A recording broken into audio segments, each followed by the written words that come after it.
All right, hello and welcome to Monsters and Madness. This is session 7, and my name is Josh Kirk Ryan, the dungeon master for this game here for this still unnamed group who are traveling through some caves in Wildmount under the Zebney Fields. Real quick before we do a full recap, though, I'm going to turn it over to the players. We have Milo, Varric, Alivor, and Breck with us today. Going to let you guys have the opportunity for a little bit of lore fact for some inspiration before we start the session. Oh, yeah. Milo's favorite color is purple. Okay, keep it nice and simple. I think that's the least amount of words per inspiration received in the game ever so far. So it took me 20 minutes for that. So, all right. Anybody else, or just Milo today? I'm good. Okay. Yeah. Nothing. Breck was born in Pride's Call. Oh. His mother died giving birth to him. And he was left with a female dwarf named Vazo, who had taken him to his brother. And that's how he got on the ship. Oh, man. So that's a little bit of lore. We'll say that's a little lore for the audience. Is that stuff you have shared with the other characters? Just to clarify if the other characters would know that yet at this point. No, I don't believe I've shared that with the other characters. I don't think so, yeah. I would have got it. I think yeah. So just for the sake of knowing who knows what before we head into that. Okay, cool. All right, so inspiration for Milo and Breck before we get started. And today we are under the ground. Not the first session we've started beneath the ground of the Zebney Fields. Last time the group was reunited. Alivor and Aki rode out to meet Milo, Varric, and Breck out by the Daggermore after their fight with some oddly just some odd myconids that seem to have some different abilities, some new features, things that hadn't been seen before. With a little bit of investigation into some footprints and drag marks into the Daggermore Lake itself, the group, particularly Breck, diving down with the aid of his armor, went and found that there was a small cavern in the Daggermore, an offshoot that if you swam through it would lead to an underground cave system, at least cavern that led off somewhere else. Despite his swimming ability, the rest of the group decided not to make that dive, and instead had Breck return to the surface, and everybody followed the general direction that system seemed to be heading towards.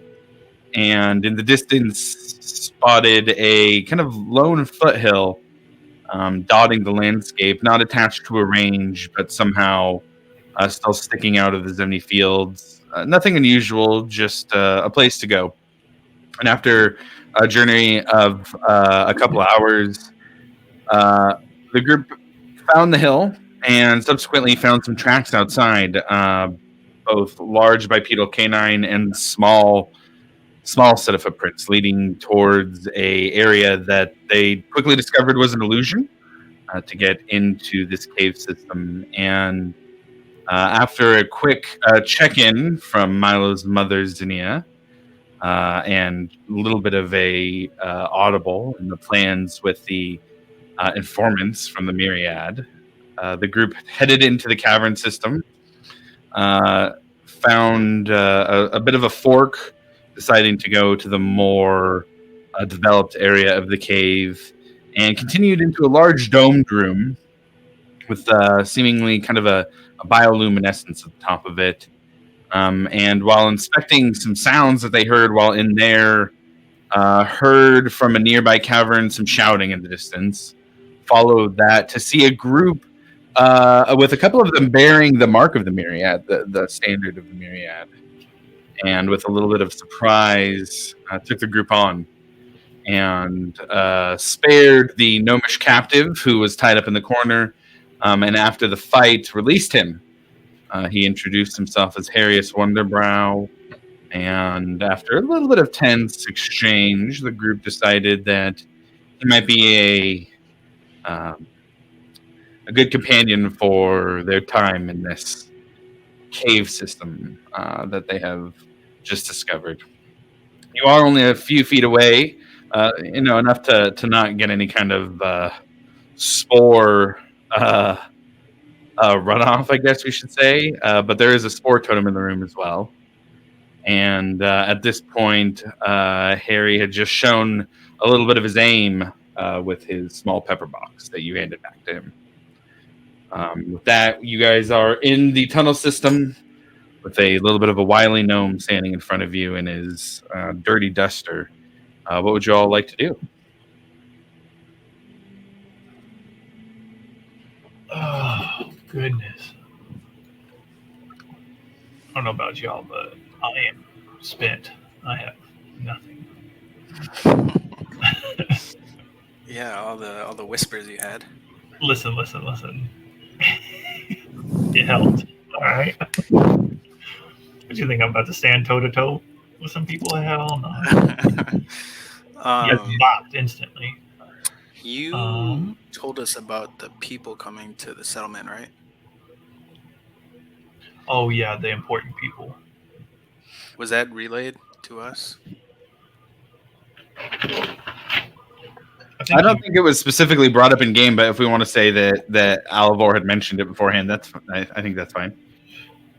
Yeah. Yeah, I'm trying to. And they'll be there. What, the next day?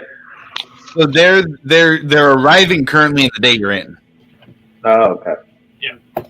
So I'd like to just bring that up to the group and be like, we should probably head back for that. Not one to only, of course, help the settlement, but also to get some rest after we been gone for quite some time. How long would it take to get back to the settlement from here? From where you guys are at here, probably about 8 hours. You guys went to the Daggermore, which was about 5 to 6 on its own, and then another kind of 2 to 3 towards the foothill, which was, I believe, in a northwest direction. So it would be a pretty good trip. It would get you guys back there. It would be night by the time you get back there, but it wouldn't be terribly late. We're talking in like the 7 to 9 range, depending on the speed you made it back. Is the council right? There's a council that's happening. There's like a VIPs are coming in. Is that happening tomorrow, or is that happening? So they're arriving. They're arriving the day you guys are in now, and Okay. so the only real word you guys had heard about it was that Michonne had requested help of like setting up some kind of place, like a communal place. It's kind of their tavern where they want the tavern to be, but he's like, hey, we want to try and throw something together. The only thing they said specifically was like some kind of hoity-toity archivist. That was the title he gave when he was saying who was showing up. Not necessarily like a full council or gathering or anything, just that there was somebody showing up who was of a little bit higher rank, is what it seemed. And I believe you mentioned the ruins as well, right? They were coming up from the ruins of Schottengrad. Okay. So that's something we want to do? Do we want to get back for that? Yeah. I believe it'll be good. Probably better for us to go back there than continue going down the cave. We can come back. And I was gonna say the cave's not going anywhere, and I feel like it'll look better considering like we're trying to bolster this settlement. I feel like we should be there. Yeah, The important I agree. people there. Hey, Harry. Yeah. What can I do for you?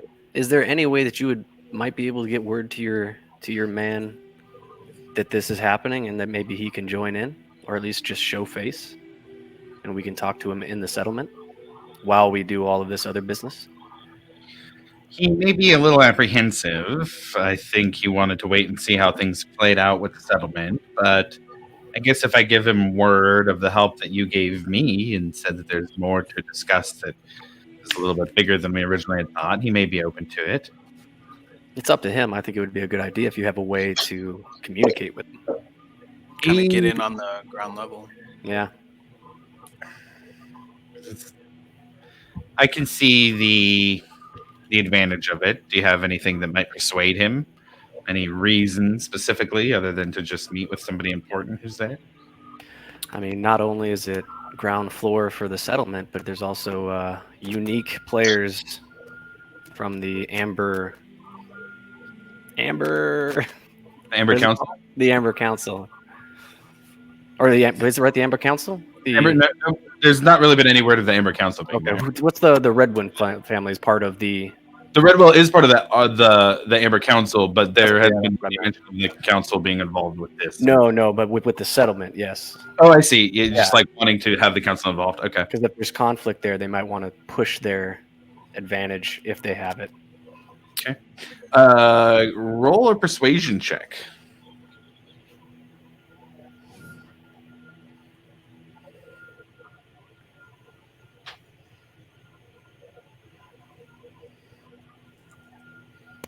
$19. 19. Okay. I can get word. If you'd like, I can just head myself. That'd probably be the quickest way. Once we get out of here, I can find my mount and head over there and see if I can get Casbin to meet. I don't know that it'd be quickly though. We'd probably be there tomorrow if I'm going and riding all night to get there, and then we're heading out straight from there. I think I can convince him. What do you guys think? That sounds like a plan. I mean, we can go meet this archivist tonight, and maybe we just all have a little talk tomorrow. He says, "This is putting ourselves out on a limb, so to speak, especially with the aggression of the Redwells currently. I do have to ask, you mentioned before evidence against them, about potentially wanting to move against them. Perhaps a little bit of trust can be built by sharing that with me now."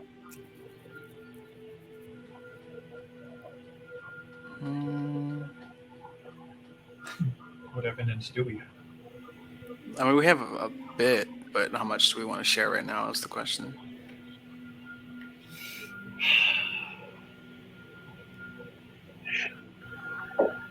So, I don't know about the whole story. I say give him a little bit. Give him a little bit and see what satisfies. Something juicy, you know. Maybe we step to the side and discuss. Yeah. Oh, by all means. And he takes So, starts cleaning his little pepper box, reloading. so he already mentioned that he knows about the Myriad and the Redwells, right? Correct. Yeah.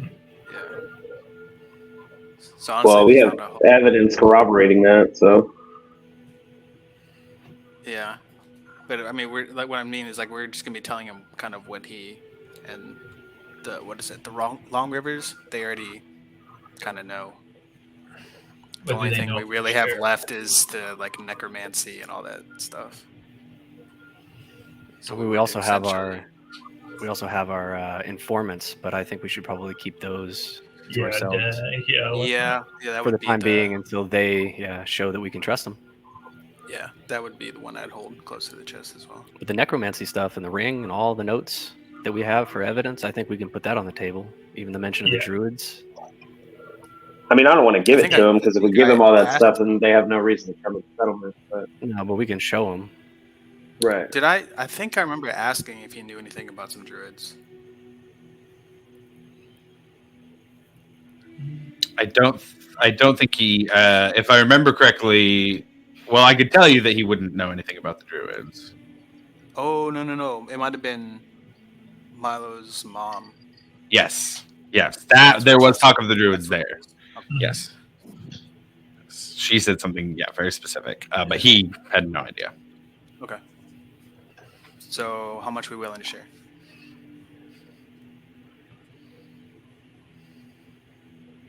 I'm good with all the stuff except for our informants.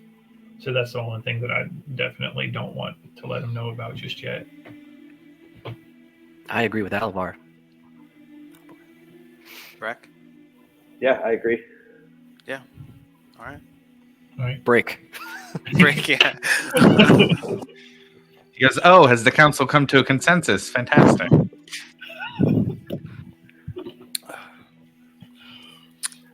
So yeah, we had actually had a run-in with the Redwells a little while ago, and upon further investigation, we discovered that they were involved in some necromantic rituals or experiments of some sort. And we have evidence to corroborate that. That would be a big jump from their normal activities. Where did you say this was that you encountered all of this? If I'm not mistaken, it was in a underground area near their house or their Outside the Velven Thicket. outside the Velvet Thicket. And you tell him that? Yeah. Okay. He kind of gets a thoughtful look on his face at that point. He goes, I know the house. I was originally built for a different purpose, so they must have used that as a base for whatever it is that you're talking about. Huh. Well,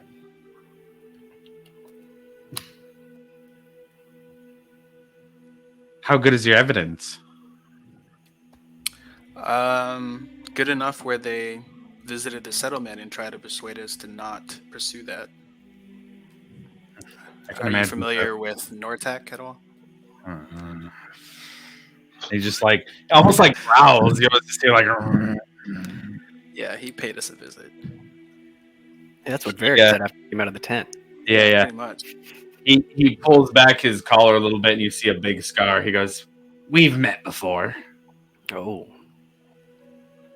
Yeah, I can guarantee you he would like to give me one of those as well. I have to ask. The Red Bulls are very, very well connected.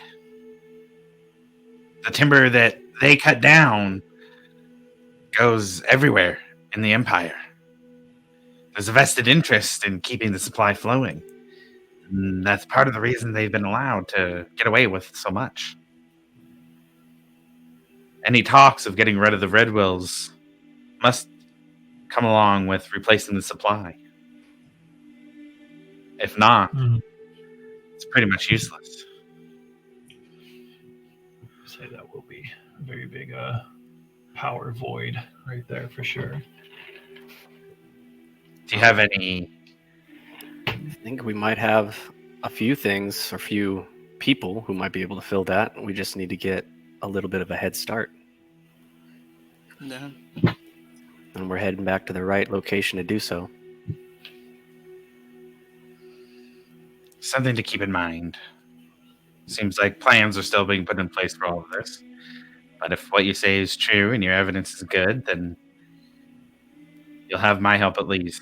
And like I said, I think I'll be able to convince Casbin to join as well. And he kind of stretches a little. He goes, well, I think I could use a bit of a rest. Perhaps we sit for a moment and then make our way back the way we came. Yeah, I'm cool with that. Yeah. I'm gonna what looks like to be the most comfortable place in this cave. I mean, it's not a ton. There's no benches, no seats or anything. There's that little embers around that fire. Yeah. Yeah. You go sit next to the spar. So. Do we still have the wagon outside? Correct. Ooh. Yeah, and it's I would say it's about 2 hours to get back outside. Do you want to just rest here?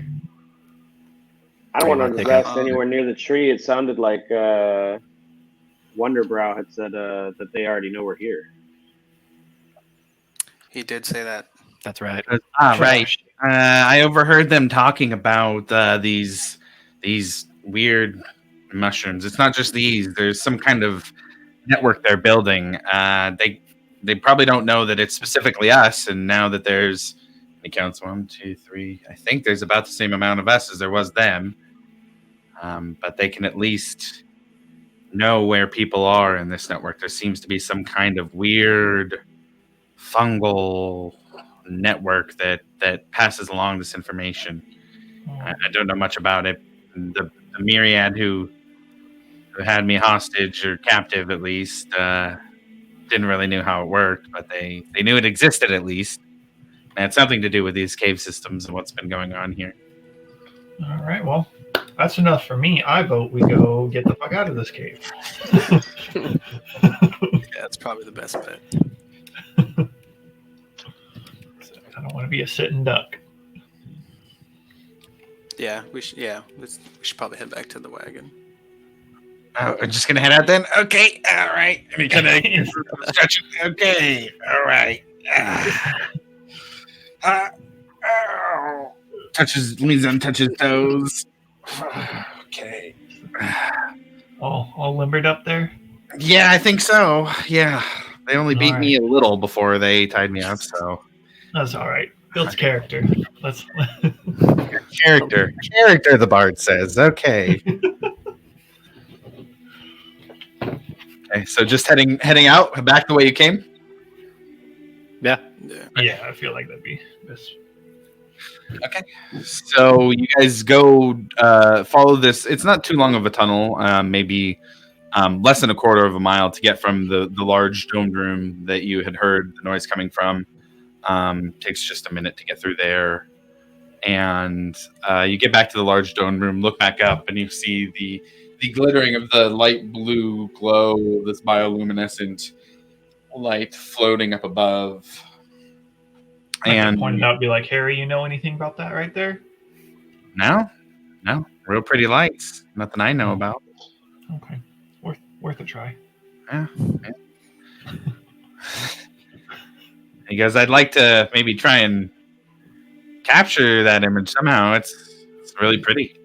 So how do you figure we'd capture something like that? It's way up. I don't know. Maybe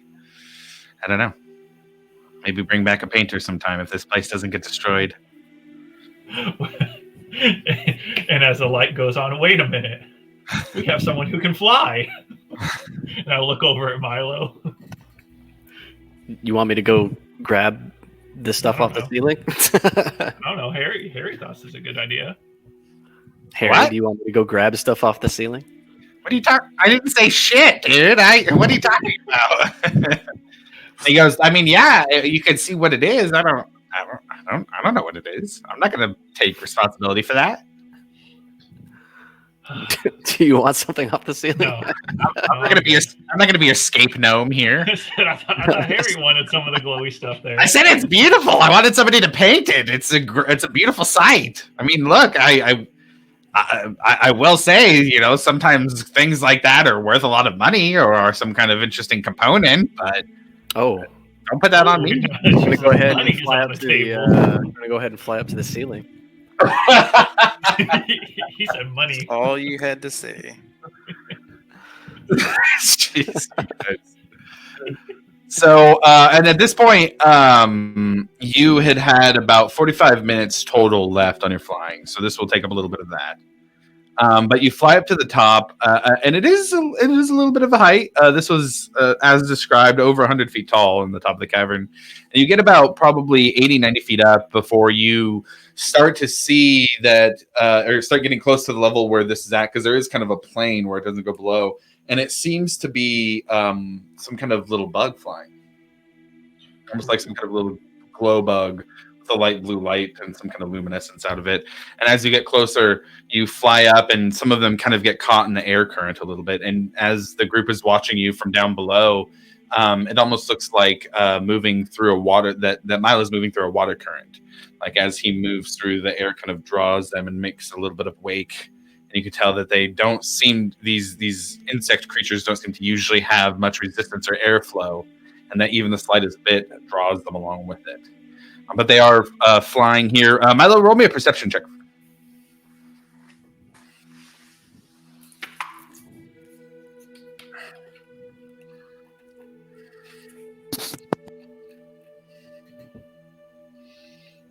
$14. 14. Now that you're up here, you see that the top of this domed cavern seems to have like a large engraving of some sort. You kind of look and have to actually float back down a little bit to see it. And it is of a very large creature, almost worm-like, but gigantic, just giant, with odd kind of arms jutting out from its form, and at the very top, a twisted head reaching down with odd, jagged teeth. I can actually give you a image for what you see here.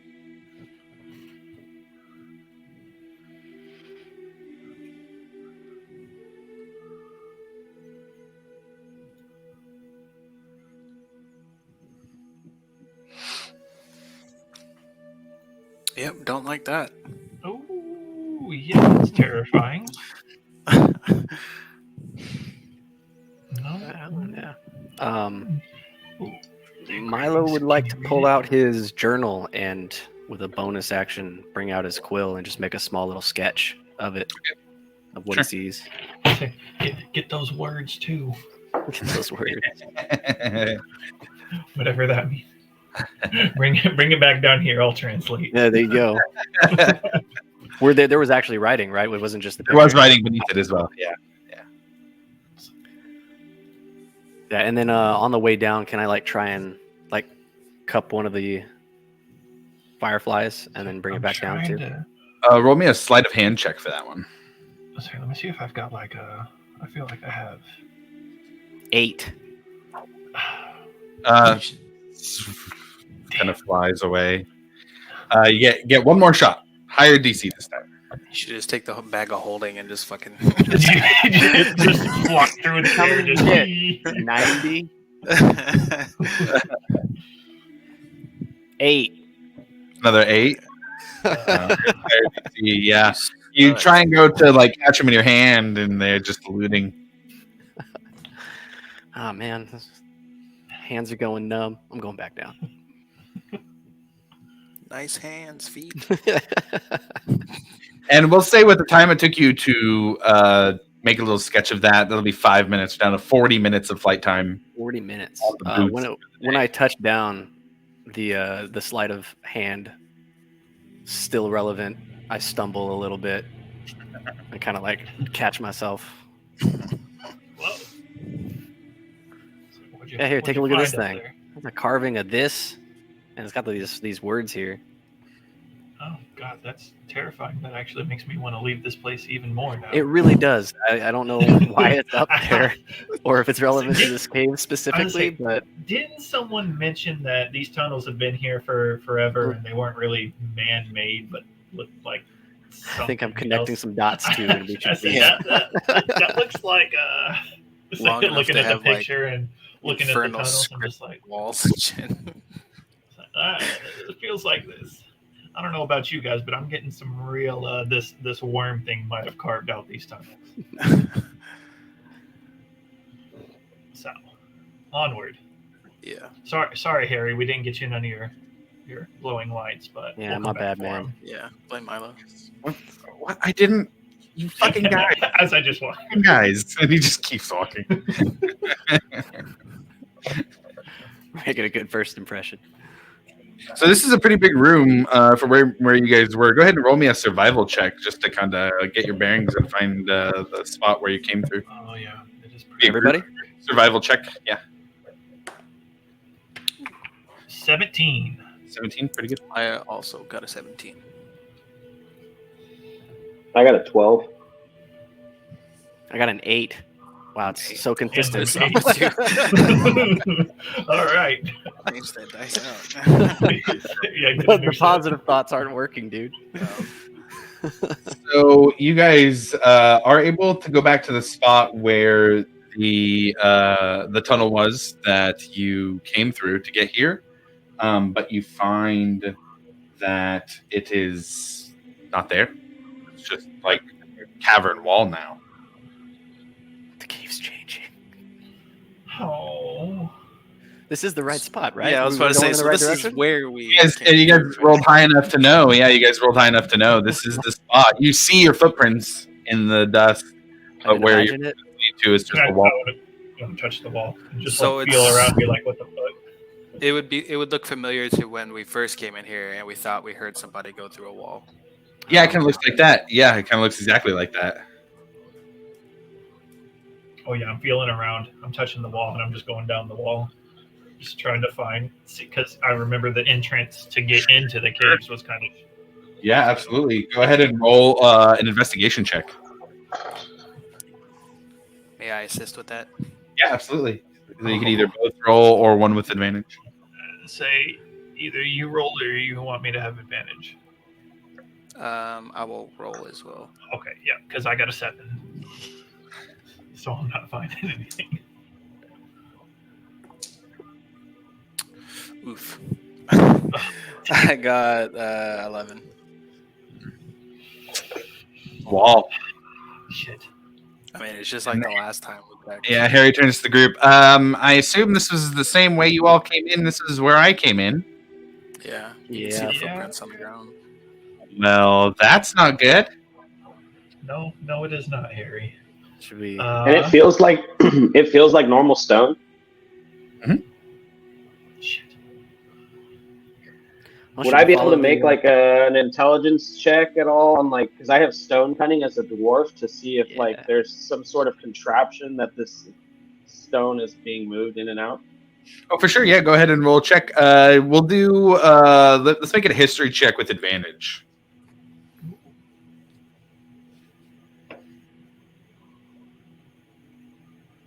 First one's a 10. Second one's a 17. 17.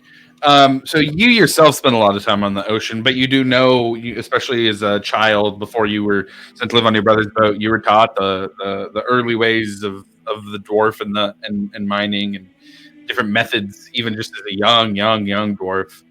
And you do know that for something to look this natural, there wouldn't be a device, or if it was something mechanical or if it was something tangible, there'd be a door, there'd be gears.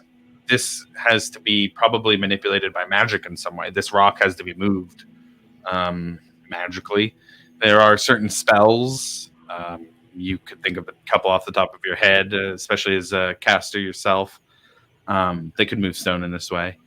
And that there are many different types of people who would have that type of magic.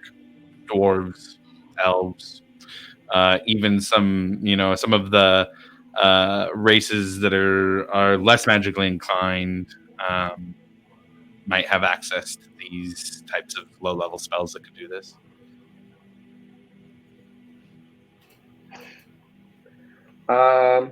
And there's like no like if I feel around the outside, so I can't feel any airflow. Like it's pretty clear there's magic. Solid. Yeah, I'll relay that. I from what I can tell, this is not moved by any contraption at all. This was made by magic. Wonderful.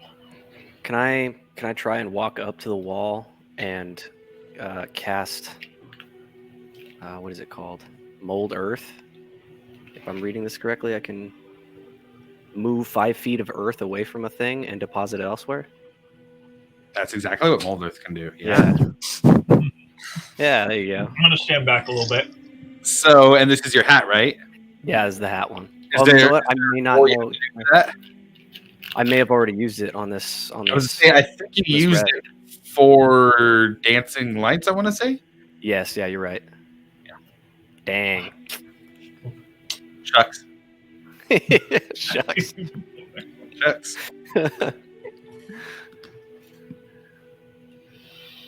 Ah, You were muted there when you said that. Still muted. Since he forgot, I'm gonna walk up and try and do it anyways, and see what the hat does. Doesn't do anything. Yeah, exactly. There we go. But you hear Sputters. the voice of Sunshine in your head saying, "It's a good idea. It is low-level magic that can be used to move Earth." That's what I was thinking. Sadly enough, the power of the hat is already faded. going to be a while until it comes back. But just the thought of it makes you think like, oh yeah, Old Earth is a cantrip. Yeah, I wanted to try it, test the limits of the hat that my mother gave me.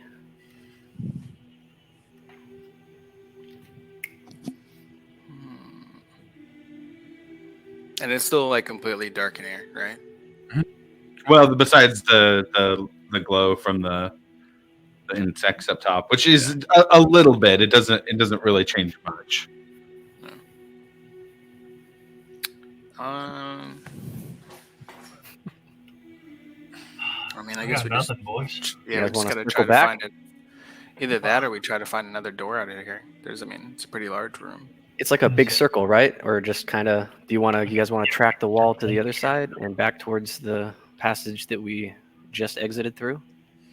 Yeah, might as well. See if there's another passage that we haven't passed yet. Yeah. Let's see. I am going to cast the light cantrip. Okay. And I'll put it on the end of my glaive.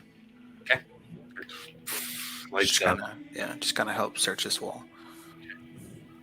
And now that there's a little more light in here, you can see that those just very small bits of ruins, what used to be walls of some sort, now just dust across the ground, broken mosaics on the floor, and a lot of just deposits over the walls here. What looks like natural caverns seems to blend in and out with stone, and that this room must be very old in order for this kind of like calcium and lime growth to make it look like a natural cavern in some places, like cut out stone in some other places, as the water flowed through this chamber. But it only takes about 65 feet from the door you're at, tracking the wall, to find another one.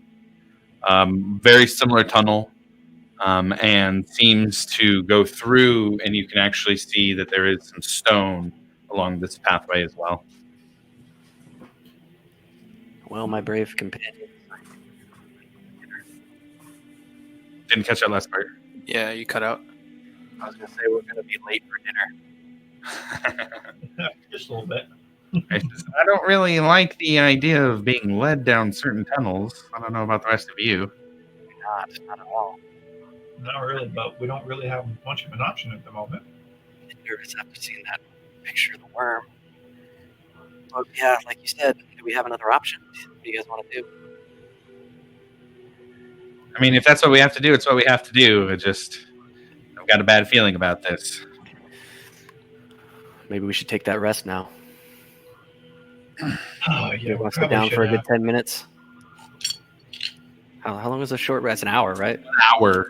Yeah, 10 minutes is like fucking Yeah. ritual casting time. Yeah.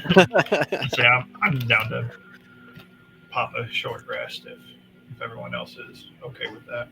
I Yeah. would love to. Well, Master Gnome, I guess you can do your stretching. And it just like falls back. Like, oh my god! Like stretching, you see him do butterflies and like. I'd like to kind of go sit next to him, near him, and then kind of start to charge up my my arcane recovery for a Okay. spell slot. Okay, got it.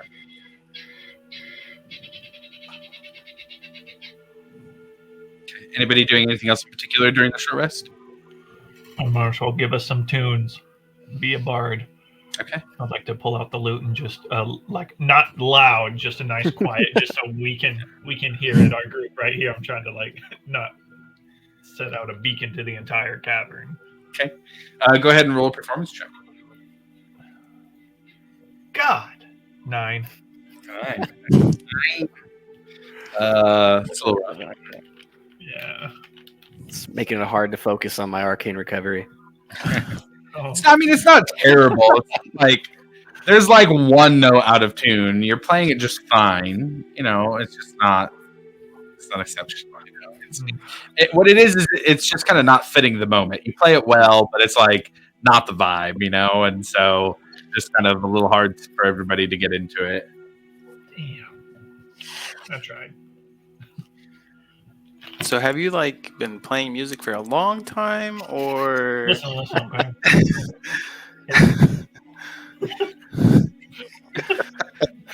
Taki, she keeps stealing my limelight. All right. the confidence is just gone? Huh?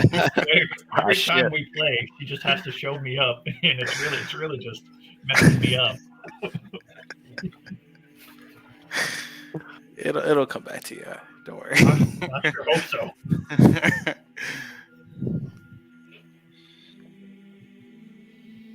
Oh, Harry, while stretching, kind of asked, "So, how long have you all known each other?"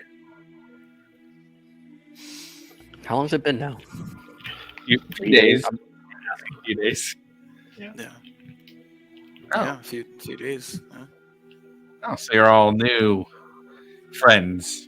Seemed like you might have known each other a little bit longer. Only been a few days, but yeah, I've already been through some crap together.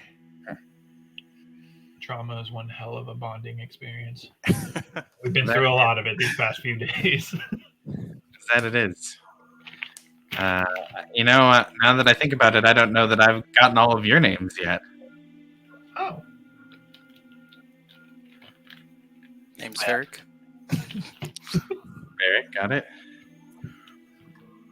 Stick out my hand for a handshake. Say that my name's Mike. He reaches up, gives you a little handshake. Nice to meet you, sir. You as well. I have to do a little bow. My name is Alivar. Alamore. Got it. A musical one. For the short rest, I was going to be standing by the entrance that we came back through, just to kind of guard it. But I'm just going to kind of give like a holler, like Breck deep over from the side over there. Okay, got it. Goes, hello, Breck. Thank you for making sure we stay safe. Breck, go ahead and roll me a perception check.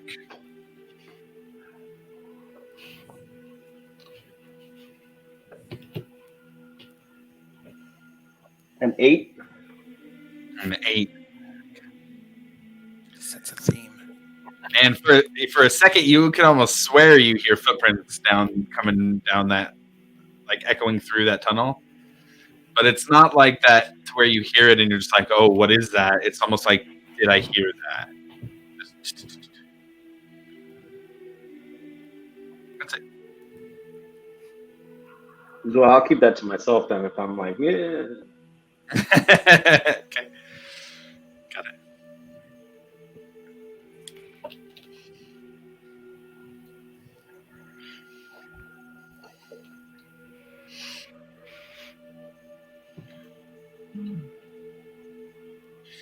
Harry says, so,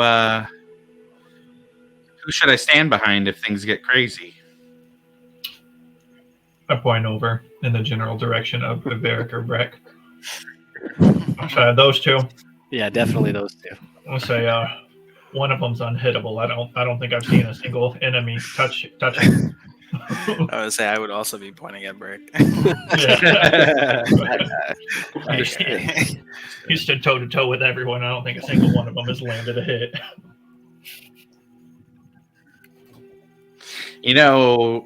Taking on one of the council families is no small task. I hope you don't, that none of you are taking it too lightly. I mean, it'd be easier with another family by our side. That is true. But it might be even easier with more. Are you already allied with another family? No. The Long Rivers Casbin, he likes to keep to himself mostly. He's very private. But if one of the other families could be turned against the Red Wolves also, and having two of us go against them might make it a little easier to kick things off. At least, not openly, but at least working against behind the scenes. Of the families of the Amber Watch, do you have any suggestions on who are probably the most trustworthy? Because that is the question overall. Obviously, I'm of the Long Rivers. I value our privacy, but understand that action needs to be taken in certain cases. There's the Sowers. They're a mining baron family. The daughter of that family is the Starosta of Yerosa. Very well enunciated. Yeah, how to make sure to do that one right. The Starosta of Yerosa. It is accepted by us, maybe not all, that she's continuing to work with the Myriad and Erosa, despite the reports otherwise. We How did definitely. you? Sorry. How do you spell sours? Sauer. Sour. It's, like the part would be the sours. It says, I'm getting my schoolwork. good to do, good to do. do. He says, so I don't know necessarily that the Sours would be able to be persuaded to move against the Red Wills. In fact, if anything, they may come to the Red Wills' aid to make sure that they keep power in this area. Timber is one of the main reasons the Zemni Fields has any power at all. The farms, the fields, that is part of it. But timber is harder to get other places. There's the Onyx Coats. They're a dwarven mining family. They make sure to stay to make sure to stay to mining resources that the Sours don't, and in different areas as well. They are also very private, stubborn, and he looks over to Breck, as many dwarves are. But they are also not to be trifled with. The newest family on the Amber Council is the Stossmans, second cousins of the winemakers. They mostly deal in wheat, hops. They make sure that the barrels are filled, that the ale keeps flowing. Another powerful action taken.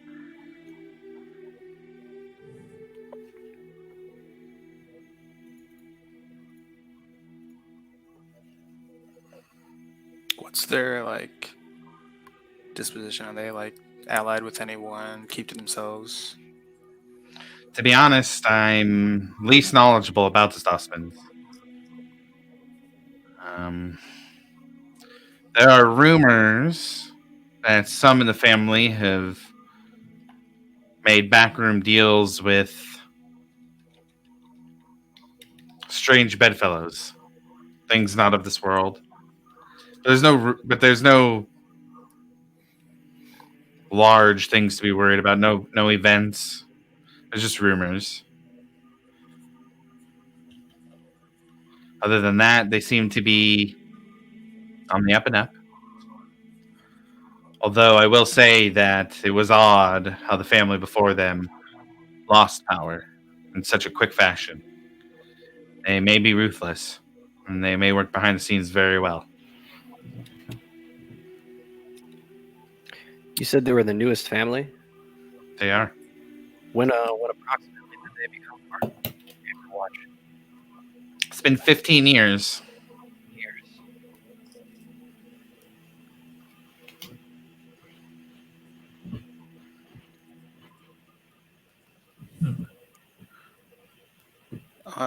Two questions. Who was the family they replaced, and how does a family come into power?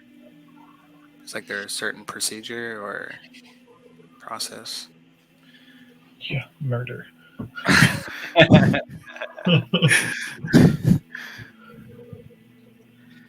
The family that they took over from was the Meadowwoods.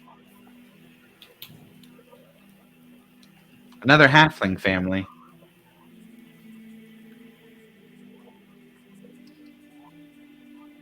If it is a unanimous vote among the other families of the Amber Council, that a family can be removed and another put in its place. It has to be unanimous on both who will replace them and if they are to be replaced. It takes much effort. And for the families to all agree on something is very, very rare. There were members of the Meadowwoods who died under mysterious circumstances. Others who were caught in nefarious positions. Ooh, sounds like these Stossmans really are into something weird. They can make all this happen. Was your lord in support of the removal of the which halfling family was removed? Meadowwoods. The Meadowwoods. The Meadowwoods. Casbin voted to remove them, yes. And he voted to put the Stossmans in their place. It was a vote that was strategic. To have voted with the Meadowwoods at the time would have been to put forth the veil of involvement with what they were doing. It coincided with the cleaning up of Erosa, or was at least part of that whole campaign. What were the Meadowwoods removed for? Among other things, they were found to be working with the Myriad, with two of their sons specifically being caught by Crown's Guard in a situation where they were smuggling goods.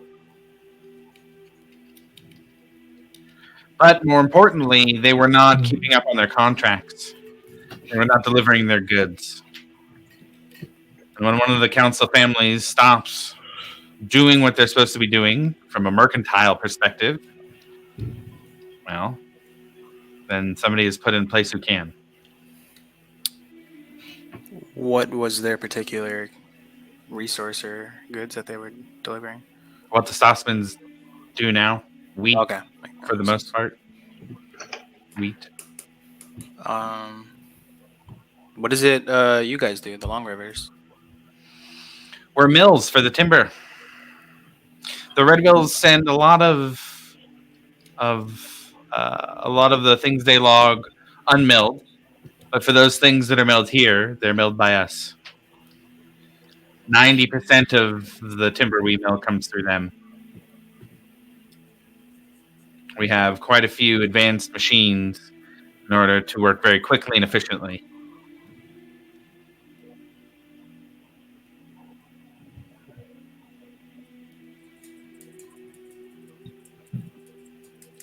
And is there anyone that like oversees the Amber Council, or is it just kind of the five heads of the families kind of rule it? The Amber Council themselves are not directly answering to anybody in the region, although they do answer to King Dwendal himself. There are some of the king's advisors who, if they were to speak to the council and to give them a command, then they would have to respond. But they act as the administration here. The Starosta of Erosa would not take any orders from the council themselves directly, but she represents a different power, watching over the city instead of watching over the commerce of the area. Hey, Harry, what was her name again? Zula. Zula. Zula Sour. Zula Sour. Sour, that's right. And let me double check on the spelling, but I'm pretty sure it's Zulla. Yeah, Zulla.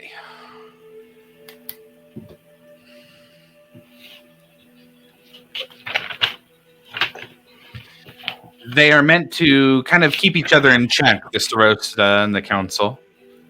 But it's a little bit ineffective given that one of the council family members, or excuse me, one of the council families has a member who is a Starosta.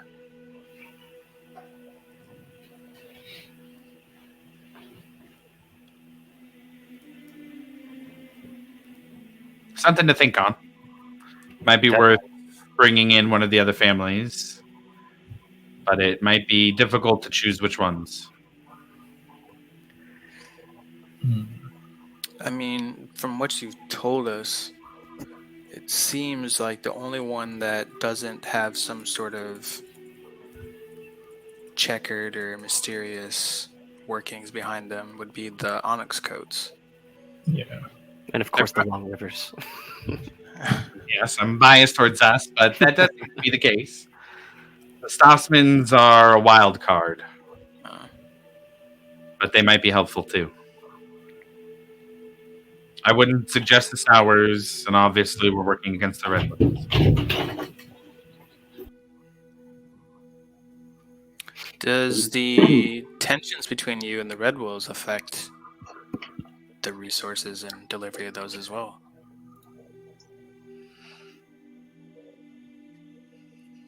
We make sure to take care of our business, and our business relies on the Redwills. There is tension, but the prospect of gold settles that tension for the most part. Any conflicts are swept under the rug and are kept quiet. Often just fights, nothing official. There's no big battles, or we're not sending armies against each other. Nothing of that sort. How did Nortek give you that scar? One of the fights. The unofficial ones. He spoke ill of Casbin's late wife, and I didn't take kindly to that. He left a mark on me. I left a mark on him. And the rest was kept quiet.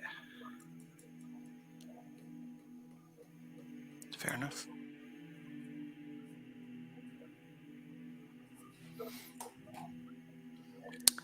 I'm gonna run to the bathroom real quick. Good call. I'm going to do that too. I'm going to take that opportunity.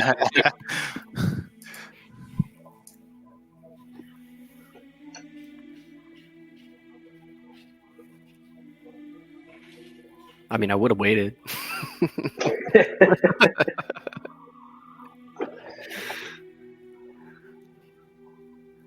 I feel like we're getting some good information. Dude, there's a lot. We now know, a lot of stuff to navigate here. Right. It'd be tough to put a logging company in place of the Red Wolves so soon, But Yeah, that also leaves big opportunity for the settlement.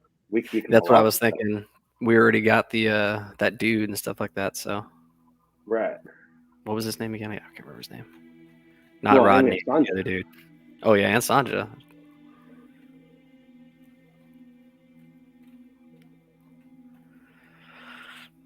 That being said, Breck's about the nature mother, so felling trees is not his business. Yeah, and you're gonna see a lot of, tree corpses around. It's in a lumbering town.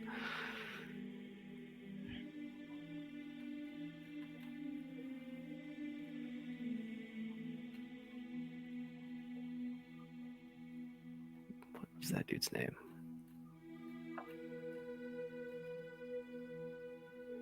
Norward. That was I got one of the guys we sent to your mom, right? Yeah, that was the non-tracker prisoner. I think that we established as our wood guy. Oh yeah, he's staying. That's right. Yeah, Yeah, that's right. Rodney like was the helping dude who with sent to the- Zinnia. Ow. Yeah. I gotta organize my notes better. I thought I All was mine are doing at China's house. I'm at my house today. it. Oh, I don't even have my dice today. I've been rolling on the app. I like the app dice. Like it's fun to everybody gets to see it, which is cool. But Right. because like when he rolled the 7, I was like, ooh, like it's adds a little spice.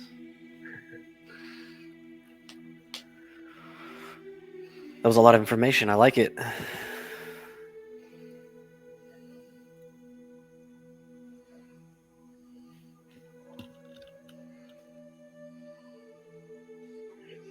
I guess I would ask him. It's pretty safe to say that you're pretty close to your lord.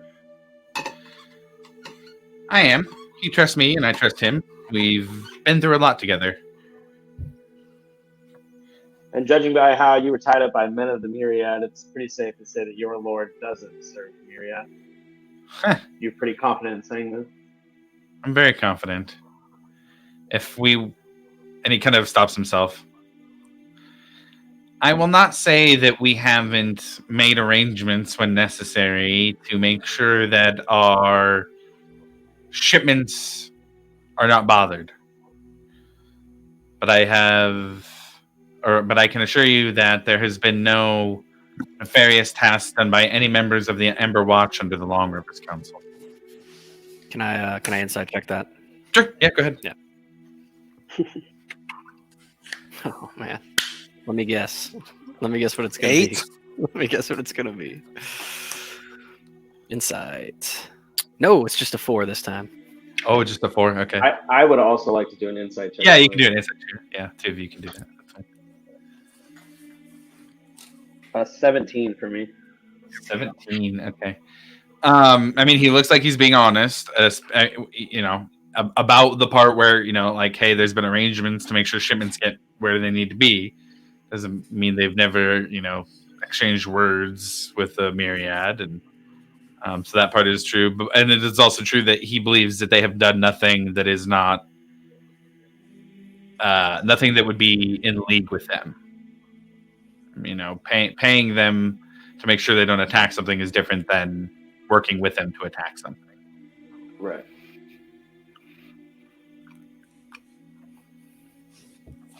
So, Well, I trust him. He seems on the up and up to me. And his lord's name is Caspin. Casbin, Kasbin. Well, I look forward to meeting this Caspin. He is a very straightforward man. Or I should say, a very straightforward halfling. And don't take offense if he is not polite or courteous. He thinks it's a sign of respect to not fluff up a situation with pleasantries or unnecessary social cues. Business is business and needs to be taken care of, so keep that in mind. Hmm.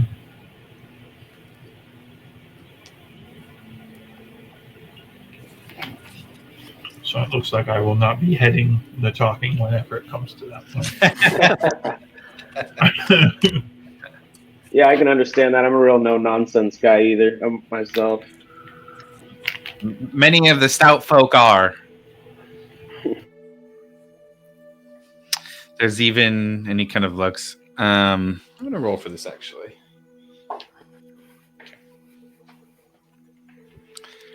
And he looks specifically to you, Breck.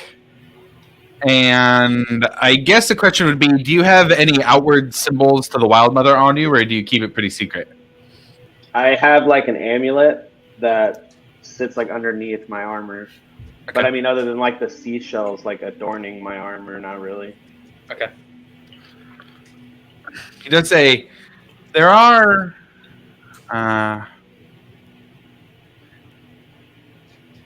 groups of nomadic gnomes in the Velven Thicket as well. They are harvesters of a very interesting fruit that is a very quick ingredient in making healing potions. They have an arrangement with Pride's Call. Other of the short folk to consider.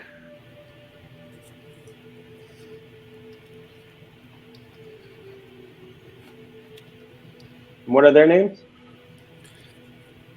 They don't have a name specifically. The Velven Thicket is their home. You can often find altars there that they've left behind. What is this fruit? The Dialect has odd properties that allow for a very easy minor enchantment. Can be turned into a healing potion. It's That would be very- Dyolet.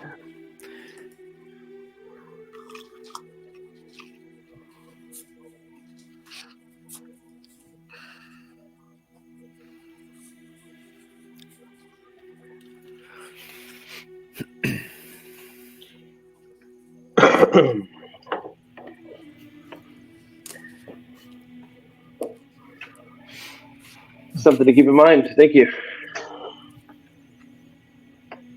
And unless anybody has any more questions or any other conversation they want to have, everybody can mark a short rest. Yeah.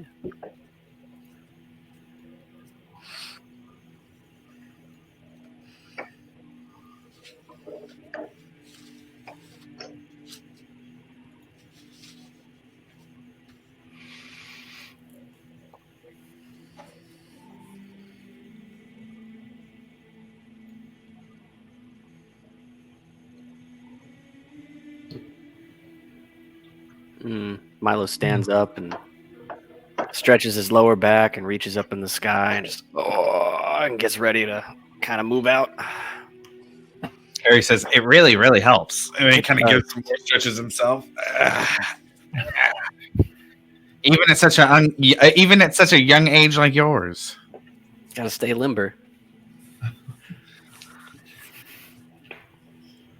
Okay. With that, what would you all like to do? We only have the two options. Are there only two doors that we saw? You guys haven't really explored besides that. There might be others, but these are the two. The one you went in before, and then this new one that was probably, I think I said, it's about 65 feet away from the other one. We have two options, unless you guys want to go look for another one. I mean, we could just take the one we found. I'm just gonna say because eventually, either way, we're going to be going down unexplored territory. So Yeah. Time And might be a factor. we're looking for an exit, right? That's our goal. Yeah. Is this the closest doorway to where we came in originally? Yeah, it looks like it's going generally the same direction as well. Seems like a pretty safe bet. I'm game if you guys are. Yep.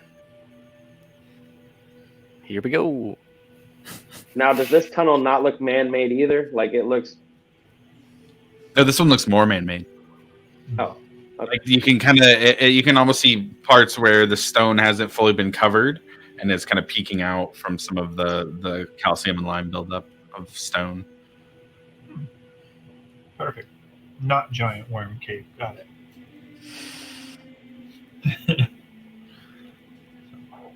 Well, I'd like to take lead if everybody's cool with that. 100%. I would like to be sandwiched in between our paladins. Can I go ahead and, as I'm patting him on the shoulder, go ahead and leave Blot on his shoulder again? So that he gets his nice dragon tattoo. I'm at the door for the dragon tattoo. Okay. So we got then Breck, then Alivor, and Harry, and Milo, and then Varric. Yep, I'll keep eyes on the rear. Oh, can I reach into my bag of holding and pull out that ring and hand it over to I can Alivor? say this was before the short rest too. Okay, I was like, did we already do that? I can't remember. Oh, hey, we found you this thing. We talked about it, but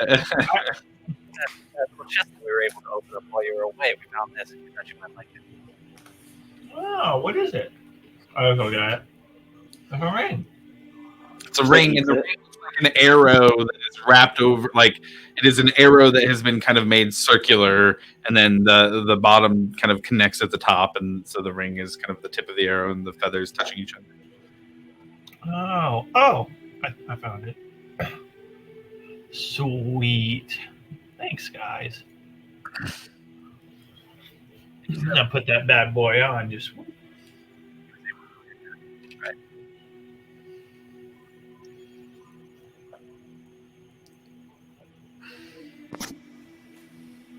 And we'll say for the purposes of the short rest that happened before the short rest, so you could attune to it.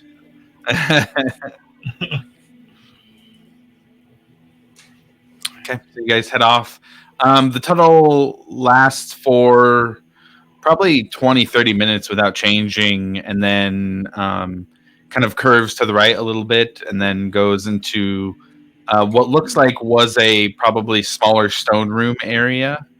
But you can see that there's a broken down door archway that leads further, and continue to follow through that for another 45 minutes or so. At this point, I feel like you've been going. It's been about an hour and 15 minutes, which is more than halfway compared to your trip before. But it seems like you've been traveling in generally the same direction, even if there's been a little bit of different twists and turns and curves. But here, once you get about an hour, hour and 15 minutes in, you do see what is a very natural. It kind of goes from like more stone, more not machine, but more like intentional building, almost to like the beginning of a cave again. And there's almost a cave entrance that is at the end of this tunnel here, and it doesn't seem to be anything. It's not nearly as big as the room that you guys were in, the domed room, but it does look like this one maybe has 40 to 50 feet left to right. So it is a little bit longer. But you do stand at the archway to this door. Varric, go ahead and roll me a perception check at the back of the back. That is going to be 19. 19. You hear at this point an odd screech. It's like a scream, almost a yell. I can't do a good wail, but like just a wail, like a screaming wail throughout the tunnel that echoes, and then you hear it again and echo. And it sounds like it's traveling up through where you guys came from. With that high of a perception check, it's not terribly far away. Oh, All right, guys. Something's following us. double time. Yeah. So either double time or we figure out whatever it is. Another screech. Is it getting closer? I'm on. This one's closer. I'm on team. Get the fuck out of here. Yeah, I mean, I guess we could haul ass. Okay, you start pushing into the room. Another screech. There, whatever it is running towards you. Oh fuck. And then another few seconds pass. You guys start pushing into the room. Get maybe a middle of the way through. You hear screeches at the same time. There's more than one of whatever it is that's following you. Oh god.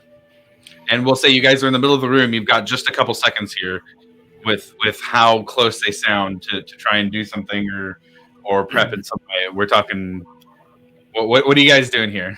Um, What? let me see real quick. And you said it's a similar room, like dim. Well, Really see no, too much. it's dim. Yeah, dim can't really see too much. Now that you've pushed into it a little bit, you look behind you. There's stone steps. It looks like a very natural cavern area, right where you guys come in.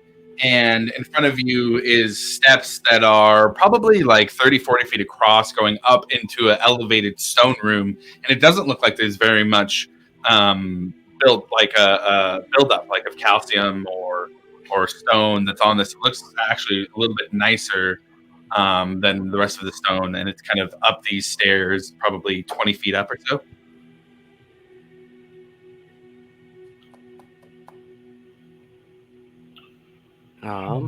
Fuck. You hear I'm gonna go ahead and get off to.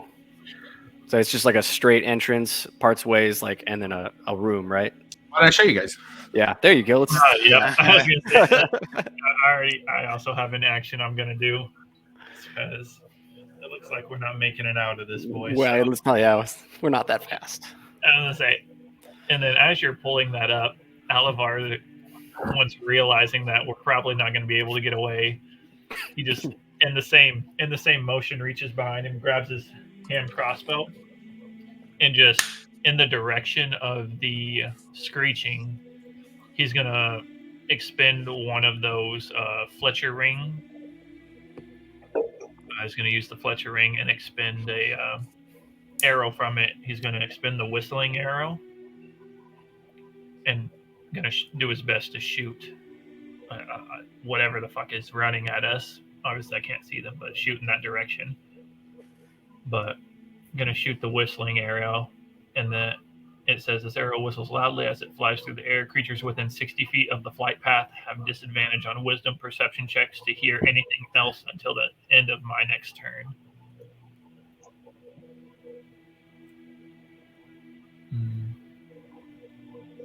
So maybe that'll help. I don't know. We'll see. Something screeching and running at us can't be good. If it is, you shouldn't have been screeching and running at me. Sorry. Sorry, not sorry. This small gnome girl falls to the floor. No.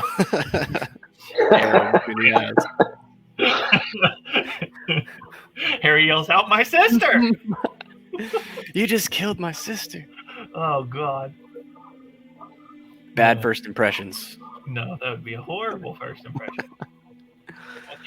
I'd start making up my character sheet instantly. Alivor, what not to do.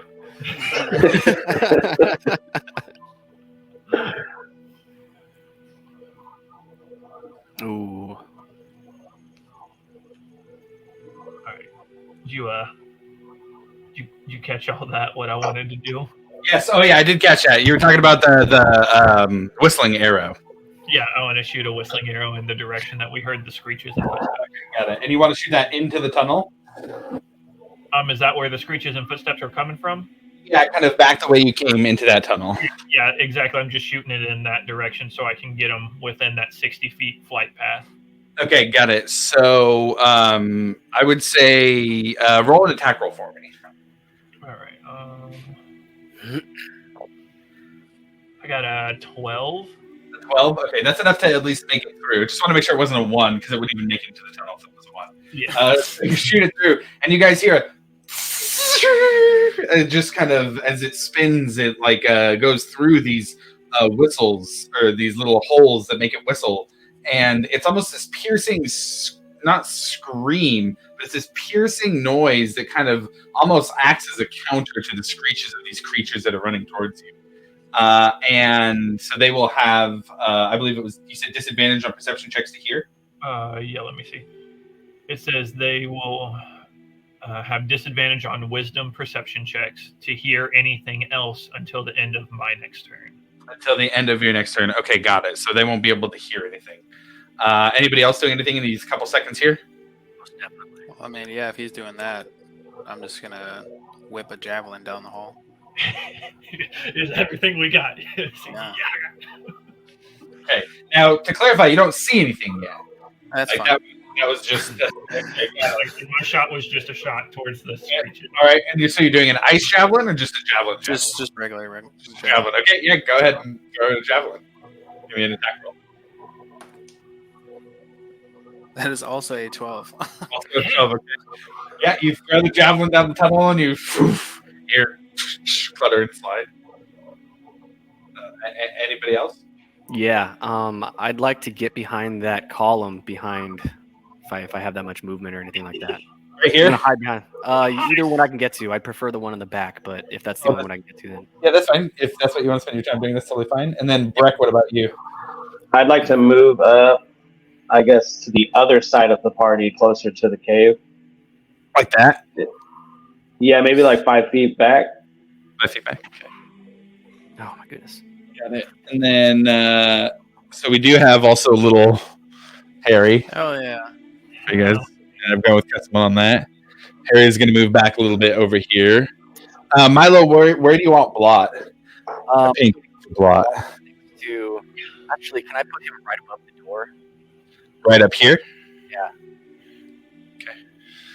And then I rolled an 8 again for my stealth. Stealth check. Yeah, you feel like you're hiding. You do feel like you're hiding. Now that I'm at the gates, I'm very curious to see how long I can keep this going.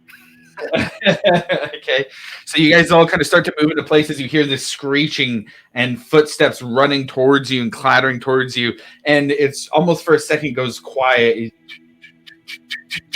and you see moving into the range of your guys' dark vision these undead creatures with long nails coming off their hands. Looks like their teeth have grown extra sharp, running towards the group with a vigor that normal zombies don't have, moving very quickly as they breach the entrance into this chamber.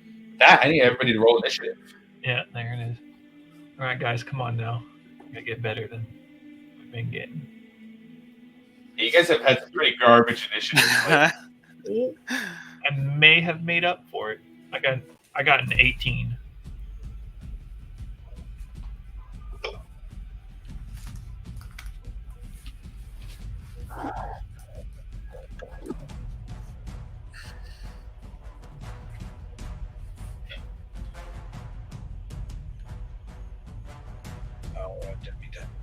Okay, did anybody get over a 20?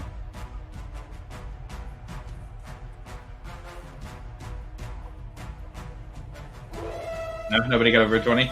Anybody get over a 15? Yep, Alabar. Turn this down a little bit here, too. Okay, just over here.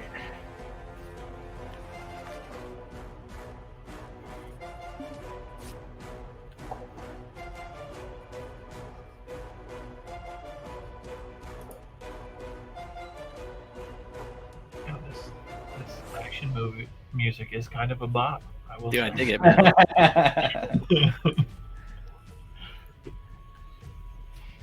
Okay, there we go. All right, Alibor, what was yours? 18. 18, and then Milo, what about you? 15. 15, okay. Anybody over 10? I got 10 on the dot. 10 on the dot, okay. And Breck, what about you? I got 5. 5. Damn it. 5, 10, 15, 18. Sorry, I couldn't keep the trend of guys. Aw. Just needed 2 more. Okay, so we see this one coming through here. So that will be right at the entrance here to this room. All right, so Alivar, you are up first. You see this husk zombie in front of you running into the cavern. What do you do? All right, well, let me. I'm going to expend another charge of the Fletcher's Ring and shoot a penetrating arrow Okay.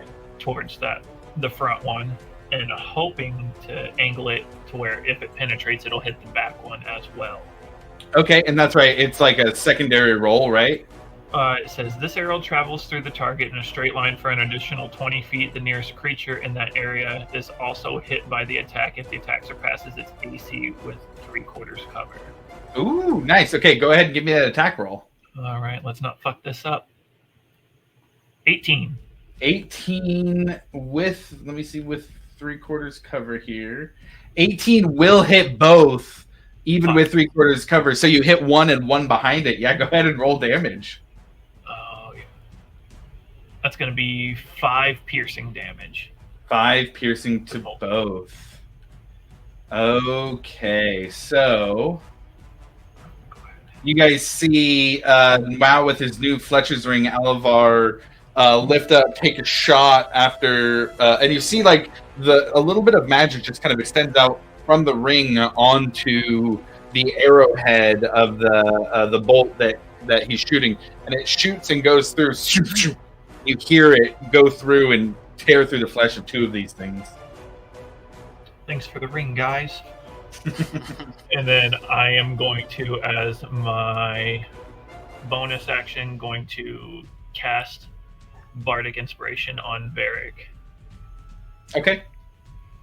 So Varric has Bardic Inspiration. Okay, so that was my bonus action, and I think I'm all out of things to do. That'll Okay, be my got turn. it. So the one out front is going to go next. And having been hit from the arrow, it's going to go 5, 10, 15, 20, 25, 30. Does that cue any reactions on those two? Since he went right. It does on Varric, but not on Breck. So Varric, it does enter in and leave your melee range as it goes for the one who shot it. Say, please, That Varric. is 19. 19 hits. Yeah. Go ahead and roll for damage on that.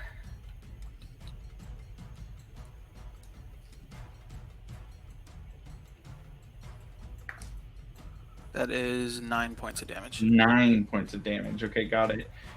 You and that's with your glaive? Yep.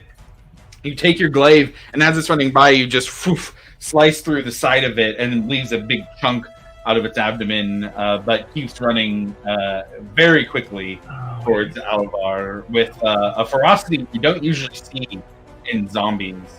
And it is going to take its first attack against Alavar. You said first attack? I did say first attack. So the first one is going to be a 9 to hit. No, it doesn't. Okay. Second one, it reaches up with these long claws, and you see that each is like little daggers as it swipes up with its second. And that one's going to be a 17 to hit. Yeah, that definitely hits. Okay. And that's going to deal Ow. a total of 4 points of slashing damage. Okay. As it, and now in your face, starts biting. You can hear the teeth chomping down as it's going for trying to bite you as it slashes against you. Ow. All right. After that one's turn, Harris is up next. He is over here. He sees that one attacking Alavar, and he's going to pull out his pepper box. Good job. You guys all hear kind of click into place as he pulls the trigger and gets a total of a 13 to hit. You hear this loud explosion from his pepper box, and that is going to hit and deal a total of 12 points of piercing damage. Yeah. And use one of his bullets before he has to reload. And you see it kind of hit the shoulder of this thing and just like blast off a bunch of this dead, rotting skin from this husk zombie. It kind of turns and looks at him with a screech. And he goes, no, thank you. And then he's going to go 5, 10, 15 feet and take cover back here. God damn it, Harry. Second one is going to go next. It's going to come in and go up to the next closest person in here. 5, 10, 15, 20 in front of Varric. And he's going to take his 2 claw attacks.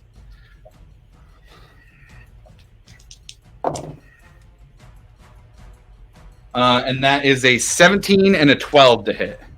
Both miss. Both miss, and it starts using its claws to swipe at you as it just hits your armor, and you can see little scratches it leaves, but it does not pierce through and get you at all. Milo, you are up next. We forgot to roll for Blot again for his initiative. Yeah, go ahead and roll for By Blot. we, I mean I. It's a 19 plus 2, I think. Ooh, okay, so we'll just have him go at the end of your turn here, and then he's at the top of the initiative order. So Okay, if cool. we do Alavor, we've gone too far, and Blot needs to go. Do I take it before or after? Which one do you want to do? Your choice. We say with either one. Cool. Need to bring him up real quick. So he's not hiding. Can I put him? If I put him behind the zombie in front of Varric, does that give Varric advantage? No, because he'd have to be engaged in melee combat. So the only way that would work is if if that thing attacked Blot. Okay, gotcha.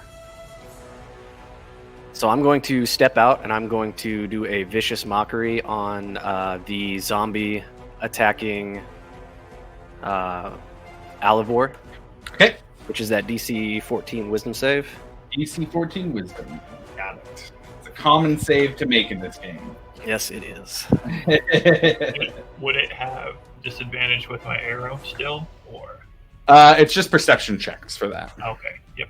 Never mind then. It is a zombie though, so I did roll a natural 20.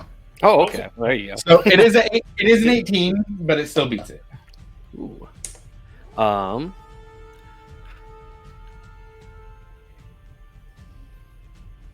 Yeah, I'm gonna go ahead and get behind the column, and I'm gonna hide and still move Blot up behind that zombie.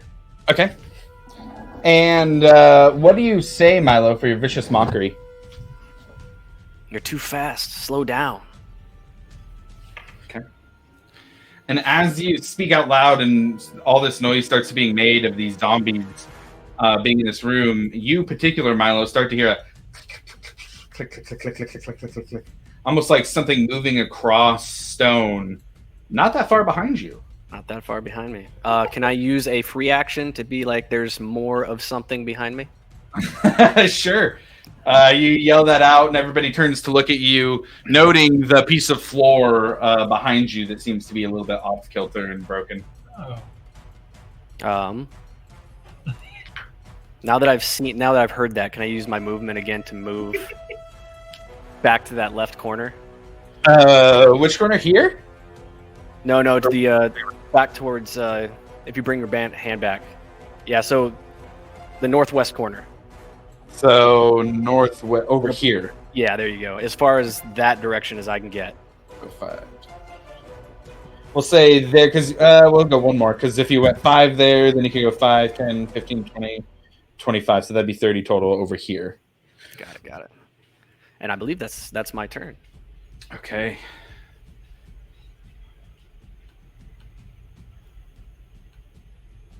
All right. So Varric, you are up next. Oh, I didn't roll stealth. It's a 7. 7. Man, so bad on those. I know it's. Yeah, I'm just gonna attack the one in front of me. Okay. Go ahead and roll your attack. That is a 24. 24. Yeah, for sure hits. And that would be 8 points of damage. Okay, you slice down, slashing it across the abdomen, and you can see as it does, like some skin and gore and viscera just kind of falls out of it, but still with a ravenous ferocity still in front of you, ready to tear you apart if given the opportunity. Let's see.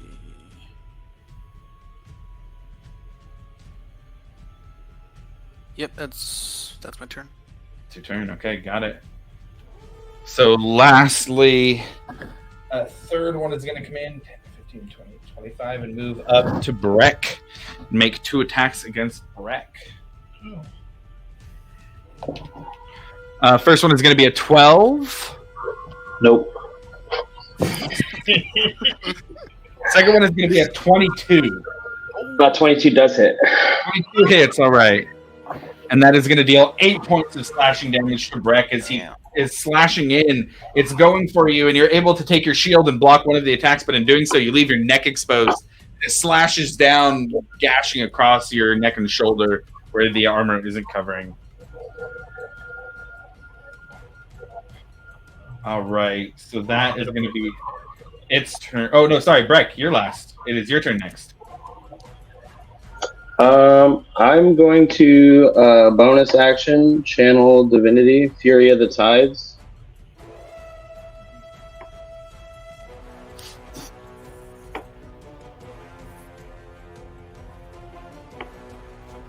And then I'm going to move away from the one in front of me toward the one on Alivor.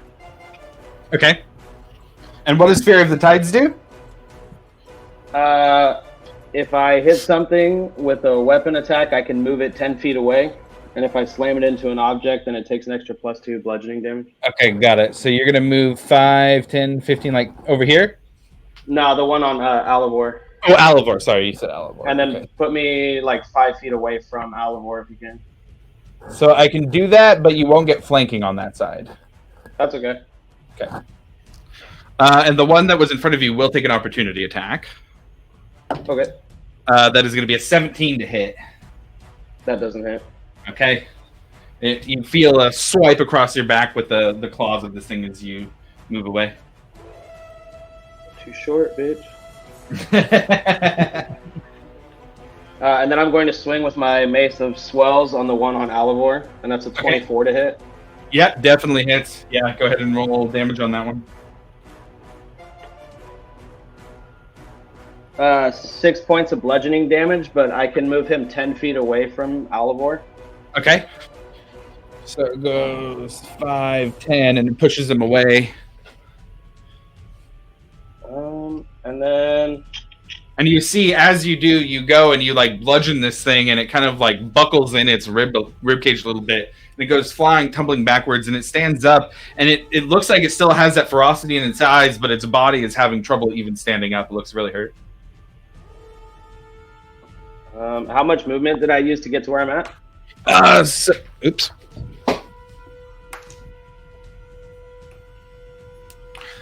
Not very much. 10 feet. Do you want to move me up behind Varric? If I can. I got 15 feet more movement. Yeah, you could get right here, behind Varric. Can I get to his side? Like over here instead? Yeah. Yeah, totally. Alright, and then I'm going to hang out there. That's the end of my turn. Okay. So we're going to go top of the initiative here. But before we do that, you guys now hear almost like a little bit of a pushing of this tile up on this area as it moves over. You start to see these large claws kind of snapping as this creature starts to move out of this hole, and you can see this like face on this thing that has almost this weird silky, it looks like almost like spider silk, but coming out of the front of its mouth. And it almost looks like a mix between a large giant spider and a large giant scorpion with its odd pincers, but lacking a scorpion's tail. And it almost has this pale, sickly look to it as some weird cave creature that is coming out of this hole. I've got a scorpion figure here, although it doesn't quite look exactly like a scorpion, as this cave fisher comes out of this hole to find out what is going on here in where it has made its home. And it will enter into initiative on this round as well. Fuck. I hate spiders. Don't like that. No. And with that, Alivor, it is your turn. I think does it Oh, block? yes. Yeah. Thank you. That's exactly why I said if we get to Alivor, it's too far, because I knew that was going to happen. Okay, so, All right, so what do you want to do with Blot? He's down here currently. yeah, I'm gonna take Blot and I'm going to move him up to the zombie that doesn't have anybody next to him, the one that was initially next to Breck. Okay. Yeah, and then he would, yeah. That's pretty much what he's gonna do. Just move next to him. Yep. Okay, got it. Alivor, you are up, sir. All right, how far away is that zombie right next to me? 10 feet. 10 feet. All right, so if I move, it won't do Correct. anything. Yeah, no opportunity attack where you're at, thanks to Breck's. All right, attack. so thank goodness he put me out of that range. So I'm gonna book it over towards Harry. Okay. So we go 5, 10, 15, 20 to get there. Yeah, and I can still see that zombie, right? Yes, you can. All right, It and would then actually give you some cover, a little bit of cover against that zombie. okay, good. So I'm going to expend another charge of the Fletcher's Ring and shoot an excruciating arrow at that zombie. Okay, yeah, go ahead and roll an attack.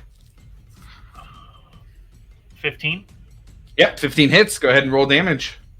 5 points of piercing damage. 5 is exactly what you needed. Give me some flavor for that fatality. All right. Well, after this guy done swiped across me, I just, woo, nice majestic run over there, hide behind the pillar with Harry, and then as I get to the pillar, just look at him, boom, right between his eyeballs. And it goes floof, as he falls to the ground. The light leaving its eyes. You see him twitch, and as he starts to twitch, he gets back up. These damn with the arrow in its head, turned towards you. Looks like it's really still hurt, but stands back up with its undead fortitude. I say, all right. With excruciating, it has its movement speed is halved until Okay. my next turn. Okay, got it. With that excruciating arrow, and then with my, would I be able to cast Bardic Inspiration over there on Breck with my bonus action? I think you can only have one active at a time, if I remember correctly. Okay. Unless you see otherwise. Let's say a creature.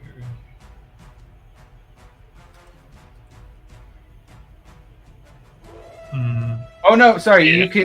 You can give multiple people Bardic Inspiration, but only one. But they can only have one at a time. Okay, they can only hold one. So yeah, I can. so like Yeah. Barrett can't have two, but more than one person can have one. So yeah, that'd work. Okay, yeah, and then I'll go ahead and throw some Bardic Inspiration over there on Breck. Okay, got it. Okay, so the zombie that you hit is going to take its turn next. And it has half speed, which rounded down would only be 15. So it's going to go 5, 10, 15. And it has to use its action to dash to get to you. So it runs at you, staring at you in your face. What's that? How close was that zombie to me before it went? I think it was in range of 10. So it was like right here. So it'd be within your 10 foot range if you want to use your reaction. I sure will. Wait a second. Your opportunity attack, was that before your last turn? I think it was. Yes, it was. The very first one. Okay, got it. Yeah, so you have your reaction back. Yeah, go ahead and roll. Oh yeah, that's a 26, 26. Nice. Go ahead and roll for damage. and that'll be 11 points of damage. 11. So you slice it as it's running away, and you almost seem to like nick part of its spine, and it falls forward in two different pieces. And as it does, it starts to twitch. And as it does, you can see that whatever happened to its spine seems to have crushed it, and it stays dead on the ground. Oh yeah. Thank goodness. All right. Arrow sticking out of its face. So that will be the end of its turn, as it is now dead. All right, Harry is up next. He, seeing that creature, is going to run over here, 5, 10, 15, and jump on top of this thing, and take a shot at that creature.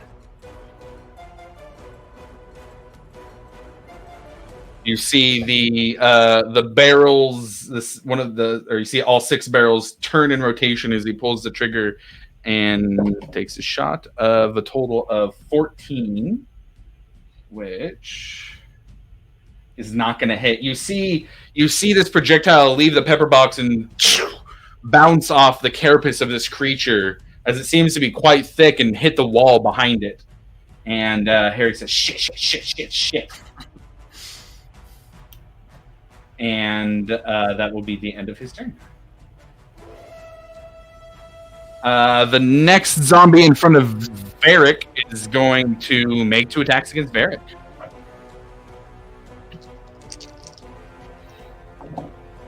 That is going to be a 22 and an 11. The 22 hits. 22 hits, okay. That's going to be a total of 8 points of slashing damage. Can I offer protection on the 22 roll? And that gives extra AC. No, it means I impose disadvantage on the attack roll because I'm within 5 feet of him and I have a Disadvantage. shield out. Okay. Yeah, for sure. If you want to use your reaction to do that, I will re-roll. Yep. That is a total of 8 this time, so the attack is going to miss. Much appreciated. Varric, you block the first attack with your glaive, pushing the hand away, and the other one comes around in a wide arc to slash at you. But before it does, you see that Breck takes his shield, blocks the claw from swiping down at you in that vulnerable moment while you're blocking another attack. That is going to be the end of its turn. Then Milo, you are up next. How does the zombie next to Varric and Breck look like? Is he It's taking some hits. taking some hits? Still ferociously trying to get to them. I'm gonna kind of whisper and have Blot fly around and do an ink dragon attack on this zombie's face. The one that's with by Varric and Brick. No, the one that he's next This one to. right here. Okay, got it. And so, remind me, is that a save? I believe it is. And I got the blinded token ready. If not, It is going to be a DC 12 Constitution throw. Constitution save. Okay. Let's get this up here. That is an 11 total. Yay! So it is going to be blinded.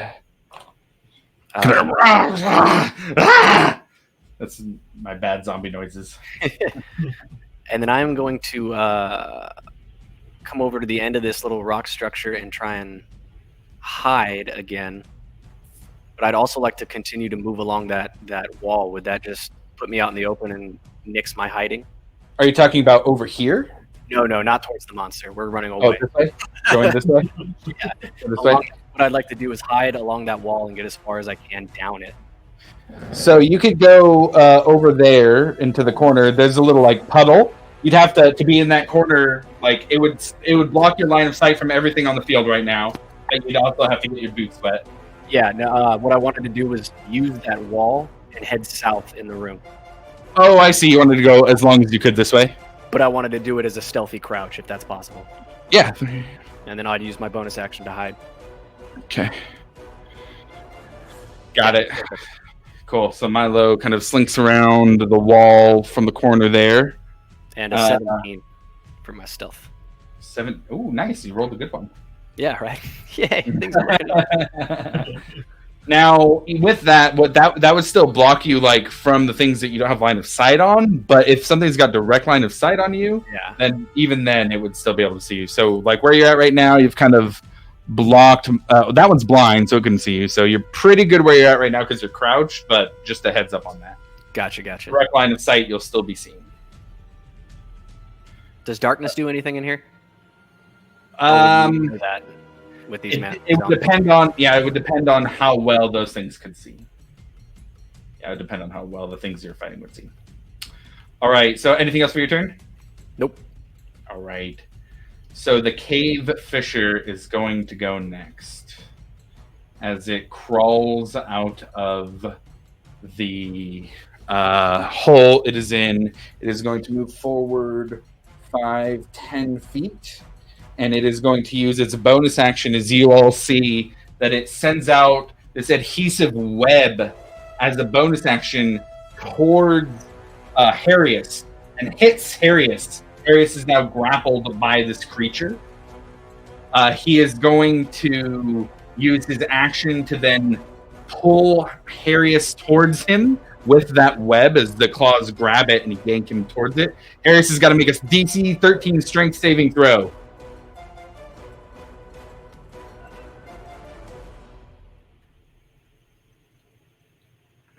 His strength is not very good as a gnome.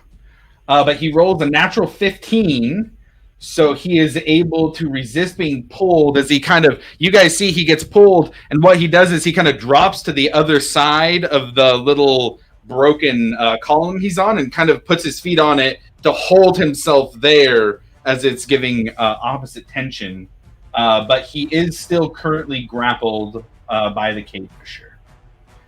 Varric, you are up next. I am going to attack the one in front of me again. Okay, go ahead and roll. That is a nat 20. Oh boy. Go ahead and roll that damage.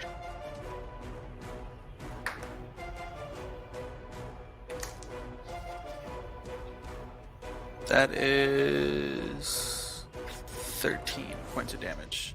13, okay. Yep, it's just two rolls, right?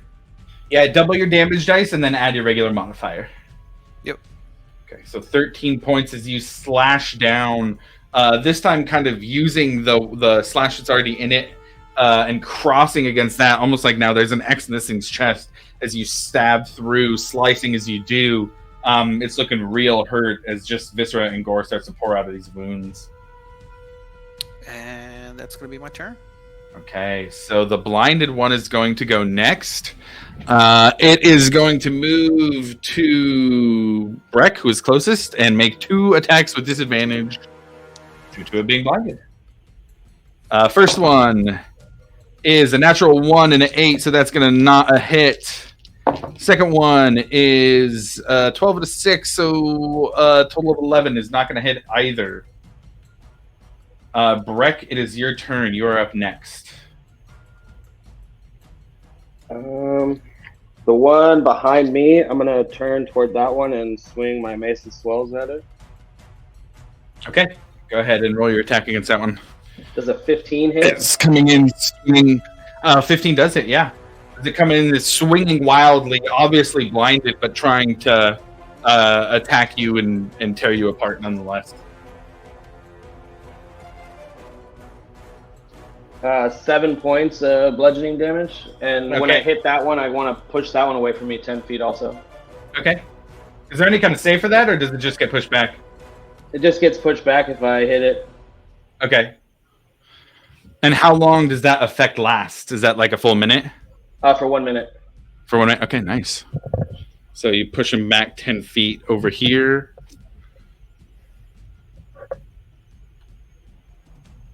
Okay, anything else for your turn? Nope, that's the end of my turn. All right. Blot is up next. He is going to use his movement to start heading over towards the scorpion monster. Okay. 10, 15, 20, 25 total? It's 30 flight, and then I'm going to use an action to get over there as well. I'd like him to be kind of like, yeah, there you go. You can be pretty close. Yeah, there you go. We'll Nope. say right there. And Harius is attached to it. Okay, got it. Anything else? Nope, that's it. All right, Alavar, you're up. Bonus action hide, sorry. Section hide. You get hide for Blot too. Action and bonus action. Yes, he has a bonus action shadow stealth. While in dim light or darkness, the Inkling can take the hide action. Nice.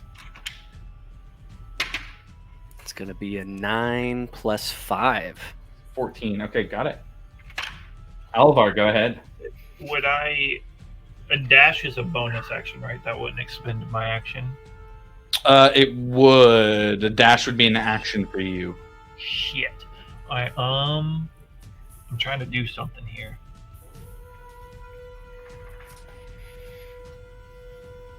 How far to the right can I get with my full movement? Like heading to the opposite end of the room. Okay, there we go. Your full movement's 30? Yes. 10, 15, 20, 25, 30 would be as far as you could go. Would I still be able to see that scorpion thing from there? It does kind of break line of sight with that pillar. I would say it would get half cover from where you're at currently. And what would that impose on like a arrow shot at it? Let me double check. I believe it is plus. Go back up here. Half cover is the +2 to AC. Shit. Oops. Oh. Sorry.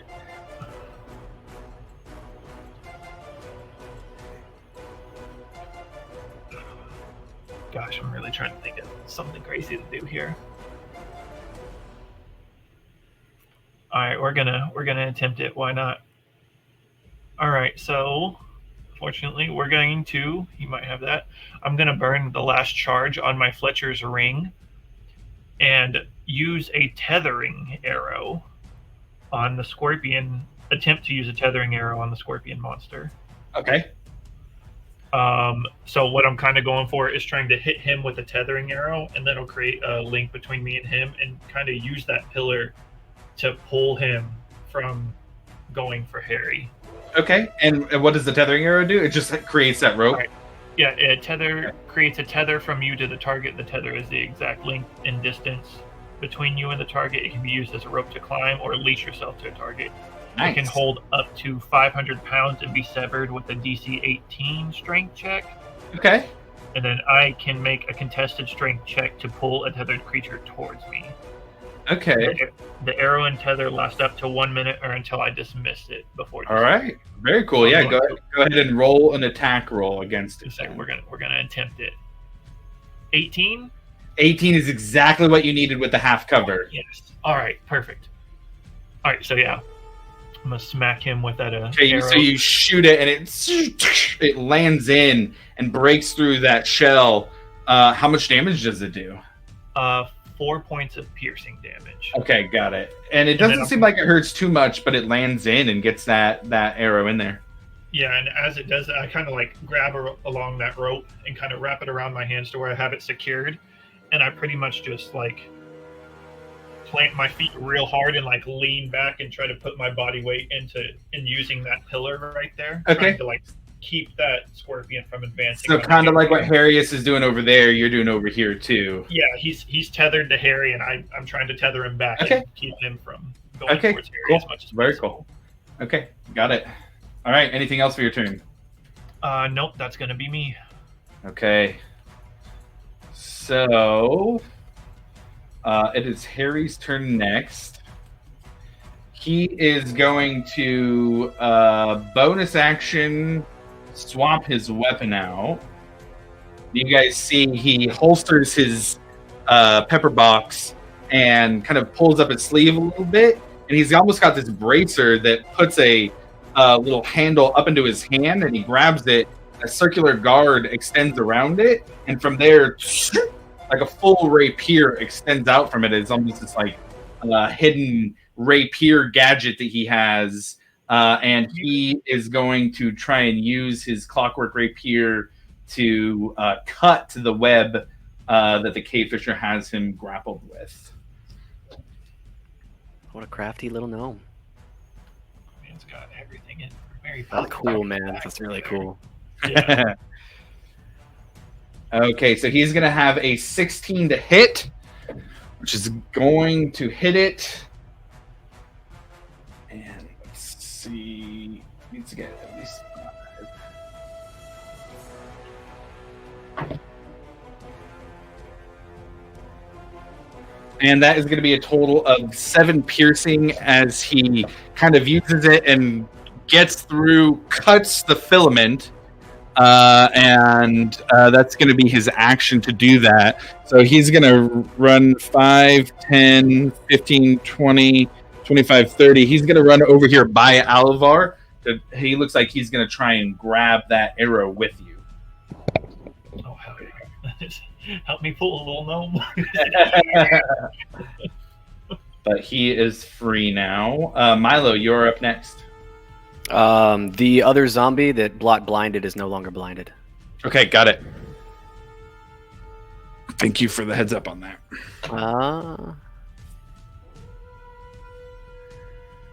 In my position, the scorpion can't see me, right? Because, well, yeah, just kind of the way you're crouched currently. got it.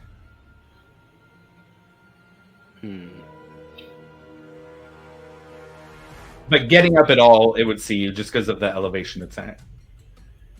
Okay. You know what I think I'm gonna do? I'm gonna go with a. Let's go with a vicious mockery on that zombie that was blinded. Okay. Yeah. That is going to be a 7 wisdom saving throw. That hits him for 1 point of psychic damage. Yay! And he has disadvantage. You see him just kind of give like a little head tilt as the 1 damage registers. And I just whisper under my breath, "Ugly." As it sails through the air. Okay, got it. All right, anything else for you? I am going to go ahead and bonus action hide again. Okay. Same place? Yeah, and that's going to be a dirty 20. 20. Okay. Now, because this one isn't blinded anymore, you are in direct line of sight of it, so you wouldn't be hiding from that one. Okay, Yeah. got it. But it would be from the other two at Oh, least. you know what? Can I move behind that column? Is that going to be? Is that LOS for both of them? A little that bit like would be kind of can like you put me in right. a spot. Yeah, that would be I would say that's fine. Yeah. With a from with that a one direct- right there. With a dirty 20, that I'll say that'll block you from the scorpion and Okay, cool. the zombie. Perfect. Then that would be the end of my turn. Okay. So it's the cave fisher's turn next. And seeing the now tethered arrow having hit him, it is going to turn, and it's going to go 5, 10, 15 feet that way. And it is going to use its bonus action to extend out its adhesive filament again. And that means that Alavar, you are now grappled. That is an automatic hit in that ability. So you are now grappled. As you have a tether to it, and it has a tether to you. It is going to use its action to pull you in, or at least attempt to pull you in and make a claw attack. I need a strength saving throw. Fuck. Of course, my worst stat. Oh, it's pulling me in. I got a 4. Ooh, a 4. Okay, so you guys see Alibor get pulled towards the cave fisher, and it's going to make one of its claw attacks against him. And that is a 24 to hit. Yeah, that definitely hits. Yep. All right, so that is going to be a total of 9 points of slashing damage. Oh. And it only gets one attack if it attacks or if it retracts its filament. So that will be the end of its turn. Varric, you're up next.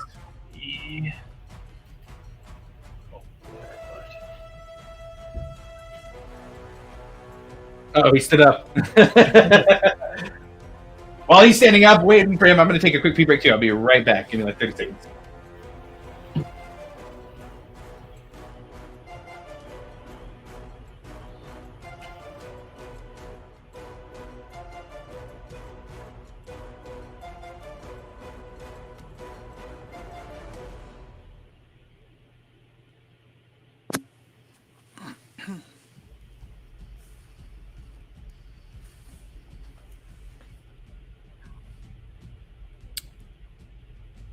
I'm guessing it's my turn. Yeah. you stood up to grab Josh something, stepped away though. Yeah. Yeah. You get hungry, man. God. I want to see a picture of this, like this cave crawler thing. Yeah. Okay, Varric, you are up. Hell yeah. Same as last time. Just gonna hit him in the face. Okay. Hit him in the face. What happens? Specifically the face. They're looking pretty beat up. That is a 13. 13 hits. Yeah, go ahead and roll for damage. And that is 8 points of damage. 8 points of damage. Okay, got it. You still using the glaive? Yes. This time you stab through up into its torso, hoping that you can sever the spine again, and you pull back out, and as you do, you hear this loud sucking sound, as it now is missing about half its torso. It's looking really hurt. That is my turn. Okay. Let's see. This one is up next. It's going to go 5, 10, and it's going to attack Breck. It's going to do so at advantage because he's not actually in melee with that one, though.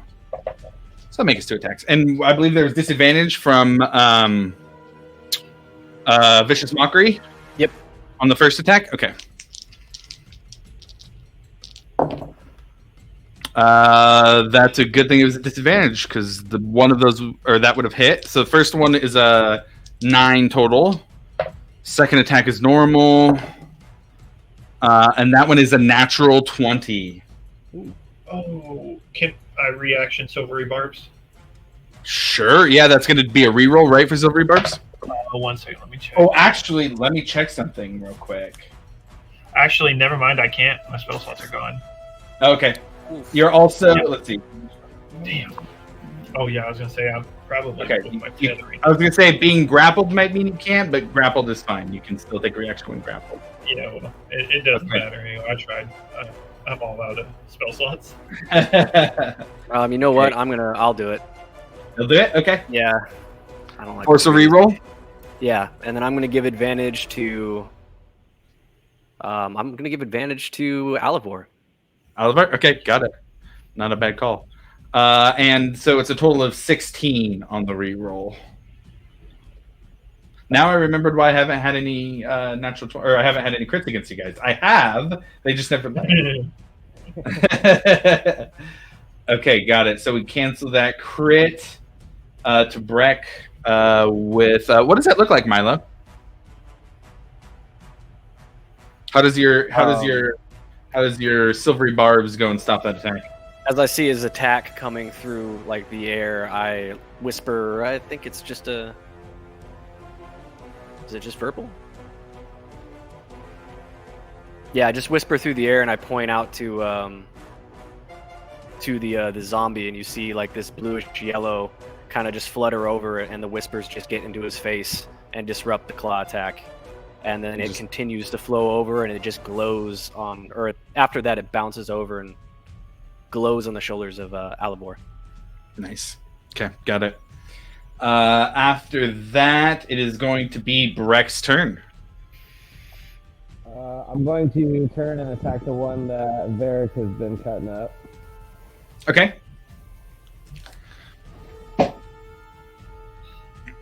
Go ahead and roll an attack on that one. It's looking pretty hurt. What was it? A 13. A 13 does hit. Yeah, go ahead and roll for damage. 7 points of bludgeoning damage. 7. Give me some flavor for that fatality, man. Well, with the fury of the tides going, and the mace just kind of hits, and it's almost like it hits, and it starts to push him, and then it's like a rushing wave slams him into the wall. Slams him against. All right. And when it slams, how much extra damage does it do? +2. So total of 9, or did you already calculate that? I did not. No, it's a total of 9. Okay, total of 9. All right, that's going to make a difference for its undead fortitude roll. And you slam it against the wall, and it kind of hits the wall, and almost like snaps its shoulder back into place, stands back up, and screams that loud screech at you guys as it rolls a 24 on its undead fortitude saving throw.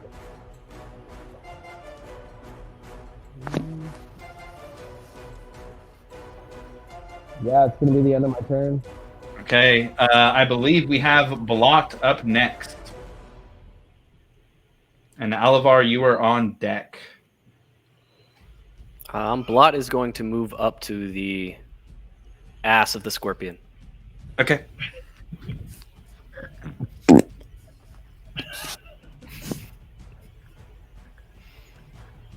And he's still hidden, right? He's not in its line of sight, so I'd say he'd still be hidden, yeah. Yeah. And that is going to be it. Okay. Alivor, you are now wrapped up in this webbing material as this cave fisher is starting to kind of reach back to make more claw attacks at you. What are you doing? I'm trying to get out of this grapple. Okay. Like, do I have to cut my way out, or? So, because I do have a dagger in me boot. So you feel like you can either try and pull yourself out, or you can make an attack against it like Harry did. It is just depending on which you would like to do. So mechanics wise, you can either make a strength saving throw or make an attack roll against it. All right, so an attack roll against it. It is AC 15 on the web.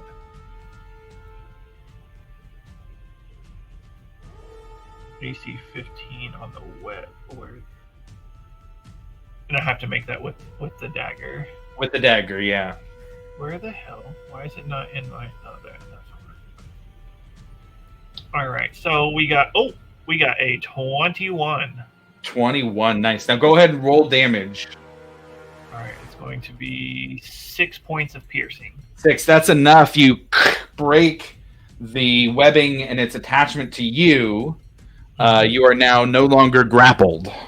And seeing that I don't want to be grappled, I obviously dismiss my rope away. Like, no thanks. I don't want to be connected to this guy any longer. And then I'm like right up on it, aren't I? Yeah, right in front of him. And that was my action getting out of that. Correct. And then I don't really have a bonus action. I can't really. We need to take the attack action. Oh, turns out I have 2 weapon fighting. That would have been nice to know. I mean, I don't think I can really do anything. Okay. You'd Yep, be able to that's it. move if you wanted to, but it Yeah, would but provoke. that's and my AC. I'm not quite as unhittable as some other people. So we're just gonna sit right here and just stare at it. Okay, got it. All right, so it is Harry's turn next.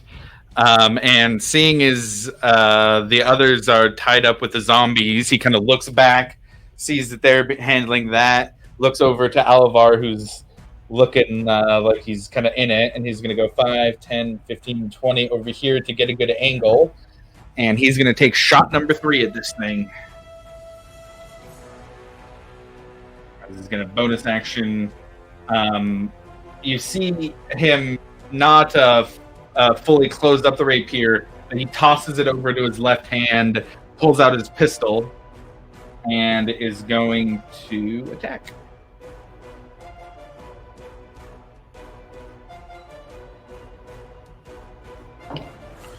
And that is an 18 to hit, which is going to hit that creature.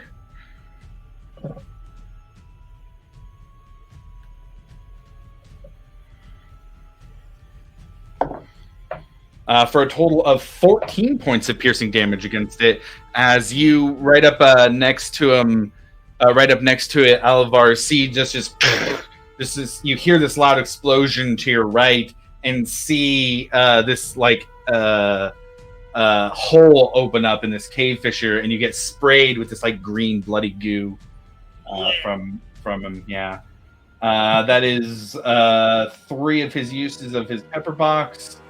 Milo, this is going to be your turn next. Oh, I'm sorry. Wait. I missed. Hold on here. Yeah, because that one's still alive. So that is actually going to be this one's turn next. He's going to come up on Varric and make 2 attacks against him.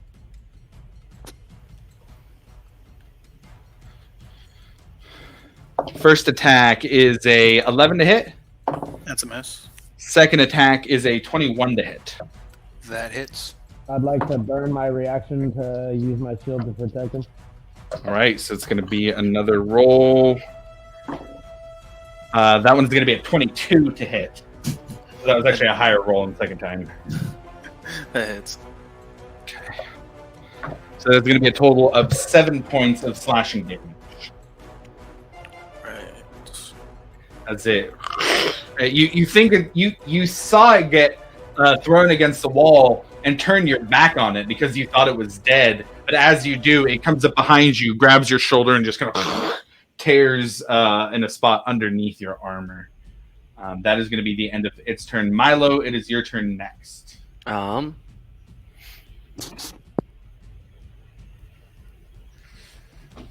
would like to use my. How's the? Which one is the worst looking zombie? The one that just attacked Varric. Okay, so I'd like to use my movement, whatever the minimum that I need to use to run up, and then I'm going to bonus action, Misty Shiv, Misty Step, behind that zombie. Nice. And you can do that this time. You are in range for that. So go ahead and roll with advantage on that attack. And you said it's with advantage? Yes. Dope. Okay, good. Because I'm going to need it.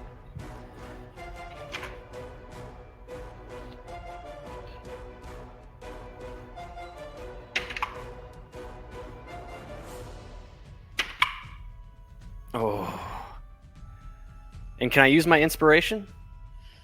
You know what? Don't worry about it. Yeah, generally that's like giving advantage. So if you already have advantage, it's a little much.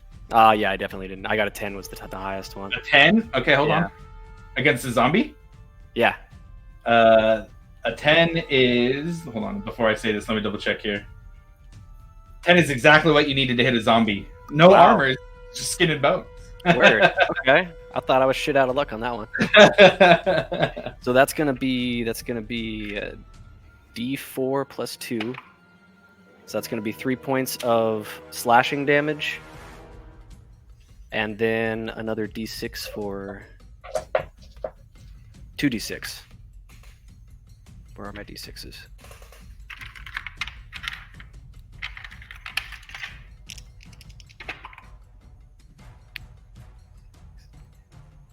It's gonna be 13 points of damage. Total? Nice. Yeah. So let me roll this before. It's got to be pretty high. No, it does not make the save. So tell me how that looks, killing the zombie right as it hits Varric. So like I run from out of my hiding spot, and as I run, I just kind of bring the dagger up as if I'm about to strike, and as I'm moving through the air to strike at almost nothing, just it misty, you see like a frosty mist around me envelop, and then I instantly appear behind the zombie to finish the strike right across the back of its neck. And as you do, it severs the brain. It just kind of falls backwards. Varric, you see it hit you, and then its head falls backwards as Milo is standing right behind it. Slow motion finish. With that one now dead. And then can I use the rest of my movement to start moving up to the northeast of the room? So Kind of towards the behind Harry. that would be about as far as you can get. Cool. But yeah, you can definitely start doing that. Okay. Yeah. Anything else? No? All right. So it is the Cave Fisher's turn next. This is going to make 2 claw attacks against Alavar. First one's a natural 20. Oh no. Bye. No reactions or anything on that? Just a clean natural 20? I ain't got nothing. Okay, all right. So the second one then is a 23 to hit. Yeah, they both hit. All right. So give me a second, guys. I got to roll some dice on this one. I can already guarantee you what's gonna happen on that one. Oh, shoot.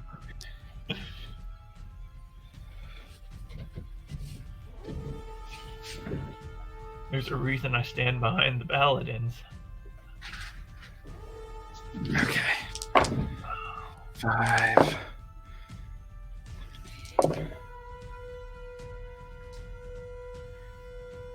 What's your total hit points? Uh-oh.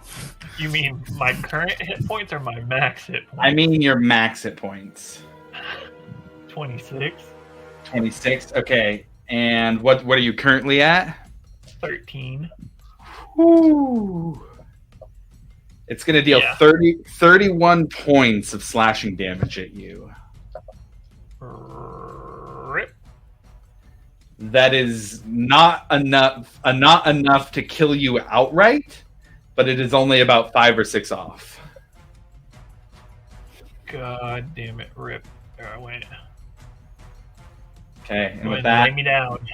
Alavar is down. And you hear hear Harry yell, "Little help! Little help!"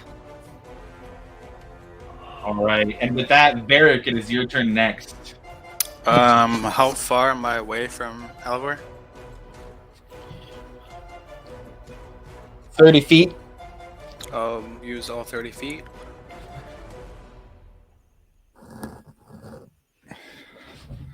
And then I will...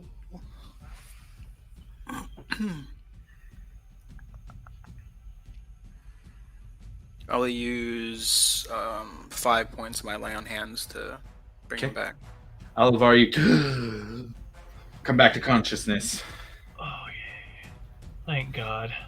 You are prone, however. Yeah. And I believe that's all I can do. Okay. My hero. It is going to be the last Husk Zombie's turn next, going against Wreck. He's going to make the first attack. That is a 15 to hit. No, Second attack, that is a 21 to hit. that does it, yeah. That does? Okay. So that's going to be a total of 6 points of slashing damage. as you two turn to look back towards you, and you see, distracted by what's going on with Alavar and Varric, it gives it the opening to slash kind of at your side where the armor doesn't fully cover. Breck, it is your turn next. I'd like to turn around and then hit that one Okay, with my mace. go ahead and roll that attack. 22 to hit. Yeah, definitely. So that's 9 points of bludgeoning damage, but I'd like to move it 10 feet toward that like rock formation. It does, and it'll hit that rock. Yeah, for sure. So that's and 11 points. 11 total. Okay. And then can you move me 25 feet up toward Alivor? You said 25? Yeah. 5, 10, 15, 20, 25. Puts you there. Okay. And then that's the end of my turn. Okay, all right. It is first. It is Blot. Blot is actually going to move up and over the slab, up into the to the very east side of that, like max distance, up into the man-made structure. Oh, kind of over here. Yeah, and he's gonna. Can he get? I'd like to get him 60 feet away from the scorpion, along that wall all the way back. Appreciate you. I think, yeah, I can get almost all the way, everything but the last little bit. Yeah, we'll do that, Okay, got and it. that should be it. All right, It's still hidden, Alavar. right? Yes. Okay. Alavar, you are hurt but still awake and still conscious. What are you doing? I'd have to use my action to stand up, wouldn't I? You'd have to use half of your movement to stand Half up. of my movement. All right, yeah, we'll go ahead and we'll do that. Okay. And then I'm going to. God damn it! Probably gonna regret it, but I'm gonna point a finger at this damn scorpion thing and use vicious mockery. Okay. And Sorry, go ahead. it's a wisdom 15. Okay, so let's see here.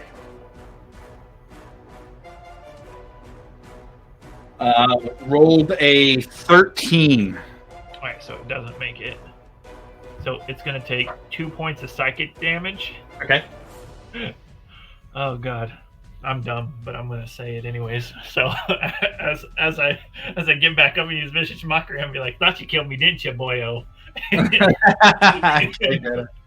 And you do 2 points of damage, and you see it Yeah. twitch just barely. It does register a little bit. Just playing a bit. Call me possum. Anyway, but yeah, I'm not moving. I'm not gonna give it that opportunity attack, and I'm just gonna sit right here. Wait for my Lord and Savior Paladin to save me. Does vicious mockery have like an effect, or is it just Yeah, damage? it causes it a disadvantage on its next attack roll. Yeah. So yeah, exactly. Okay. So Harry's gonna go next. He is up. He is going to step back just a little bit and say, "Let's get you out of there, buddy." And he's gonna lift up his hand and cast the same spell that you guys saw in the cave when he lifted up a rock. And he's gonna cast Levitate on Alavar, lifting him up out of the range of the cave fisher. Holy shit, I'm flying. Alavar, you just feel yourself lift up off the ground. Not in your control at all. You get lifted up out of the range of the cave fisher. Hell yes. Like, oh fuck, I really did die. All right, Milo, you are up next with the cave fisher on deck. This zombie that's off to my left, he's pretty hurt. Oh, alive and kicking. Okay. Yeah, I'm going to hit him with a vicious mockery. Okay. That is going to be a natural 7 minus 2, so 5 total. Cool. Ugly. It has a 4 points of psychic damage. Okay. You do see it kind of register a little bit more this time as it's walking. It kind of like trips up a little bit and then turns to look at you and kind of start chomping its teeth. And then I am going to take that and go, ooh, and then go right around Harry. Okay. Max distance. 10, 15, 20, 25, 30 there. And then I'm also going to take my bonus action, and I'm going to go right up those steps as far away from that scorpion as possible Okay. to get on the scorpion 6. 15, 20, 25, 30 would put you up like there. There we go. That looks good. Milo runs around. The end of my turn. All right, it is the Cave Fisher's turn next. Not being able to get Alivor anymore, it is going to move back 5, 10, and it is going to shoot its filament as a bonus action at Varric. Varric, you are now grappled. As the filament takes hold against you. And then it's going to use this action to try and retract the filament. Go ahead and give me a strength saving throw. Right.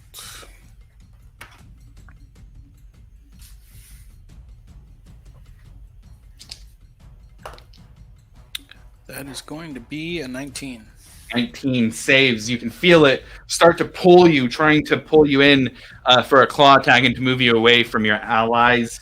But you are able to hold, planting down your feet. You get kind of, it's almost like you kind of get dragged a couple inches, but not the full length that it was trying to reach to get you. But you are still grappled.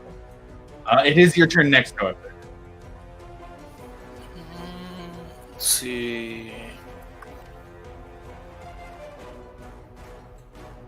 Yeah, I'm just gonna go right up to it then. Okay. Make it So the not claim even. attack. Not even. Oh, sorry. You're grappled. Your speed is 0. Oh, that's fine. So you Um, can pull you out. I think was like, I wait.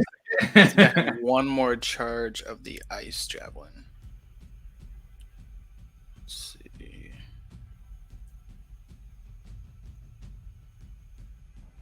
Yeah.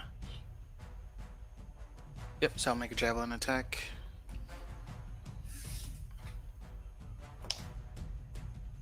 Rip. So that's an 8. An 8 does not hit, unfortunately. It goes and hits. Now there is still a save for Yeah. shattering. Right? Yep, so it's a DC 13 dex save. Let me see what its dex is. How long does Bardic Inspiration last? A minute. Wait. No, it says 10 minutes. 10 minutes. Sorry, 10 minutes. Oh, And it got exactly 13 on the roll. do have the bardic inspiration. I say you both paladins do. And I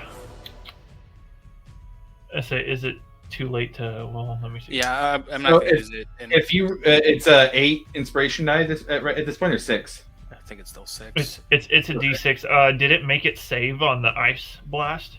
It Yeah. did make a save on the ice blast. Yeah, Is so it I'm too not late for even- me to use something, or No. No, it I'm- is. I'm going to activate my special ability, Sorrowful Fate, and change that save throw to a Charisma save instead, Oh. expending my last Bardic Inspiration point.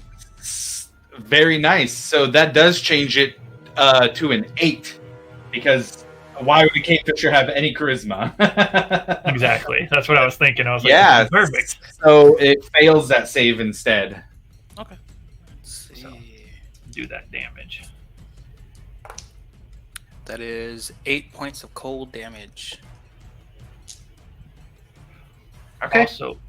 Also, it says if the target fails this save, roll a Bardic Inspiration die. The target takes psychic damage equal to the result and is plagued with regret for 1 minute.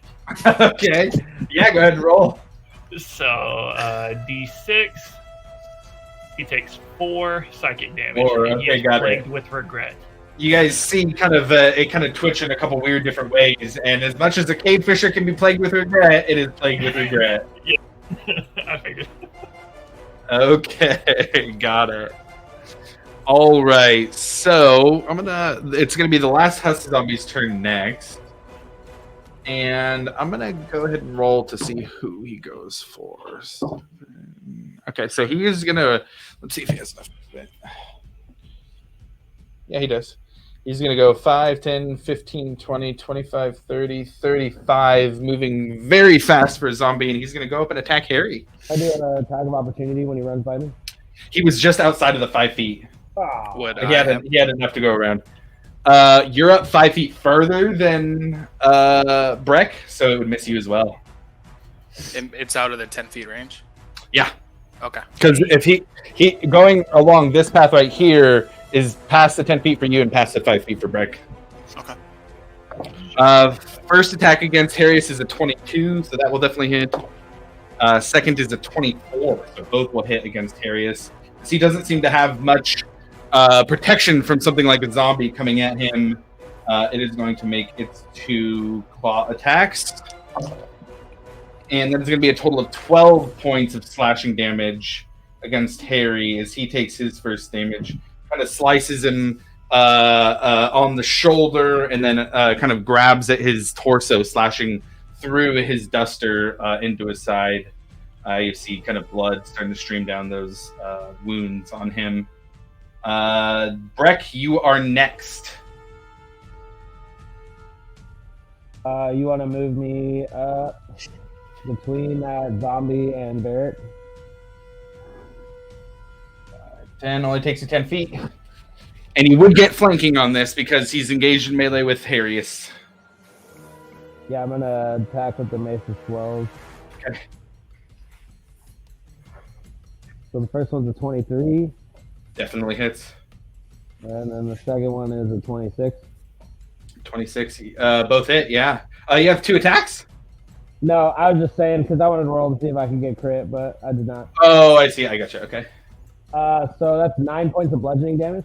Yeah, definitely. You swing down the mace and just kind of crack. You feel a bunch of bones crack like branches under the force of your I mace. kind of wanted to swing it up from the side, like its left side, and then move it 10 feet away from Harrius down. Okay. Yeah.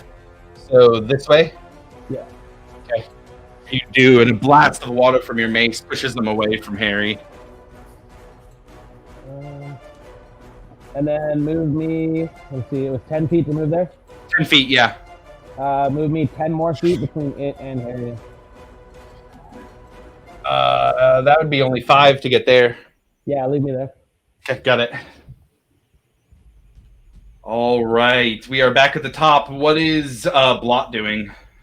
He is actually going to fly back up max distance to the other side of that room. Like over here, back over here? No. Caddy corner of the Oh, I see. Up here. structure, yeah. So diagonally across that other corner. Got it. Down and then down to that corner. Southwest corner. For 60 feet max. 60, And, so... yeah, and that'll be the rest of his. I'd rather take just a direct route if it's shorter that way. Oh, yeah. Yeah, 40 feet. Yeah, there we go. And then that's his. Okay. By the way, Milo, you do look and see that the broken tiles next to you do kind of lead down to a hole. You see like webbing, maybe some eggs kind of there on the corner, but that doesn't look super safe behind you. Okay.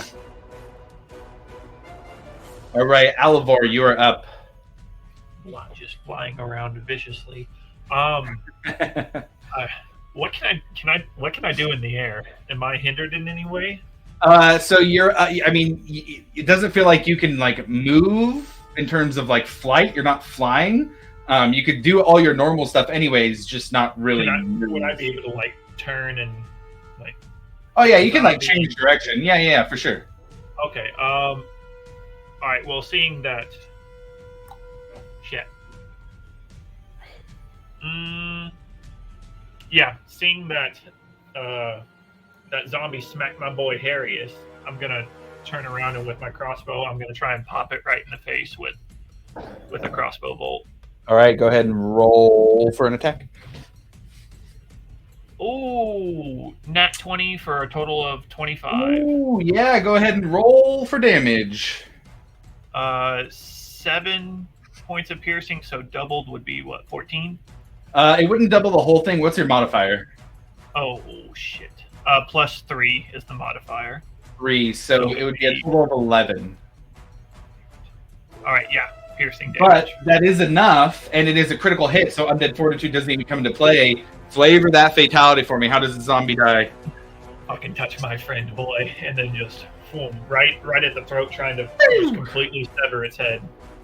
Breck, you see as this zombie is right in front of you, see a crossbow bolt just slide through the neck as it falls to the ground, dead, unable to get up.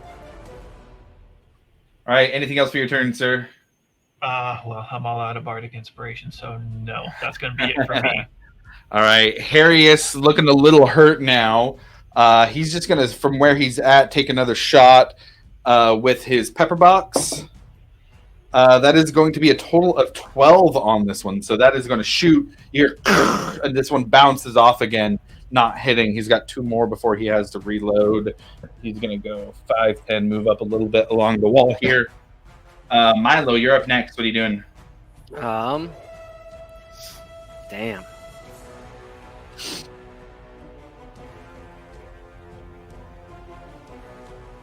You said it looks unsafe, right?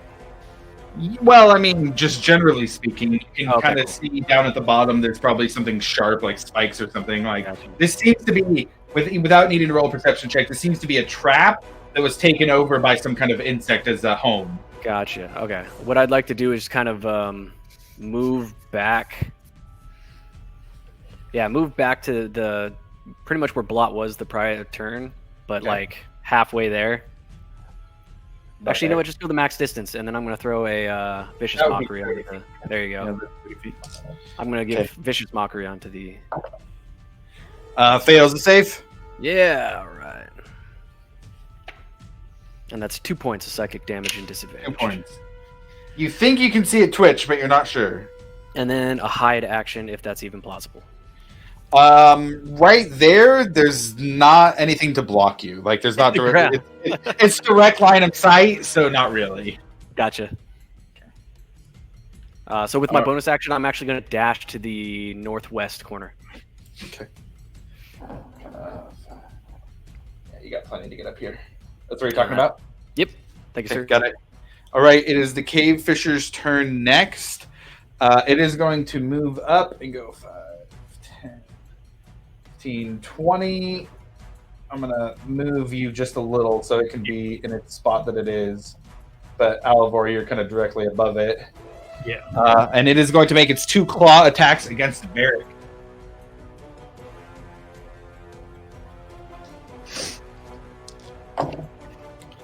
That is going to be a 17 and a 22. Was that disadvantage? Oh, the first one was not. And that was a 17. Or sorry, natural 17 was a 22. So at disadvantage, that one is same thing, exactly a 17. So that's still 22. Okay. Damn. Yeah, the first one would miss, then the second one would hit. Okay, got it. So that's going to be a total of 10 points of slashing damage. As it moves forward, you are still grappled. It has you in its filament, but it is your turn next. I will return the favor. It's going to be an attack with the glaive. And that is a 19 to hit. Yep, definitely hits.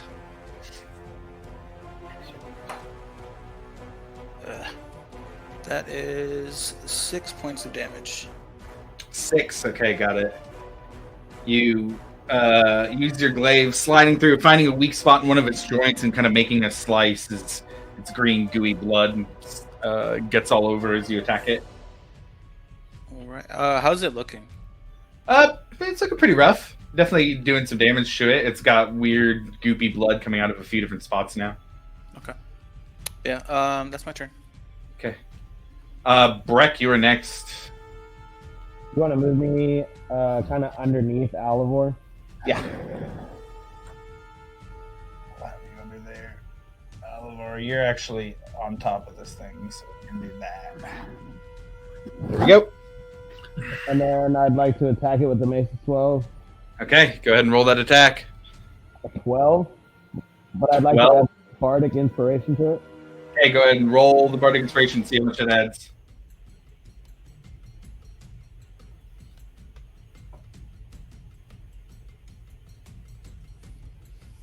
So it's an 18 now. 18 hits. Yeah, go ahead and roll damage.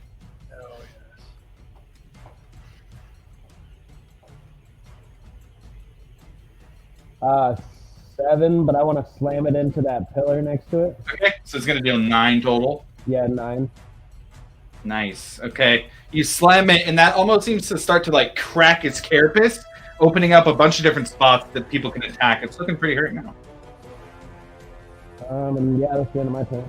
Okay. After Breck, what about Blop?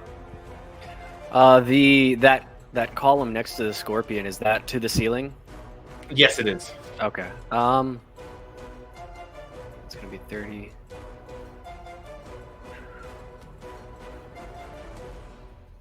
You know what? We're actually gonna back him off. Can I have him 60 feet away from the scorpion again? Sure. Just Thanks. back here, kind of over by you. Yeah, as long as it's within 60 feet of the scorpion. Yeah, it's about within 60. Okay. Yeah. Word. It's within 60, fair. Yep, he's good. All right, Alivar, you are up next. What do you got? You're directly above this thing. I'm just gonna roll and just look straight down at it and try to shoot a crossbow All right. directly Go above it, right down on its forehead. ahead and roll that attack. 21. 21 hits. Yeah. It's gonna. Oh, damn. Okay. Nice.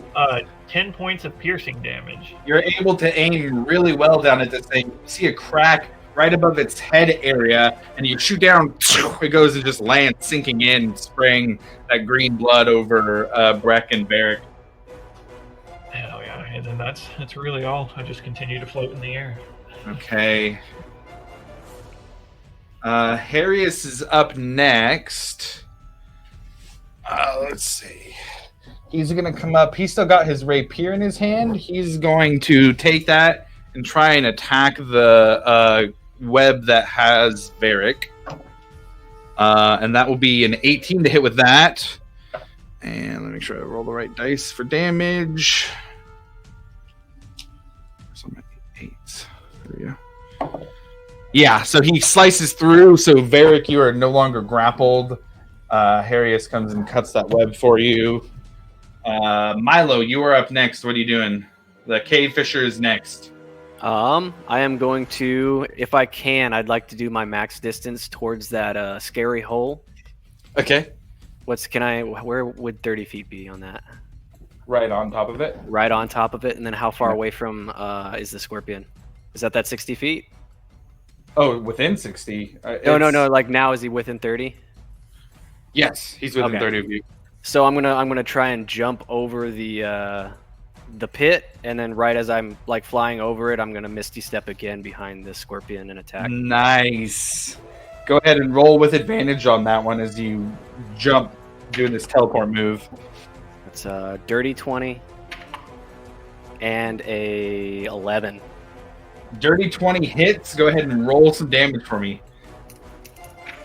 It's gonna be 3, 7, 10 points of slashing, sneak attack, and frost damage. I was hoping you said at least 10. Give me some flavor on this for ending the fight against this cave fisher. That is a dope move to run across So like. as I'm like leaping over, you guys see the same kind of thing, but as I'm coming up, I'm kind of like coming down with my hand on top of the dagger and then appears over the top of right onto the scorpion's back and then right down into his head. And with that, you slay the cave fisher. Varric, for the second time today, Milo appears in front of you, killing the thing that you are engaged with. With that, we are out of combat. Oh, thank goodness. Ooh, that was a close one today. Arius, get me That was down. awesome. Spent on spells. Alivor, you were no joke 5 or 6 hit points away on that attack from being fully dead, no death saves. Yeah, no, I wasn't a fan. I was getting ready to pull out a new character sheet. That was close. So, all right, we went over halfway there with that combat. So let's go ahead and take our 15-minute break. We'll be back. We'll call it 4:46 Pacific. But yeah, let's take a quick break and we'll get back into it. All right.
can't make scratch ones yet.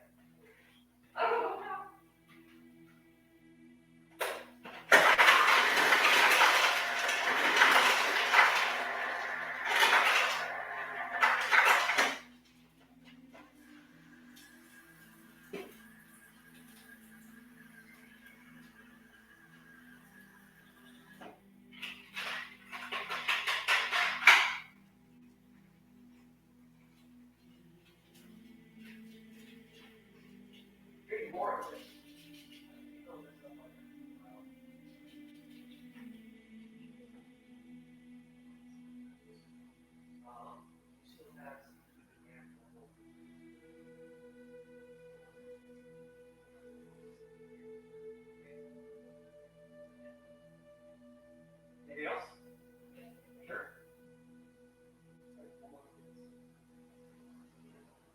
Well, that's great.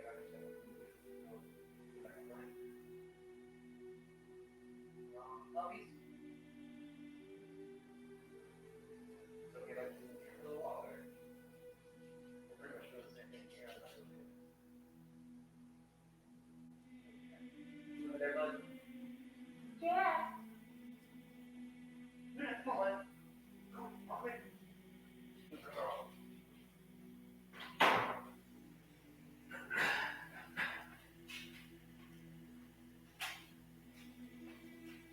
Yeah, one more thing.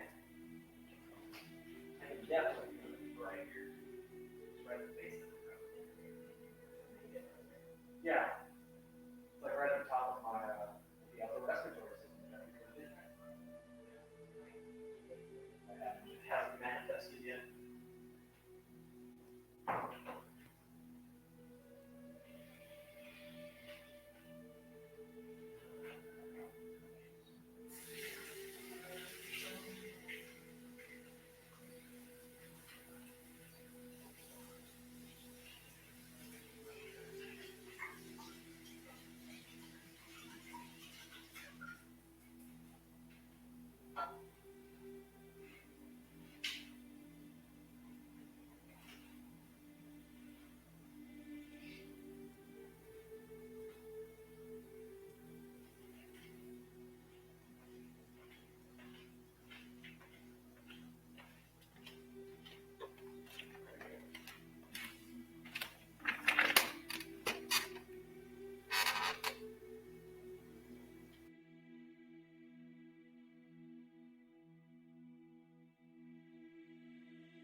You're almost a dead man. I was almost gonna new character.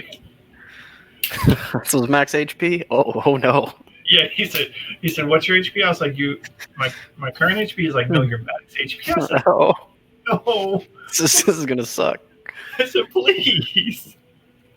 Y'all would have continued the adventure while I'm sitting here making a new character, trying to introduce myself again. That's what it's like. I think we need to get everybody to roll these new stats or something. Yeah. Whatever that system might be. Yeah. Get everyone's backup character ready to go just in case.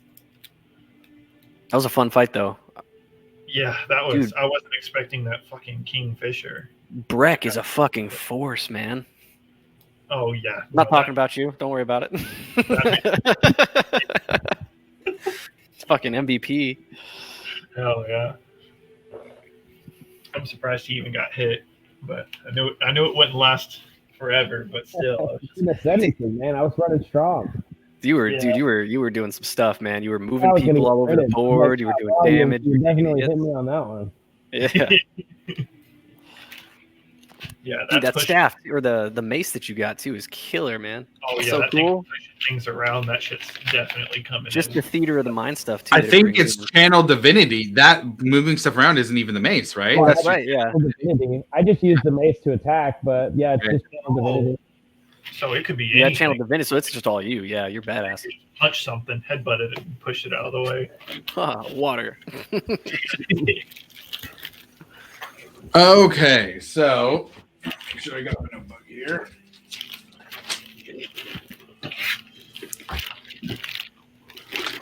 Fat ass has to do the snacks right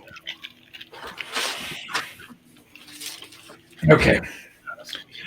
So with that, we return right to the end of where we were. Milo, were you like on top of this thing? Are we talking like a downward stab, and now you're on top of this thing, or? Yeah. So what I would have done was appear like right above it, and then as I drop down, use that force to clear the carapace and get into the So- brain.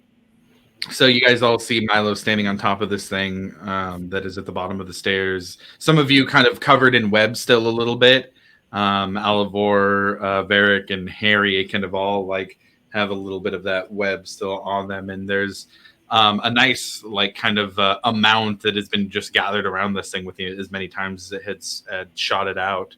But you now are in this cavern. What would you like to do? I'm gonna flourish and stow my blade as I kind of casually step off the corpse and just be like, well, that was easy, as I start to move towards the door at the far end, or at I least would- that hole.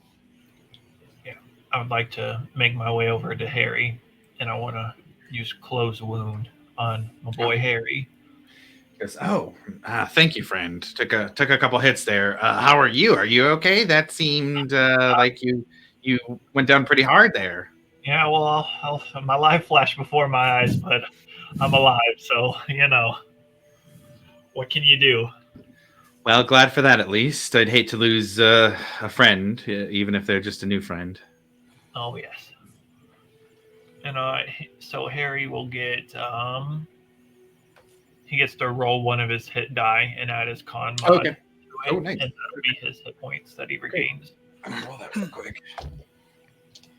Yeah, Alivor, you can praise Peller for that one. Yeah. Thanks, Pelor, for not sending me to the Raven Queen. So, not quite ready to meet with her face to face just yet.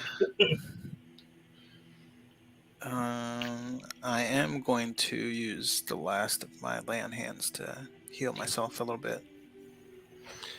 Harry says to the group, well, you all handle yourself very well. That's twice now I've seen you get into the thick of it, and both times you came out on top. That was...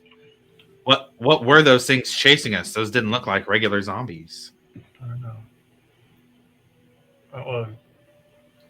Can we go take a look at them? Yeah, sure. I'm trying to see what's going on with these things. Just like Roll just like a roll medicine check. medicine. Okay. Nope, I'm not noticing shit. I got a 7. 7.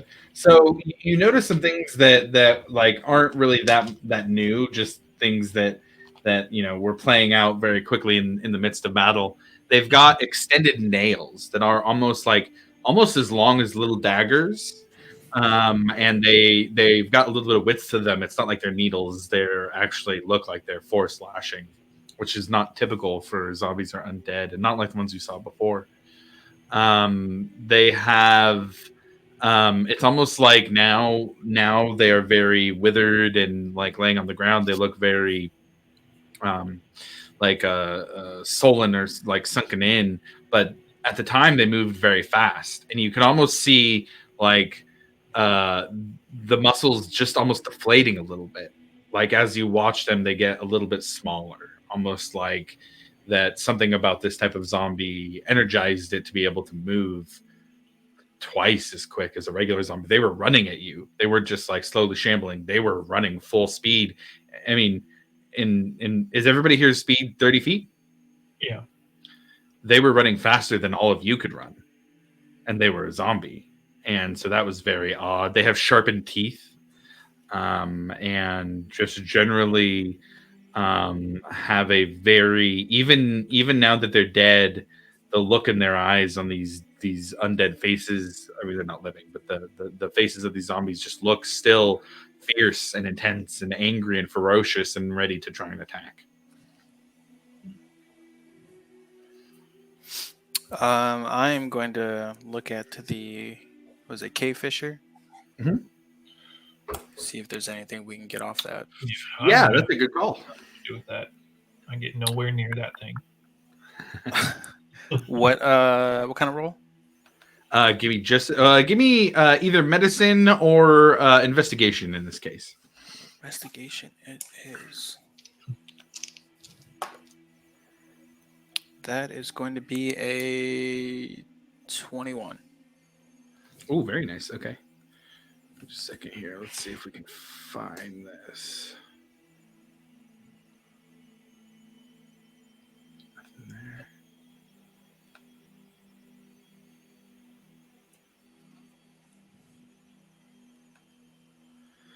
So, with a 21, you do notice that there's quite a bit of this like webbing, and it was on you, and it's still kind of sticky.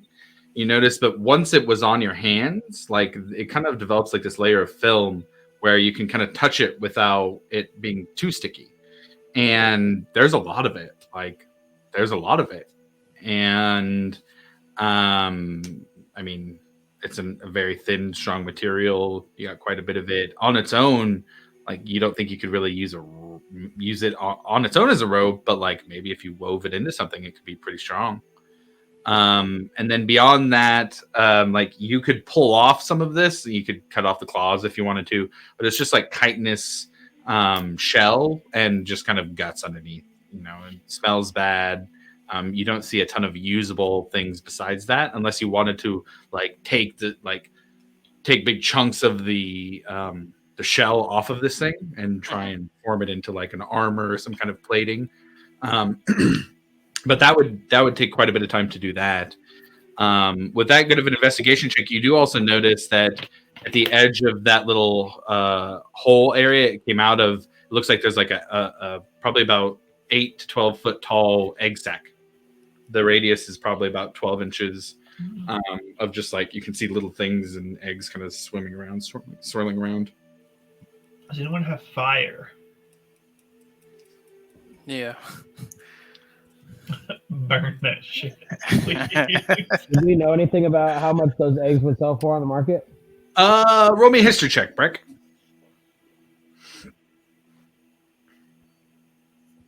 Oh, I got a 1, but I do have a friend that deals with exotic animals. You have a what? A friend that deals with exotic animals? Okay. I would say you don't know about cave fishers specifically, but because you have a friend who deals in exotic animals, the eggs of various insects, especially rare ones, are often valued pretty highly. You know that. You don't know specifically what these would go for, but you know some have a pretty good value. How big are they? You can't tell how many, like each one, you can't tell how many are in there, but each one is probably, I would say, like golf ball sized. And there's a stack that's about 8 to 12 inches tall, a foot long diameter. Could be a few. What if we wove the string into like a net bag and then use that net bag to carry the eggs? Or we have bag of holding, when in doubt, bag of holding. I mean, they don't look very big, so I mean, I was just gonna put like an egg or two in my bag. Oh, okay. I don't want nothing to do with them. That's all you guys, but If he's gonna do this, I'd like to step away from the hole. yeah. Yeah. I see Milo do that. I cautiously step back. I'm just gonna like, I'm just gonna watch. I tap you on the shoulder, and be like, "All right, man, you got this." And I kind of just How As much I of do the filament stuff can I get off the actual? I would say because so what happens is you grab and you start like pulling out of the cave fisher itself, and it's just like pull, and we're talking like a fucking magician who keeps pulling the handkerchiefs out of it, keep pulling and pulling. We'll say 250 yards worth of the very thin material, and you lift it up. It's super light. Like even though it's that much, you roll it all up, and it's really light, and you kind of pull it a little, super durable. Oh wow, that's cool. Yeah, that's all I want. I'm not trying to take too much time. Is there, upon like just a quick look around our area, is there anything else of note, like chests, drawers, anything? I'd say than nothing that you monsters? can see. Yeah, nothing that you can see. It doesn't look like there's any hidden rooms or anything. The door does seem rather intact up to the top part of the room that's more stone area. The doors does seem rather intact, but still very old. It's not like it's you walk up and like, oh, here's new construction. This is still aged like everything else. But beyond that, nothing in particular that seems to jump out in this room. There is that little puddle in the corner.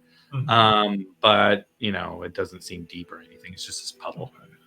Okay, I say we go out that door, guys, because I feel like that's an entrance, and that trap or whatever the hell that cave fisher crawled out of may have been used as a trap to the entrance to these caves or tunnels. Maybe. I agree with I that.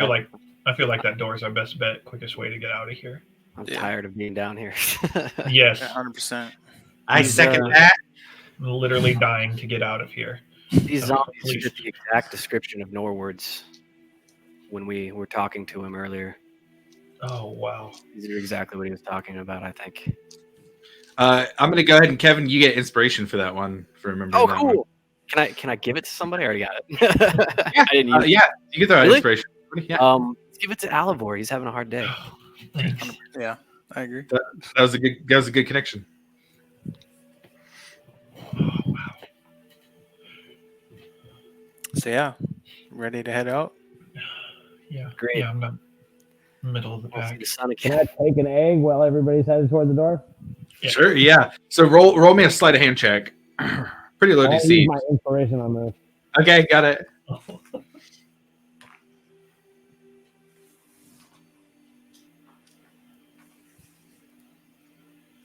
So an 8, 8. Okay, how many are you trying to grab? just the top one. Just top one. Okay, with an 8, you can get one.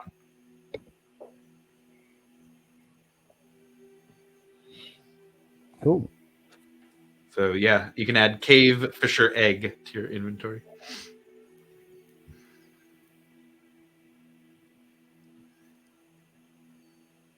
Okay. Do I see him do that? Like, I mean, he wasn't Are you making that. are you trying to be sneaky about it, Breck? Yeah. No, not really. I'm just gonna Yeah, you see it. while everybody's headed toward the door, take one. The sleight of hand Tomorrow- wasn't very sneaky, just generally like a dexterity based check. Milo's weighing his options, and he walks back over there. And he would also like to use inspiration. Okay, go ahead and roll sleight of hand for me. It's going to be a 22. How many are you trying to get? 4. You get 5. You Ooh. accidentally one sticks to the other side of your hand. Also, you pull out 4. You pull out 4, and then you look, and there's one like stuck to the other side. So you can mark 5 cave fisher eggs. 5 cave fisher eggs. That goes my inspiration. Yeah, and then I'm gonna head right back over to the door. Okay. Or at least follow Breck. It's You good guys to be head- behind Breck. It looks like it's cracked just a little bit. Like it's not fully closed. Looks like the locking mechanism on it may have even eroded down at this point. Okay, slowly gonna open said door. Is it locked? No, he said it was already opened. Oh, Yeah, it's it's cracked a little. Yeah, it's cracked a little. You open it, and another dark chamber just kind of starts leading off in a different direction. Pretty typical size and that you've seen so far. All right. I look back to the group. Who's leading the way? I'd like to step forward, kind of on my way by, put my hand on Alivor and give him 8 points to lay on hands. Oh, nice. Oh, my hero. Got it. Harrius from kind of the middle back says, before we go, I'll leave some traps behind us this time. That way, if anything's coming through, then it might hit those. Dang, Harrius, you're just now telling us about this? Oh, I didn't know we were going to be chased by crazy psychotic zombies now, did I? And he takes out this little disc. It's like a CD-sized disc, and he throws it on the ground, and it hits the ground and kind of like unfolds in 3 different spots and creates like a little kind of bear trap looking thing. That's cool. Harrius got all the gadgets. It's all that gnomish. I'm a gnomish contraption tinkerer. I like to make things. Okay. And I like the things you make. And he kind of like, all right, and takes a second to reload his pepper box. Right. And are you guys just heading forward in the cavern? Any particular thing you'd like to do? No, I am not in the music playing mood at the moment. I'm just gonna take a particular interest in or focus on the walls just to see if I can catch any more inscriptions or anything like that or carvings. It is more stone, and the stone part of the tunnel only lasts for about maybe 15-20 minutes, and then it kind of goes back to that natural cavern look. Probably about another 35 minutes after that or so, you come upon it continues forward, but you come upon it almost looks like it curves down, and the main part of the chamber goes into what looks like a little bit of a ladder going down, not quite directly down, but it's a pretty steep angle downwards. There is a chamber that goes up a little bit more and kind of up in a weird direction, but kind of a fork, one small chamber up and then one main tunnel down with a little ladder descent.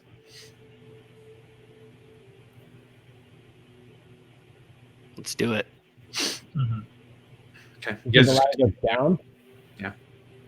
Yeah, it goes kind of down, very steeply angled down. And if that's the way you guys are choosing, down. We're going It was down. that way or back, right? Yeah. I mean, There's yeah. also a little, so it goes down, but there's also you can see if you kind of can jump or make your way across about 15-20 feet up in the air. There is another hall that goes up and off to the right, but it doesn't. It looks like an additional thing. It doesn't look like the main direction of this chamber. Well, up is always good. I was Yeah, gonna say, we're I don't think going down is what we want to do. Can down means it's also you send Blot ahead? I sure can, and I'm gonna go ahead and send Blot Oh, thank Up or down? up. Up. Okay. So up he goes. How far do you want him to go? 120 feet is you're communicating. Yeah, we'll go 120 feet then. Okay. And I'm There's just gonna take a seat and Gets about 120, and you can see at this point probably about 30 feet in the distance. It looks like it's probably caved in here at this point. This is somehow, you're not sure if it's done intentionally or what, but it does seem caved in here. it doesn't look like there's any way out up there. Damn it. All right, well, then only one other option. And I stand up and call Blot back. Okay. It zips back. And you guys head forward down Yeah, we go. down this ladder, and you get to the bottom. And Breck, you being in front, you get down and you step your foot down to the bottom once you finally get to a surface, and you move your foot, and it passes through. Like whatever surface is supposed to be is not there. But I'm like still on the ladder. Mm-hmm. Does the ladder stop? Yes. Oh, Like the ladder stops, and it's like, oh, you're done. The ladder's there. You're on flat ground, and you put your foot down, and it just passes through. How easy would it be for me to like hang off the last rung of the ladder and like peek my head through that? Man, to get your head past that, you'd have to hang from your feet. Basically, Right. You know what I mean? You can't just like look. It's too far to just look. Yeah, I feel like I could do that. You want to try to do that? You could send Blot Uh, again. Could you would? He's I mean, I like grew up on a ship. This can't be any different from hanging from rope. Sure. So you Get it. kind of like try and you'd look at the logistics. Give me a either an athletics or an acrobatics check to see if you can put your foot in the ladder rung and hang upside down. We just see Rick disappear. hey, what's 25. Rick athletics. doing? Oh, there we go. You guys see Breck just like he deftly like moves his foot up in between where his hands are, puts the foot in, hangs backwards, and like a gymnast gracefully leans back, like keeping tension the whole way. You're just like, wow, Breck's got some abs to be doing that, and just leans back and leans under. And what you see is another kind of cavern, kind of similar to this one. And you kind of look and see little spots of dirt. This seems to be the cavern that you guys originally came in. Oh, But like on the other side of the rock? Huh? But like on the other side of the rock? So underneath you. So basically, your head passes through, and you're looking like you're upside down in this chamber, Right. and it's just kind of going through.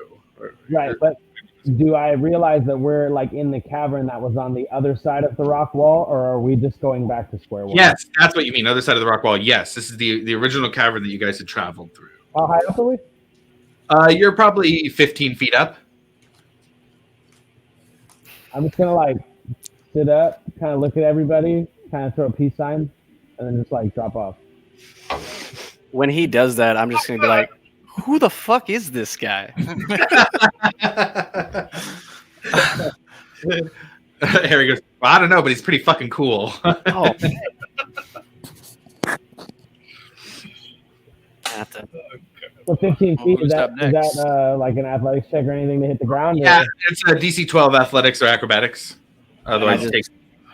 I'm gonna go ahead and just walk Oh, right cool. off the ledge and drop. Okay. And then, What was your roll, Breck? 21. Oh yeah, you're fine. You land like a gymnast. like a cat. Okay, Milo, you're flying down with your boots? You said. Yeah, I'm gonna hit it at the last second on that. So, Harrius turns and jumps down. Dexterously kind of does a little jump down and lands. Not quite superhero pose, but very like confidently. You said an acrobatics check? Acrobatics or athletics? Acrobatics it is. I got a 12. 12. Okay. That is just what you needed to not take any damage. I am kind of hurt. I also got a 12. Perfect. Wow. Nice. Right on. So the way I typically do it, just for you guys for elevations, 10 feet is DC 12, 20 feet is 14. It goes by 2 for each. And then for every 10 feet fall damage, every 10 feet that you fall, you take a D6 of fall damage. So if you're 50 feet up, you fail the DC like 18 or 20 save or whatever is 22, then you take 5d6 worth of damage. Damn. I can do that. In this case, everybody's good. Nobody takes any damage. And you are all free to move. It seems like now that you're here, you can almost see a little bit of sunlight. Like you're pretty close. To it. Oh, My God. You know, it makes me pretty uncomfortable that these tunnels are shifting so much and that there's secret entrances. Yeah, let's get out of More here. than Yeah. before we move on, can I? I'd like to. I don't know how long that lasts. Probably not that long. I am going to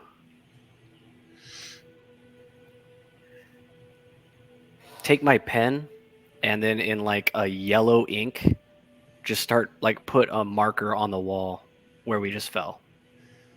Okay. Okay. On the left, coming into the tunnel, it would be on the left, Got it. and mark Are where you, we just are you fell. doing it like very obviously, or on like something that's kind of angled down, or Yeah, I'm trying to pick a spot that's hidden, and Okay. then yeah, hidden but recognizable if you saw it to go if look I for it? look for it, yeah, Sure. and Easy then enough. I'll count the steps and then annotate all of this in my journal. Okay. Wizardy type stuff. Word. Okay. Taking notes. So you guys head the rest of the way out. You get to the end of the illusionary cliff face, walk out, and into the what would be at this point still sunlight.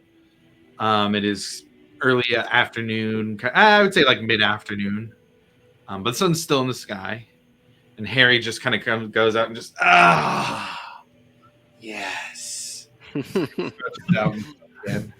It feels good. I've never been so happy to see grass. Oh, And Harry kind of looks to the left, looks to the right, looks up the foothill a bit. Huh. Well, I think for now, at least, this may be where we part ways. I hope to see you guys again soon. Yeah, safe travels. If all goes to plan, very soon, I will go speak with Casbin at once, and with as much haste as I can get him to muster, with any luck, we'll be in the settlement tomorrow to discuss things with you and whoever's there who's important to this meeting. But should anything go wrong, I will get word to the settlement and let you know what the situation is. But for now, my friends, thank you. If it weren't for you, I'd probably still be down there and probably dead. I owe Thank you you for helping us. Yeah. Oh yes, saved my life. Well, maybe someday you can repay the favor. Oh, any day. And he looks back up the hill and he goes, and he gives a little whistle. I can't whistle very well, but he gives a little kind of Stay a safe. honorable. And as he gives his whistle, you guys notice what was hard to see before, but is a very large cat as it moves down. It almost looks like a mountain lion. And it looks like a wild mountain lion as it gets close. And you see it moving closer and kind of curling around Harry and do a spin around him. And he gives a tap to it. And with the tap, it looks like it turns off an illusion. And you see a little saddle and some bags. And he hops on the back. Safe travels, friends. See you soon. And heads off. I keep loving this no more and more. Shall we get back to the cart? Yes, Yeah. yes, please. You guys find it easy enough. The horses are a little agitated at being tied up for a few hours, but otherwise, if you would like, it is a bit of travel back to the settlement. Mhm. But if you start now, then you can get there before it's too late. I say I just hop in the back, sprawl out, lay in the back of the cart. Just like, struggling. How does double time work for? Dude, like, is there? I know there's forced march, but what's like? Is there a faster speed than normal that we can go with the cart to make haste? I would say so. It is a little bit of a trip because you guys went further than just the Daggermore. Let me check something here.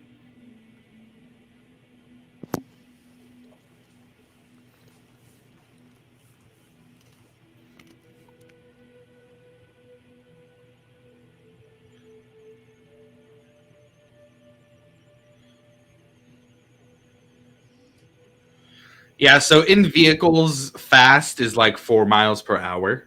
Oh, super fast. And then forced march is 8 hours a day, and then it's beyond 8 hours. You'd have to start like rolling for Constitution saving throws if you're going too fast. The trip is, for what I said, the trip is about 8 hours, so we're not going to do any exhaustion or any worry about anything like that. If I'm driving the cart, I can move up to twice the normal amount of time before we're subject to a forced march. Oh, so even then, yeah, even better. So yeah, so you guys get in the cart and make haste back to the settlement. Brett, go ahead and roll me an animal handling check Ooh. for the horses on the cart.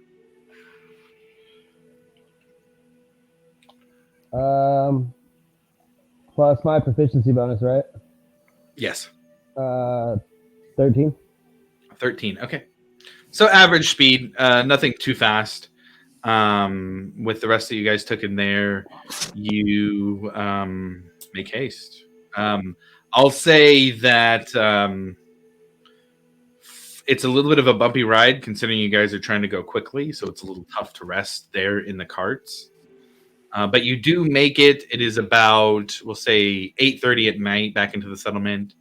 You do hear a little bit of music going on, some lights coming from the kind of center of town, or the center of the settlement at least. And as you approach, you do feel a little bit of energy in the air. It is a little more abuzz than normal. But you approach, and people are moving around the front area. You notice that there are Crown's Guard posted at the gate, and roll back into town. You notice that the horses that Aki and Alivor had used the day before had been returned. You see them being tended to by Red as you pass through. But you get back to the settlement and are kind of, we'll say, right outside, or right on the other side of the wall. We'll switch back to that there too. Right on the other side of the wall. You're back. What would you like to do?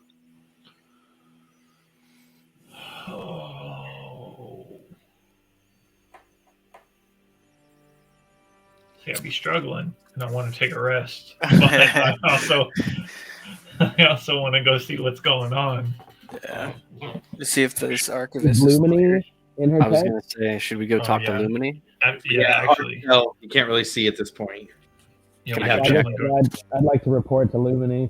yeah, I'm we gonna can follow. check in. Yeah, I'm gonna follow Brett. Okay. You guys go to her tent and notice there's nobody posted outside. Generally means she's not in there. Yeah, her tent doors are closed. You open up, peek. It's dark in there. No candles lit or anything for evening light.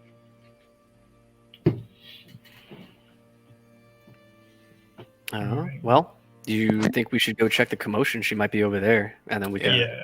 two birds, one stone, maybe. Yep. Okay. You guys head over to that area, and it's the backside of Michonne's mercantile shop. And it looks like as you get there, there's not just like an awning kind of area up top, but there is like actual walls that got put up, and almost a makeshift double door that opens up. It doesn't seem to have like, all the extra molding on it, but there you do see this double door. And you hear music coming from the inside, and it isn't like a raucous tavern feel, but it does feel like very formal, almost a more like classical style of music that is kind of maybe accompanying a meal than as opposed to like a concert in a tavern. But you approach and see this. You smell wonderful food. You just smell like there's barbecue. Stuff roasting over coals. You smell like sweetness, like there's kind of maybe there's pastries and those types of things inside. It smells wonderful, even just from outside the doors. You guys like all just hear this loud rumble as I clutch my stomach. It's been so long. I agree. I say we follow our guts. And you guys push through. The doors themselves like don't have handles yet that you could open, with any kind of latching mechanism. So you just push it open, and you look down and it like slides across this very like haphazardly placed wooden boards to give like a flat surface that's on the inside. And you look, and there's some plants that have been placed with like bouquets of flowers and like hangers, as well as one or two it looks like arcane lights that are up in the ceiling area of this place. And there's some round tables with some black tablecloth over them, and then candles floating above the table, each with a light on them. And you look to see Lumini at a long table. So there's the circular tables, and off to the left there's like a long table, and she is sitting across from three figures. One who is dressed almost in like longer robes, and he is a half orc who has some glasses and has like a wooden symbol here on his chest, and then two, a male and a female, one to each side. The female has short cropped blonde hair and a very serious look on his face.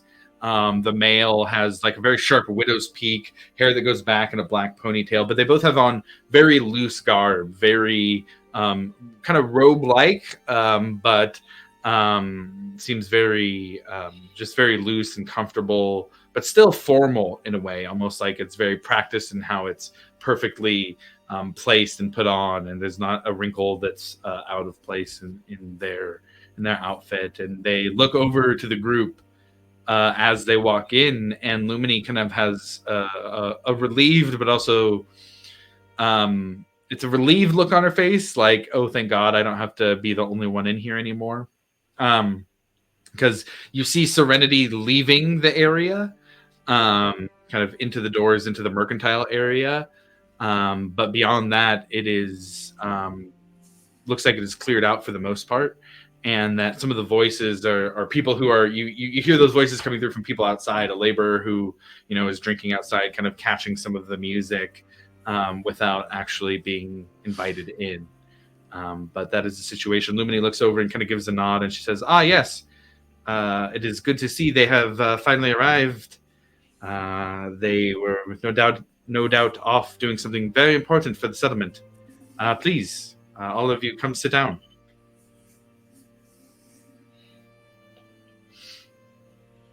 I take a seat. Oh yeah, we're going to hop in the SWAT. And right as you guys sit down, you hear the door to the mercantile area open, and you go, "Hey, friends! Hey, looks like we finally got some people joining, eh?" Mission. And you see from the blonde with the short crop blonde hair woman in the blue robes, she kind of just rolls her eyes. Here we go, and grabs her wine cup and just takes a big swig out of her wine glass, and kind of slams it down. More wine, please.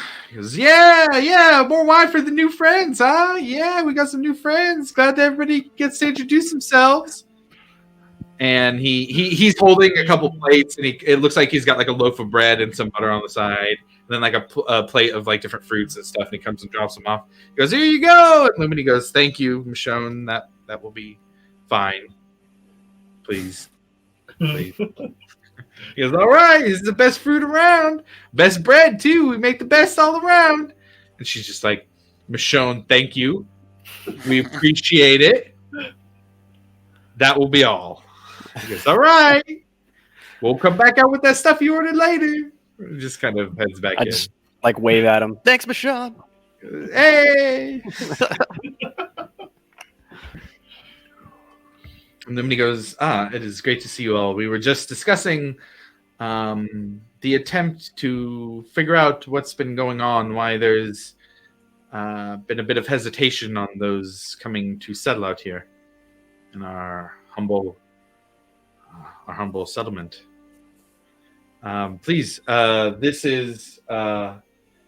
and the half-orc now kind of sits up a bit. He goes, "Hello. It is nice to meet you all.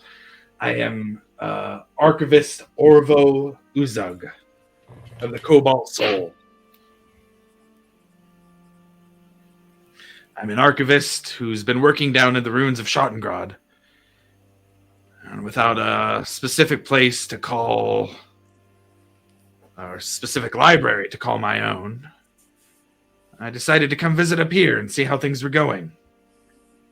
Lumini's been telling me good things about you all, and the work you've been doing in this short time you've been here."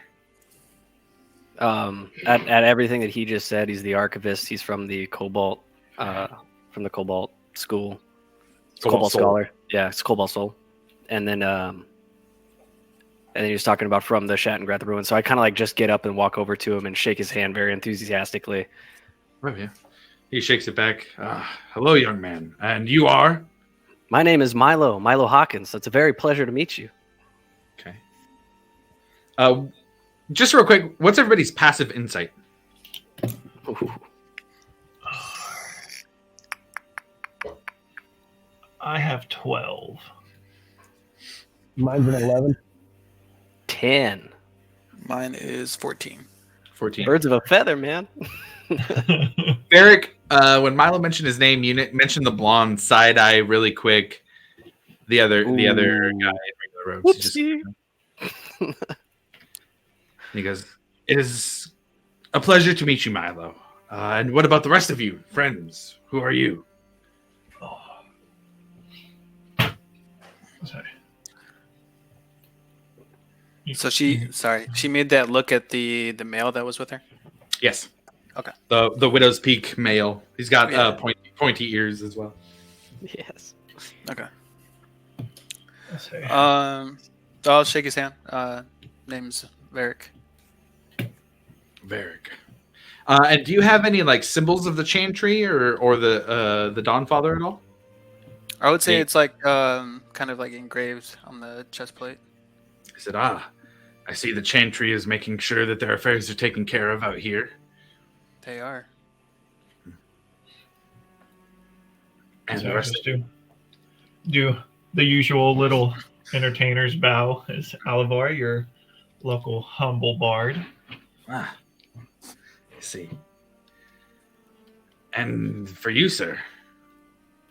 Looks to Breck. Brett peeped over. I'll extend a hand to shake his hand. Shakes the hand back. Always good to have some dwarven influence in new places.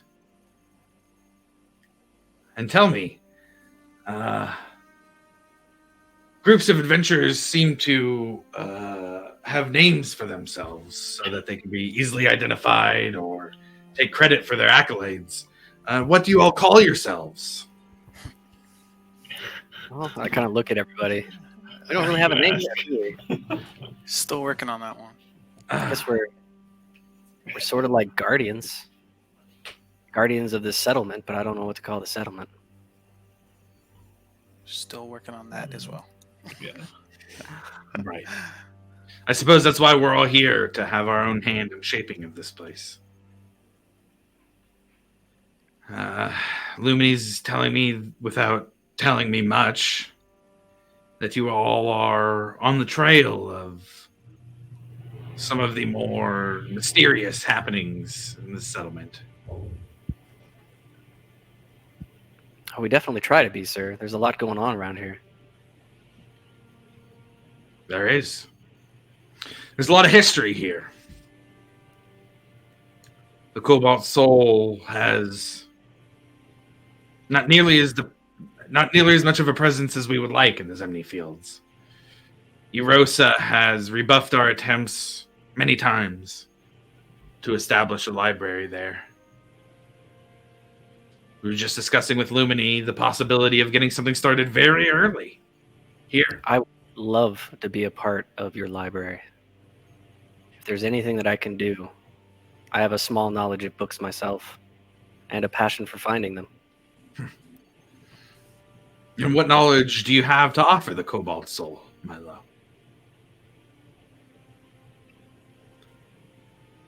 It's just the knowledge that I've acquired in my own personal studies and the stuff that I've gotten from my education, as well as my adventures. And I like to go ruin hunting and try and find scriptures and words and maybe lost magics. At least that's my dream, and bring them back and pretty much do exactly what you said, sir. Either start a library or a pace of learning. Well, you seem tailor-made then for the Cobalt Soul. And Ayun, the knowing mentor. Tell me, do you worship any gods? I have always kind of been on one side of that, more of the arcane, but I have definitely felt a strong pull towards Ayun and some of the paths of Bahamut. Wow. that perhaps you'd like to speak here with Kuzov and Voth. A little bit more, and he gestures over to the two. And he points to the female. The female is Kuzov. The male is Voth. Voth. Is it how do you spell Kuzov? Kuzoth. TH. And Voth is Vauth.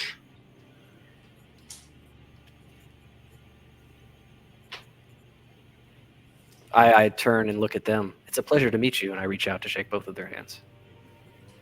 They both reach out to shake your hand as well, and they both have a grip that like intimidates you. Do they both look elvish? No, the female looks human. Human. And the pointy ears on the male are more half elf than elf. Okay.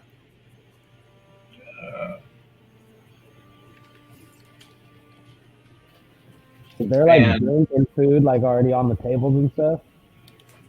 There's a little bit of food. There's the fruit platter and the bread that Michonne had brought out. Is there like drinks? There is. They each have like a wine glass, but beyond that, like they have their drinks, but there's not anything besides that. Okay, I'd like to go get drinks for everybody, I guess. Okay. That doesn't have one. Okay. Would I have clocked that they like firmly gripped his hand during the handshake? Yeah, they're not trying to hide it. Okay. I'll introduce myself and do the exact same to both of them, Okay. but harder. Go ahead and roll me a strength check. All right. Let's see. For both of them? Yeah. So I got 16 on the first one, and then 8 on the second. Okay, so the second one looks like you go in for the first one and you squeeze hard, and they kind of like cringe just a little bit. Second one, it's pretty even. You guys are kind of very very even grip there. They roll. It's kind of like sarcastically, be like, "Oh, it's so nice to meet you." Yeah, and they kind of have a look of it's a little bit of admiration, just kind of like, okay. How does this how does this female look? What does she look like? Give me some details. So she's got like short cropped blonde hair, and she's got this face that is very I guess I'd say she's very attractive. She has very attractive features, but she has a very no nonsense look on her face. Like if you tried to talk to her, she maybe would talk to you, and the sternness is what stands out more than anything. But you kind of like, look a little bit, give the peripheral side eye, and you can see that she's just like super toned. Like her muscles are just popping. And it's not that she's got like huge muscles. It's just that she's just like ripped, but like toned, like there's not an ounce of fat on her at all. She is just like that grip was earned that she had. And so that would be your description there. Okay, Breck, cool. you head into the doors. Are you just going into the door that Michonne and Serenity had gone through? Yeah. Yeah. So you go in there, and they're like, "Hey, Michonne, hey, buddy, what can we do for you? Just get some stuff ready in here. Everybody ordered some meals. So what can I do? What can I get you?" I'd like to get a round of drinks for my friends. And what are you preparing for meals there? It was, we got some lamb shanks for these guys. That's what they ordered. We didn't have much, so we just got like real good. People like lamb, right? You like lamb? I like lamb. All right, so hey, Serenity, one more lamb dish for Breck, please. So we got lamb. Get us 4 more lamb dishes if you want. Hey, 4 more lamb dishes for our friends here who just showed up. And drinks. Hey, did you see how good Sunja helped out there? So she helped me get stuff put up on the awning, and then Sunja just kept going around to everybody saying, "Hi, I'm friend Sunja. Hi, I'm friend Sunja," and everybody like wanted to help. She even got the damn artisans to come help us. I'm happy to hear it, man. Yeah. Hey, so I had an idea for the name of this place, right? Sunja's real friendly, right? She went around helping everybody. We're gonna call this place the Friendly Ogre. What do you think? You like that? I like that. All right, cool. All right, so hey, and he goes and starts pouring some drinks, gives you like a bunch. All right, here you go, and like doesn't even give you a choice. Just here's what he gave you, and there's like four. Or were you getting for the whole table? For us. Or just for us? Okay, so he gives you 4 drinks and gives you. I wouldn't say he gives you a platter to hand. He just hands you 4. You could grab 2 in each hand pretty easily. Cool. Thanks, Michelle. He goes, "Hey, no problem, man. Anything for my friends." And goes back to what he was doing. You head back out, and at the table, they're kind of you notice some sizing up of each different side, and says, and you hear Orvo, the half orc, kind of start chiming back in. We would like the Cobalt Soul to have more of a presence here and think that that could add a great benefit to the settlement. But we are aware of others who might wield political power in the area also wanting to do the same. Tell me, the Cobalt Soul believes that a myriad presence in Erosa may be the reason for our numerous rejections. Has there been any evidence of the myriad wanting to interfere in the way the settlement has developed so far? I kind of look at everybody. All right, go ahead. Yeah. So we know he's Cobalt Soul. Are the other 2 Cobalt Soul as well? Based on their garb, it looks like it, yeah. Okay.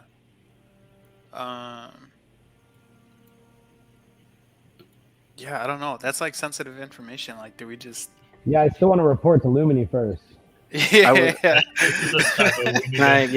After like looking at everybody, I'm gonna go ahead and look at. With all due respect, I don't think that that's something to be mentioned here.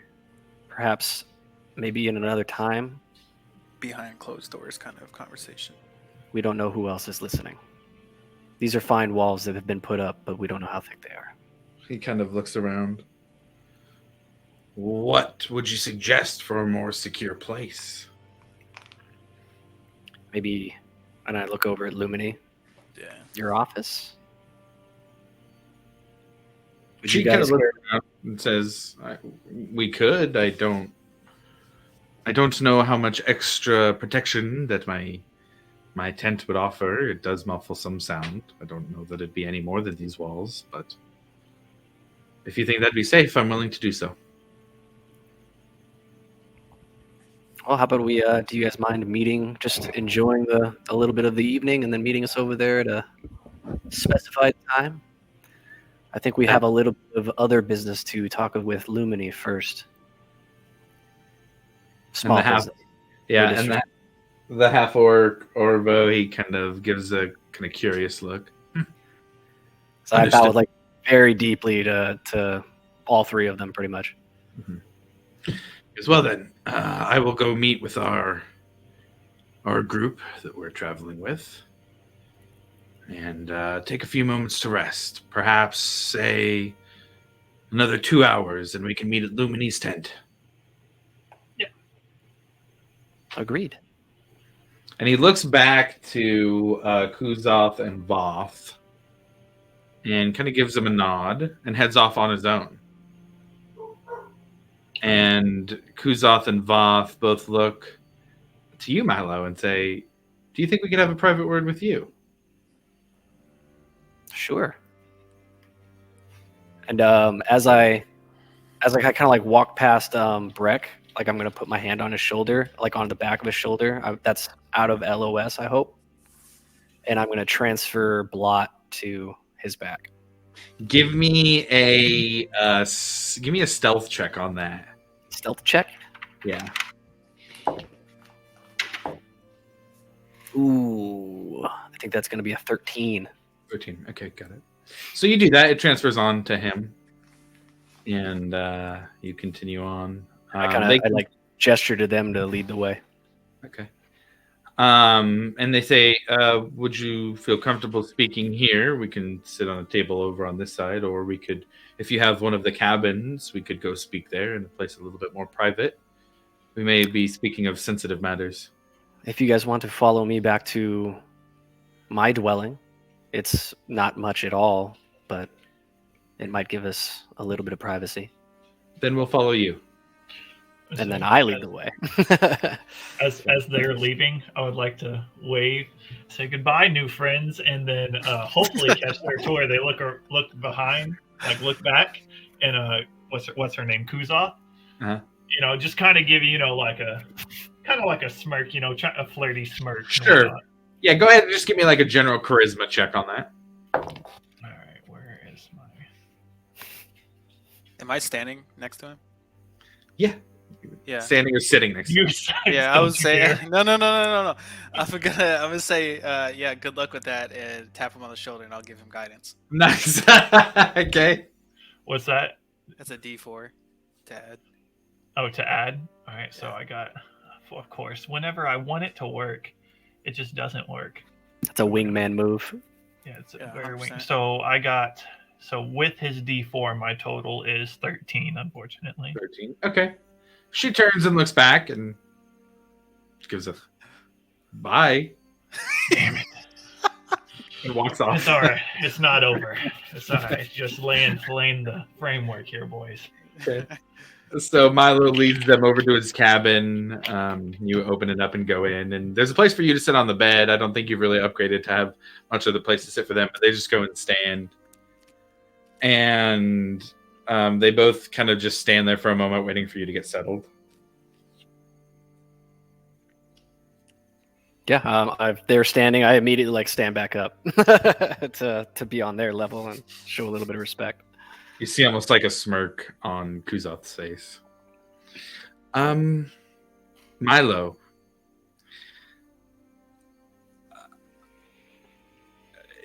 To be honest, we were a little surprised to hear your name.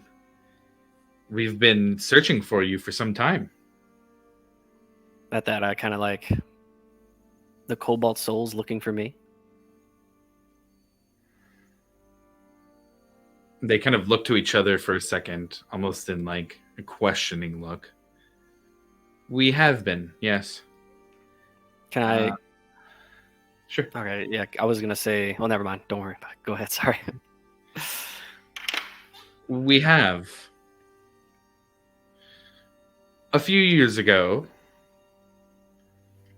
the Cobalt Soul came in to the custodianship of one former Cerberus Assembly member, Trent Ikathon.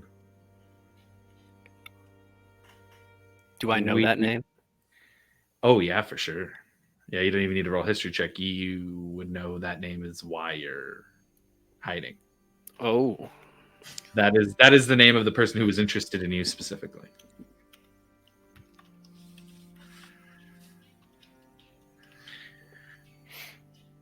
And as such, we were given access not just to making sure he was kept imprisoned for what he had done, but we were granted custody of his personal effects.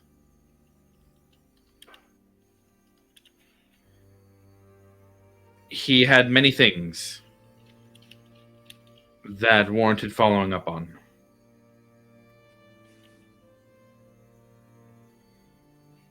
But we found that in some of his personal and private journals that he wrote about an interest in you.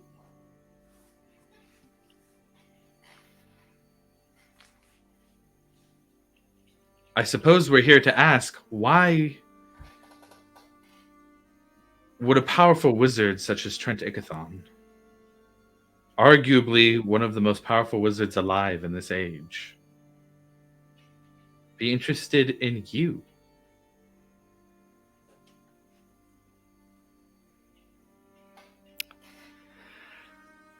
you know, it was only the slightest information that I got. I didn't even know that. I don't know. All I know is that there was this attention that I needed to get away from, and that's why I left.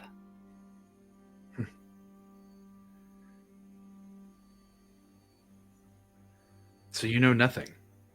I mean, can you can you just tell us about yourself? Are you willing to share who you are, where you came from? Up until this point, to be honest, we were expecting some kind of enigmatic figure. With all due respect, I've only just met you. I feel it a little bit preemptive to go into my life story. Can I get like an insight check on them? Sure, yeah, go ahead and roll an insight check.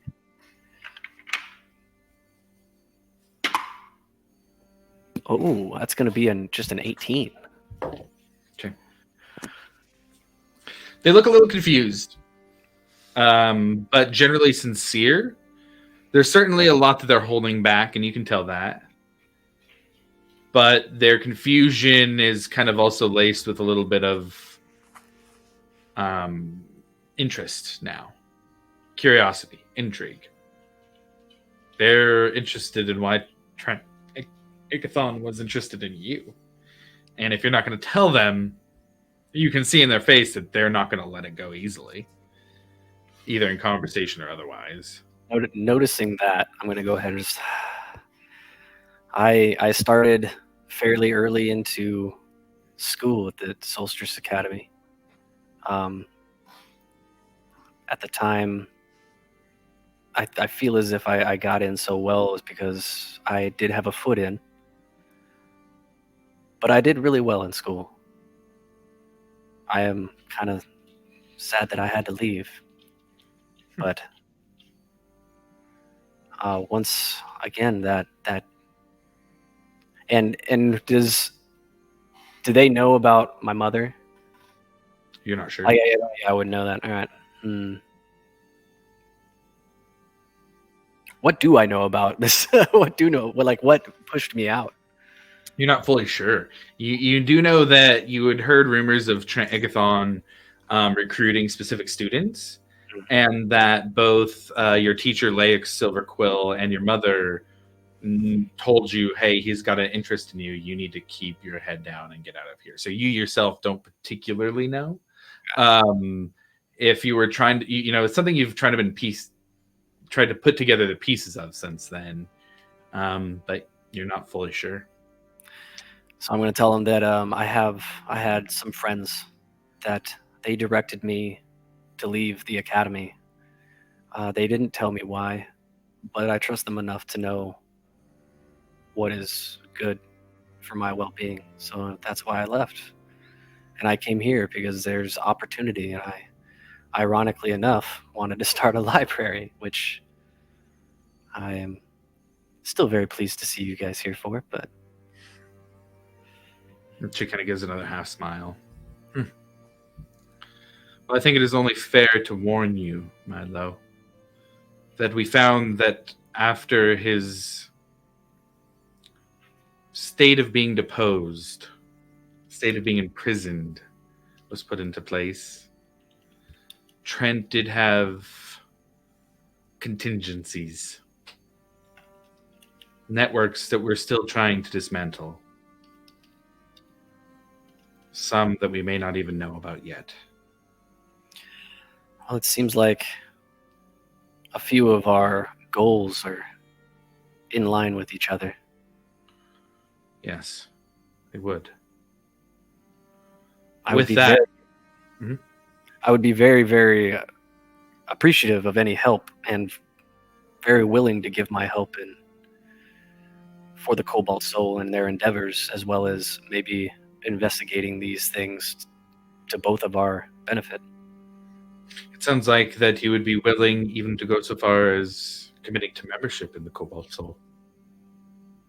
That has, I must confess, been a dream of mine for a while now. Well then, as an expositor, I am granted the authority to bring in new recruits into the Order. With my authority. Like lights. He just smiles. See? With that authority, Milo Hawkins, I name you a recruit of the Cobalt Soul.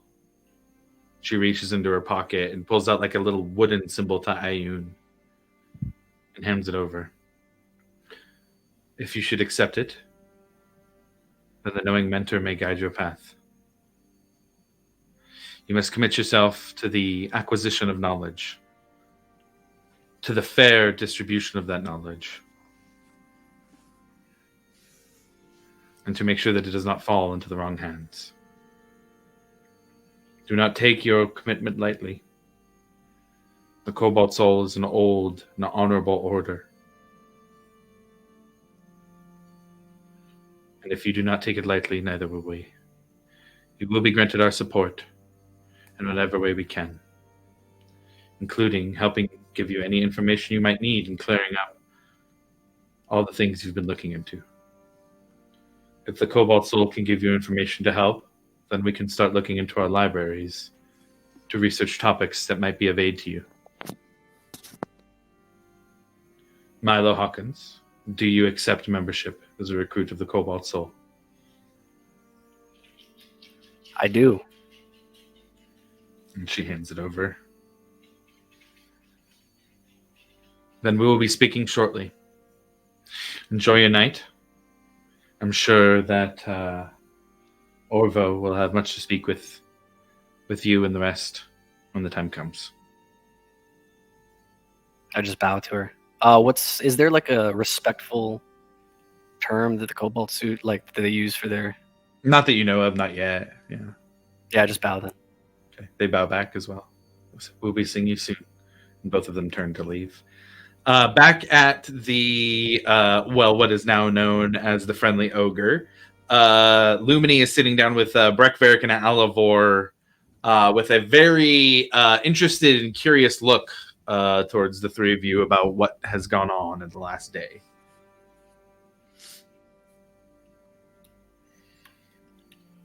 Boy, do we have stuff to tell you. It seems that is the case every time you come back to visit. So you know us, always interesting. Well, my friends, what do you have to report this time? So, well, first off, I almost died. That was a close one. Big giant bug thing. Woo! About got me. That's about it. And then I'll leave the details. I thought, most relevant, you know. Yeah. Well, you do look worse for the wear. Yeah, I guess I do. I think he always looks like that. No. I've been untouched up until this point, and I don't like it.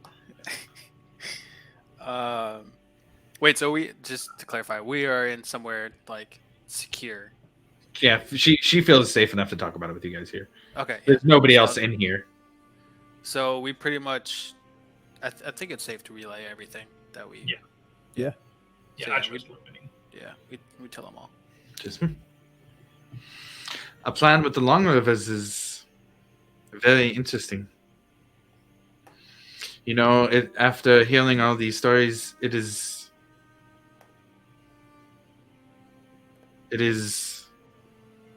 not surprising that rather than just Crownsguard who are keeping watch over Eurosa, there are also Amberwatch who are contracted from the Redvilles to keep watch there as well.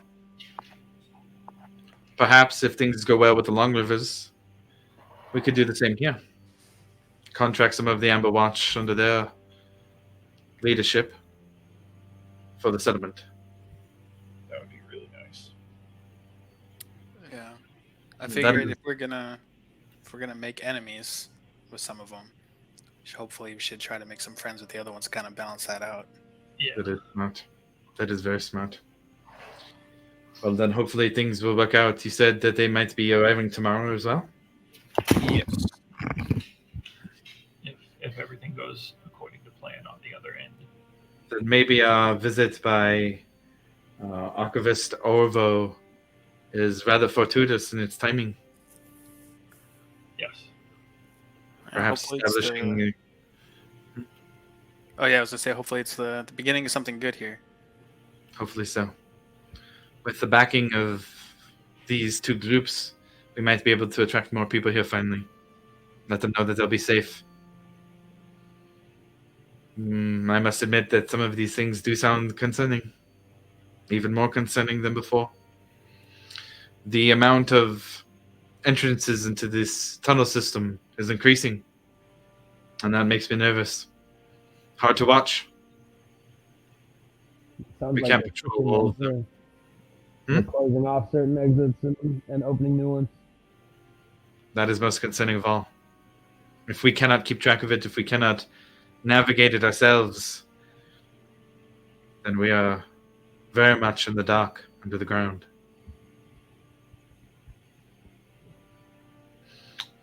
What is your next steps?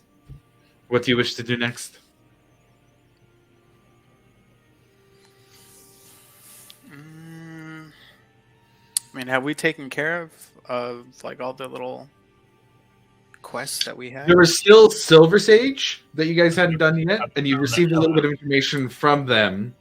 But besides that, that would be the other like main kind of quest item that you guys had for there.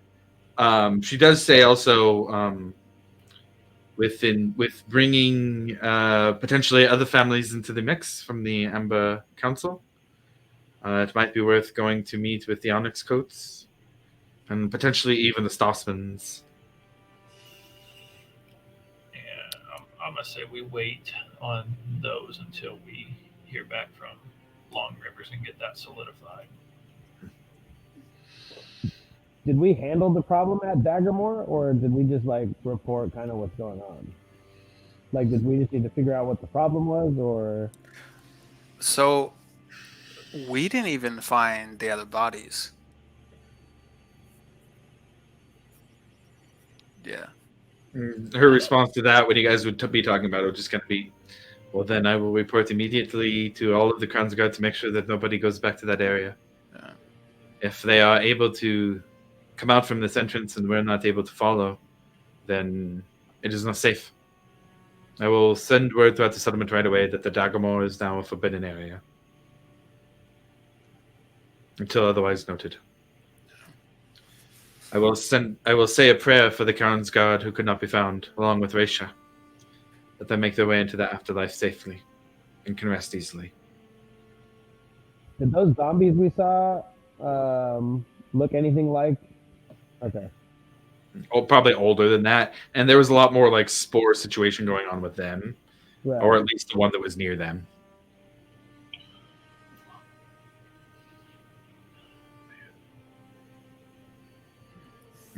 Well, I have put up a very basic board in the town square by the stables with things that others can put up if they need work done or have an issue that needs to be solved. I'm sure it's not as important as some of the things that you have to work on now, but if you need something to do in the meantime, it might be worth doing.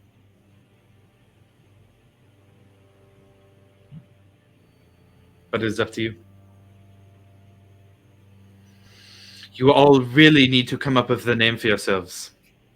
I sound like an idiot when I'm explaining this random group of people are making things happen here. I've told you, branding goes a long way out here. Am I there yet, or am I even there? Hey, this is where you're coming back here. So, not to do with a group name, but I have been thinking about a name for the settlement. It'd be very I interesting. think- Yeah, I feel like it's a decent one. Obviously, we're all here, so we can maybe speak on it, discuss it. But yeah, I was thinking Bastion. As Like a Bastions of Free Peoples. exactly place for people to come, start new lives, and just sort of be a source of hope or safety. You spell that? It's Bastion. Bastion. Ooh.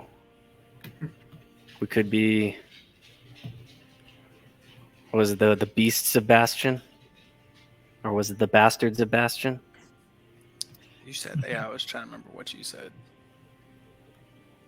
It was something like that. She says, I like the name. How you guys feeling? It's catchy. Bastion sounds like a. Bastards of Bastion?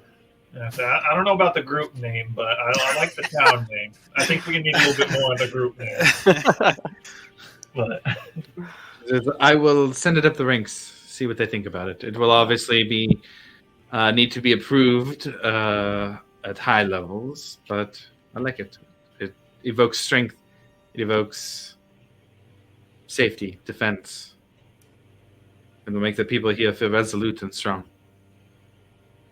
That's what I was going for. I like it. Well then, thank you for sharing what you have, for what you've done here so far. I will leave you to your conversation with Orvo so that you may share what you will. And I will attend to what I need to attend to this evening. If there's nothing else, she gets up. Appreciate it, Lumini. As do I. Heads off. And unless anybody has anything to do, we can kind of zoop to the. It's about at this point 11 midnight. Yes, sir. I'd like to send a letter to that friend I was talking about that trades in exotic animals, Okay. Yeah. and then ask him about the possibility of training a cave fisher. What, spider? Cave fisher. It's an arachnid, but it's not a spider.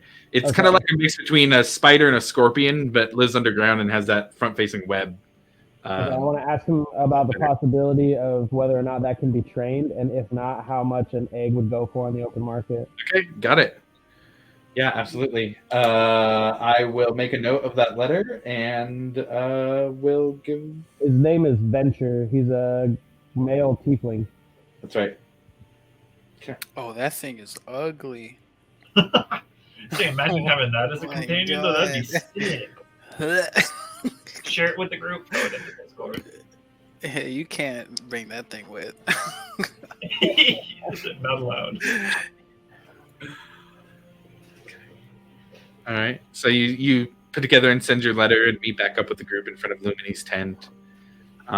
It's late, but Katha's up in the sky. It's not cloudy, so it's a really pretty clear night. Biting cold. You feel almost a little bit of frost at the edges of your armor and weapons in their sheaths. And when you breathe, you see large clouds of breath come out in front of you, almost like decorations and balloons as they float up through the night sky, blown off by a breeze. And then Orvo comes up on his own, wearing the same garb as before. Are you ready to speak, friends? And heads into the tent with the rest of you. I'm gonna follow him. What is it that you wish to share with an archivist of the Cobalt Soul?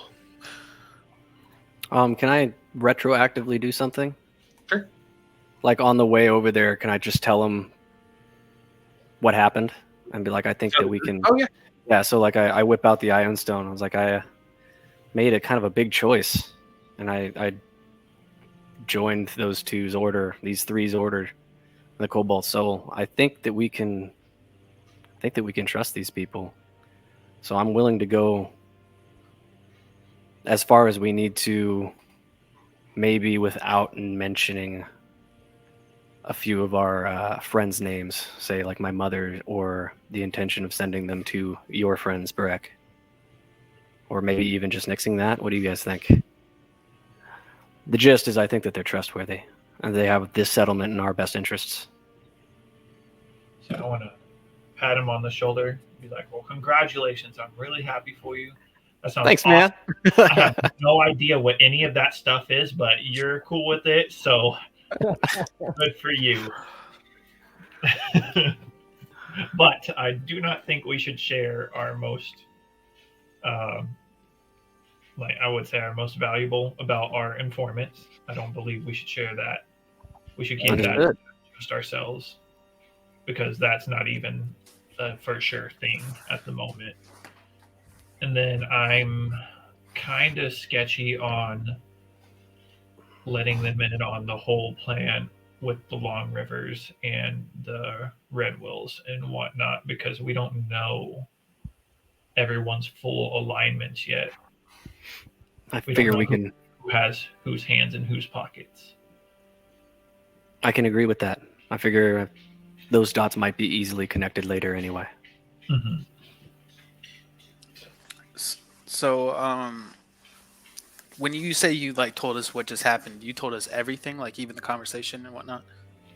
I told them about like let's say I told you about that they were interested in me. I didn't tell you why, and that it ended up with an induction into the Cobalt Soul, and that they would like to start a library here, and I would want to be a part of it.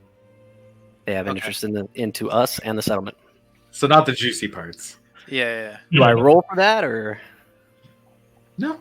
I mean, if that's all you tell them, that's all you tell them. that's all I tell you? Does he like? Look at that look. Yeah. Because I don't know if So, I can all right, act on so- that or not. So what I'll say is, if you're trying to roll an insight check, then you can roll an insight check. Milo, you can roll a deception check, and the And deception there- check will be whether or not you're hiding that there was more said. See, my only thing is like, would I roll insight purely because I know you told him more?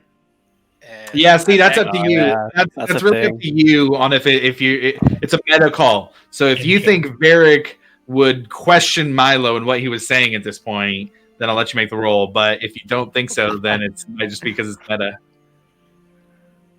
No, I don't think you'd question. Okay. Okay, got it. I just thought you would tell me everything, you know. I'm just kidding. My friendship. Oh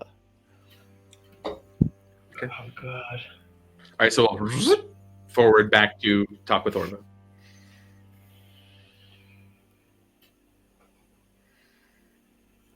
Are we like did we walk inside? There's like chairs or He said, "What would you like to tell an archivist of the Cobalt Soul?"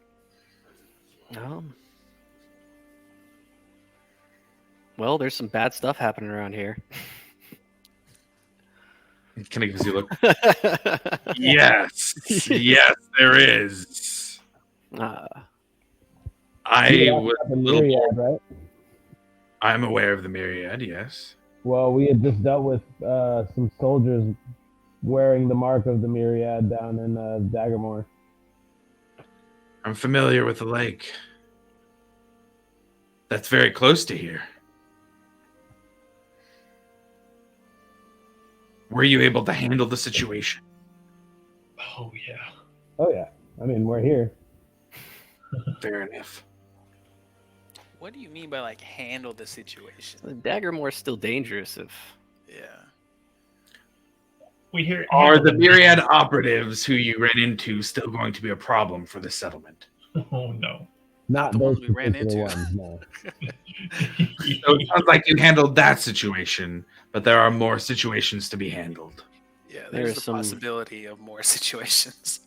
some weird What do you stuff know of happening there. old caverns and tunnels that run underneath? Is it the Zimni Fields? Roll a persuasion check for me on that one. All right. Is it persuasion? This is like your bread and butter. Oh, why? No. It's a total of a 10, but I rolled a nat 1. Oof. God.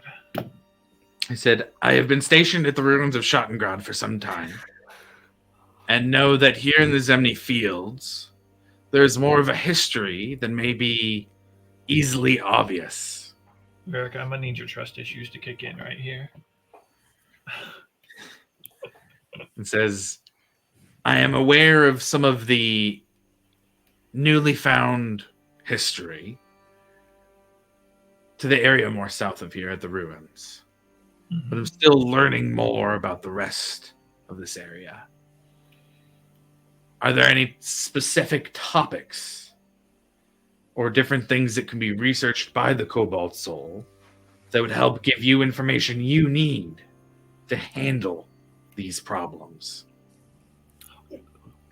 So I'd like to like tap Milo and be like, just kind of like whisper to him, what about that weird worm drawing thing in your book? Yeah, I have that. I pull out my journal. We found this, or an inscription of this. Also, we never did we know what this said? Did we ever decipher that? Nobody did anything about it. All We did spells that. for that I one. mean, I can do it right now if you guys don't mind waiting. That's fine. When he mentioned the ruins, I would like to do an insight check, not like because like he seems shady or not, but because Milo and I have been there. Okay. Yeah. Go ahead and roll an insight check. Sure.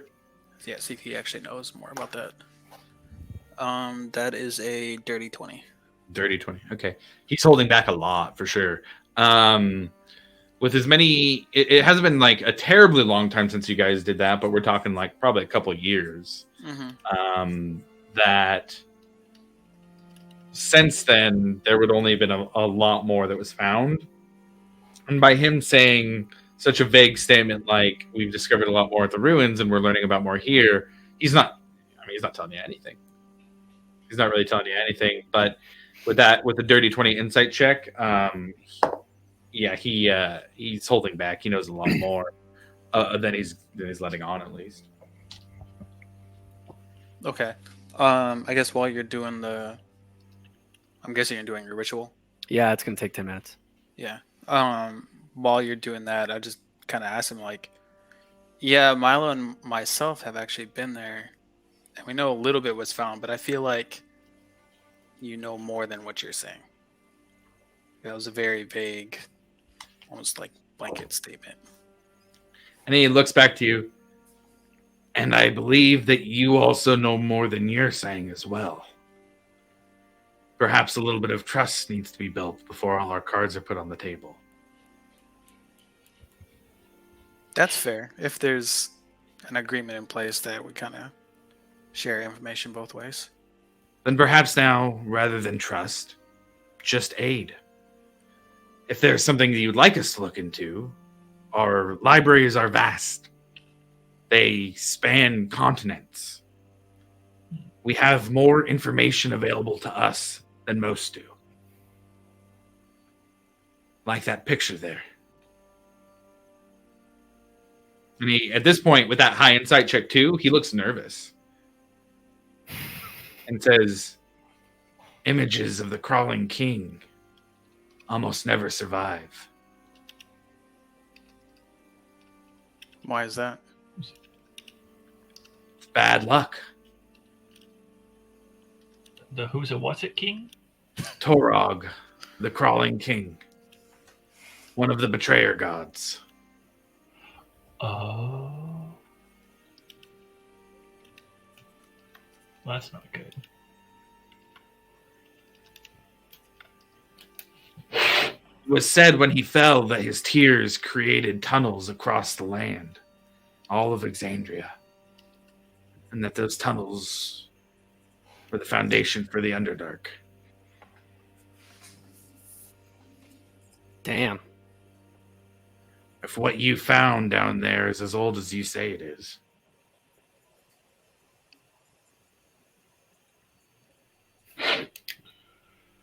And just gets lost in thought. So, what was the Underdark again?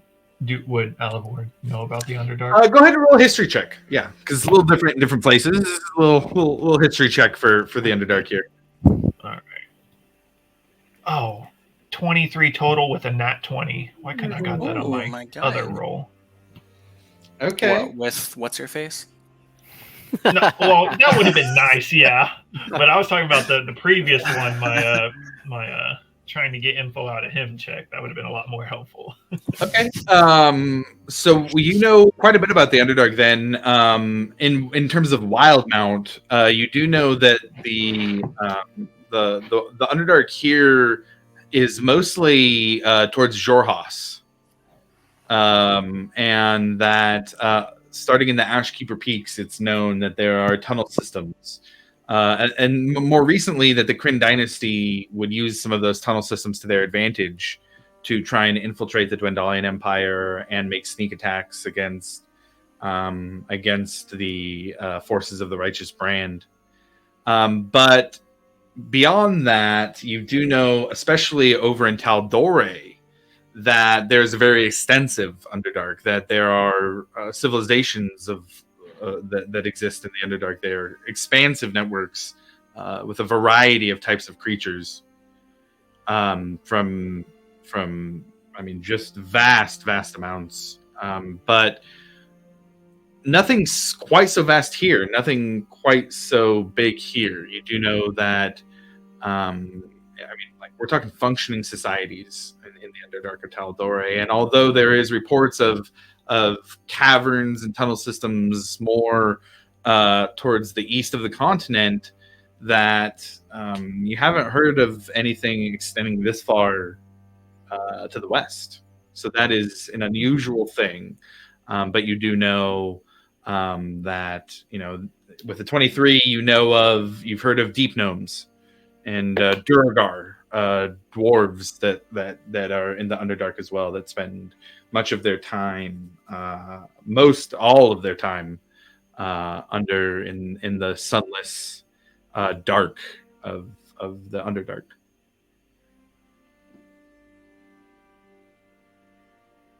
Okay. So, just thinking upon all that, and then of course later, whenever we separate, I will inform the group of all of that at a later time, though. Sure. Whatever they already don't know, because I feel like some people here know a little bit more than I do about many subjects, but Okay, got it. Yeah. Okay. Interesting. He says, perhaps we can begin to delve into our libraries. See if we can find any mention of tunnels, caves, any Underdark in Wildmount, under the Zemni Fields. That would be most appreciated. Anything else? Research is our specialty. Knowledge is our specialty. If I'm done with my casting, I got stuff. Okay. So we'll say the casting goes off, and it just says the king who crawls will destroy all. Lovely. We also, I tell everybody that it says that the king who crawls destroys all.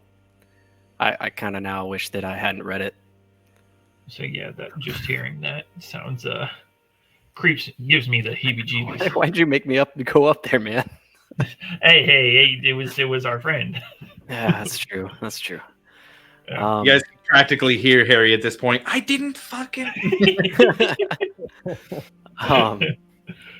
We've also been running into, up at the Daggermore, we've been running into a lot of deadly fungus, and we've been hearing talks of druids and different powers at work, possibly mixed in with the myriads, definitely in the tunnels.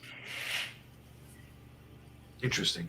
When he talks about the fungus, I want to pull the jar of spores that I have out. Okay, the report spores. Okay. I instinctually take a few steps away.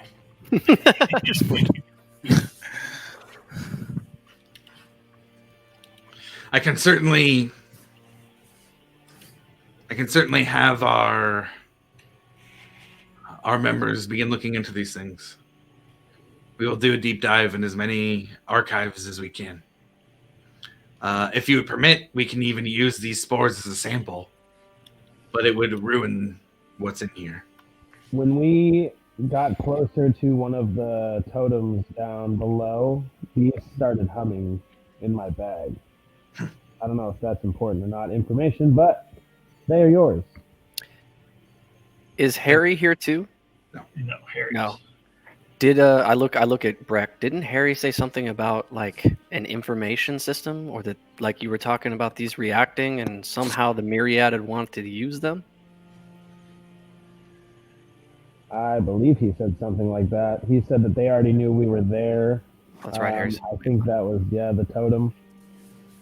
They have some sort of connection. That definitely sounds like something that would be an interest, something to look into. Worth looking into. I will send this to our top biologists, our top alchemists, see what they can come up with. So you say you guys have vast knowledge on, you would say, of course, the history of this area, correct? Correct. Would you happen to have any knowledge on the families of the area? Because with building a settlement, we've heard rumors of the these large families that control vast amounts of resources, and we're looking to make, deals, alliances in order to build up this settlement to make it more. And we would just like to, do our research before we make any deals with anyone.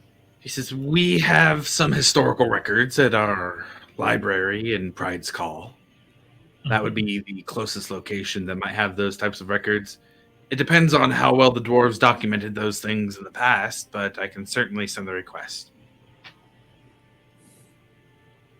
So we've got tunnel systems, Underdark in Wildmount. We've got the spores and the spore network. And we've got research into the families of the area and their history. All things that the Cobalt Soul can begin researching for you. We appreciate the help that you're giving to the settlement, and it personally reassures me that you're all looking into this. I will be here myself for the next few days. I hope we do not wear out our welcome with Lumini. But if you need, then you can come find me. And once I have this information, I will let you all know, and we can discuss it then.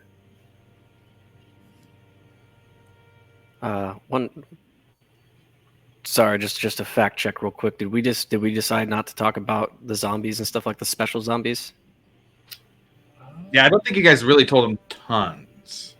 Yeah, no, we didn't. You guys really told him pretty minimal amount. I think maybe because we were talking about, didn't we say we were going to tell him about the ring and the papers? Yeah, because the zombies Not and yet. like the necromancy didn't have anything to do with the Red Wheels after. Yeah, because it was a separate group, right? So Yeah, we were thinking they were Something more like like that. tied with the Myriad or that the Shadow group with the Myriad. Yeah, let's tell them about should that. we yeah, definitely the zombies at least, right? Yeah. Sorry, that's meta as hell, but I Yeah, wanted to make sure that what we had talked about before we walked into the tent. Yeah, so I mentioned, like, before you go, we found some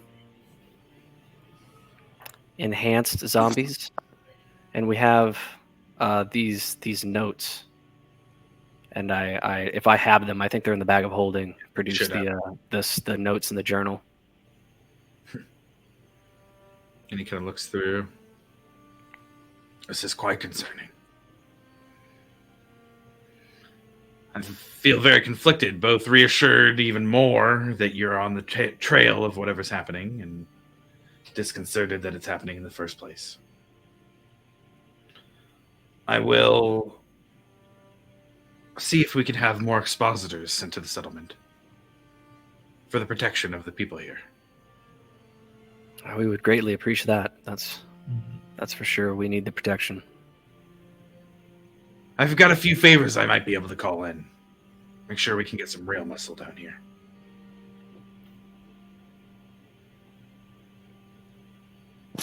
What do you intend to do about all of this?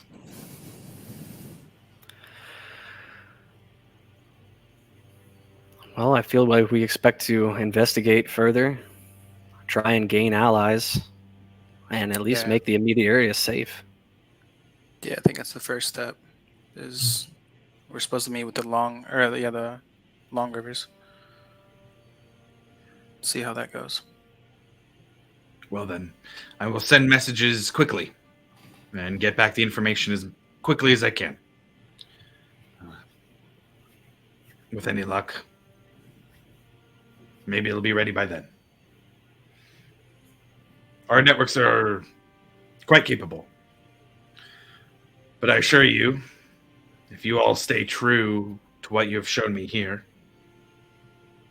and you all stay true to the settlement, then you have an ally in the Cobalt Soul as well. And then you have an ally in me. And with that, we're going to end the session for the evening. Just before, like a one small. I wanted to take out one of the 5 eggs. I'd be like, and I kind of show him the stone of the Ioun. Sure. Made the decision. I don't know if you had noticed or knew of the plan or not, or if they were going to try that, but maybe just a personal request. And you can have this, but I just want to know what it is about and what it does. He just kind of like, it's a sticky egg, and he's just like, right. And takes Tell out him a little also, we got that from a idol, big and it's- cave spider scorpion. Right. It did some amazing things. Scary as hell, but Very scary. I And don't then he know if looks I've back seen and- things. Yeah. And he says to you, Milo, he goes, I am aware of your joining of the Cobalt Soul, Milo. I figured. I was very happy to hear. We've been hoping for some time to locate you. And the Cobalt Soul is lucky to have you among its ranks. I just nod to him. He nods back in deference. And then we'll end the session for the evening. Hey, We're not. All right, yeah, go. sorry. No, You know what? It's my fault. I shouldn't have said the end of the session. I should have said, anybody have anything else? Yeah. I was hoping, as he was leaving, to kind of catch up to him and ask him about a personal matter if he could look into it. Sure, yeah. So this is outside of the tent. He's walking away. Oh, yes. Yeah. Fair. So I actually had something personal. I don't know too much about it, but it's something that I experienced when I was younger, and something that I see in my nightmares. I wanted to see if you knew anything or could find out about some creature or something that lives in the Lucidian Ocean. All I can give you is tentacles and golden eyes. Dreams can be quite powerful. I will reach out to the Cobalt Soul libraries on the Menagerie Coast. If there is record of it, we will find it. I appreciate it. With that, gives a nod and heads off over to his carriage area.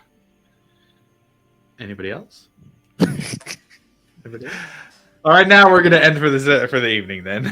All right, so that is our session for the day. Thanks for tuning in, and if you like the music, just to get the homework out of the way, filmmusic.io. You can find the music information down in the music tab. It has any of the songs that were played today listed there. And with that, we'll catch you next time. Bye.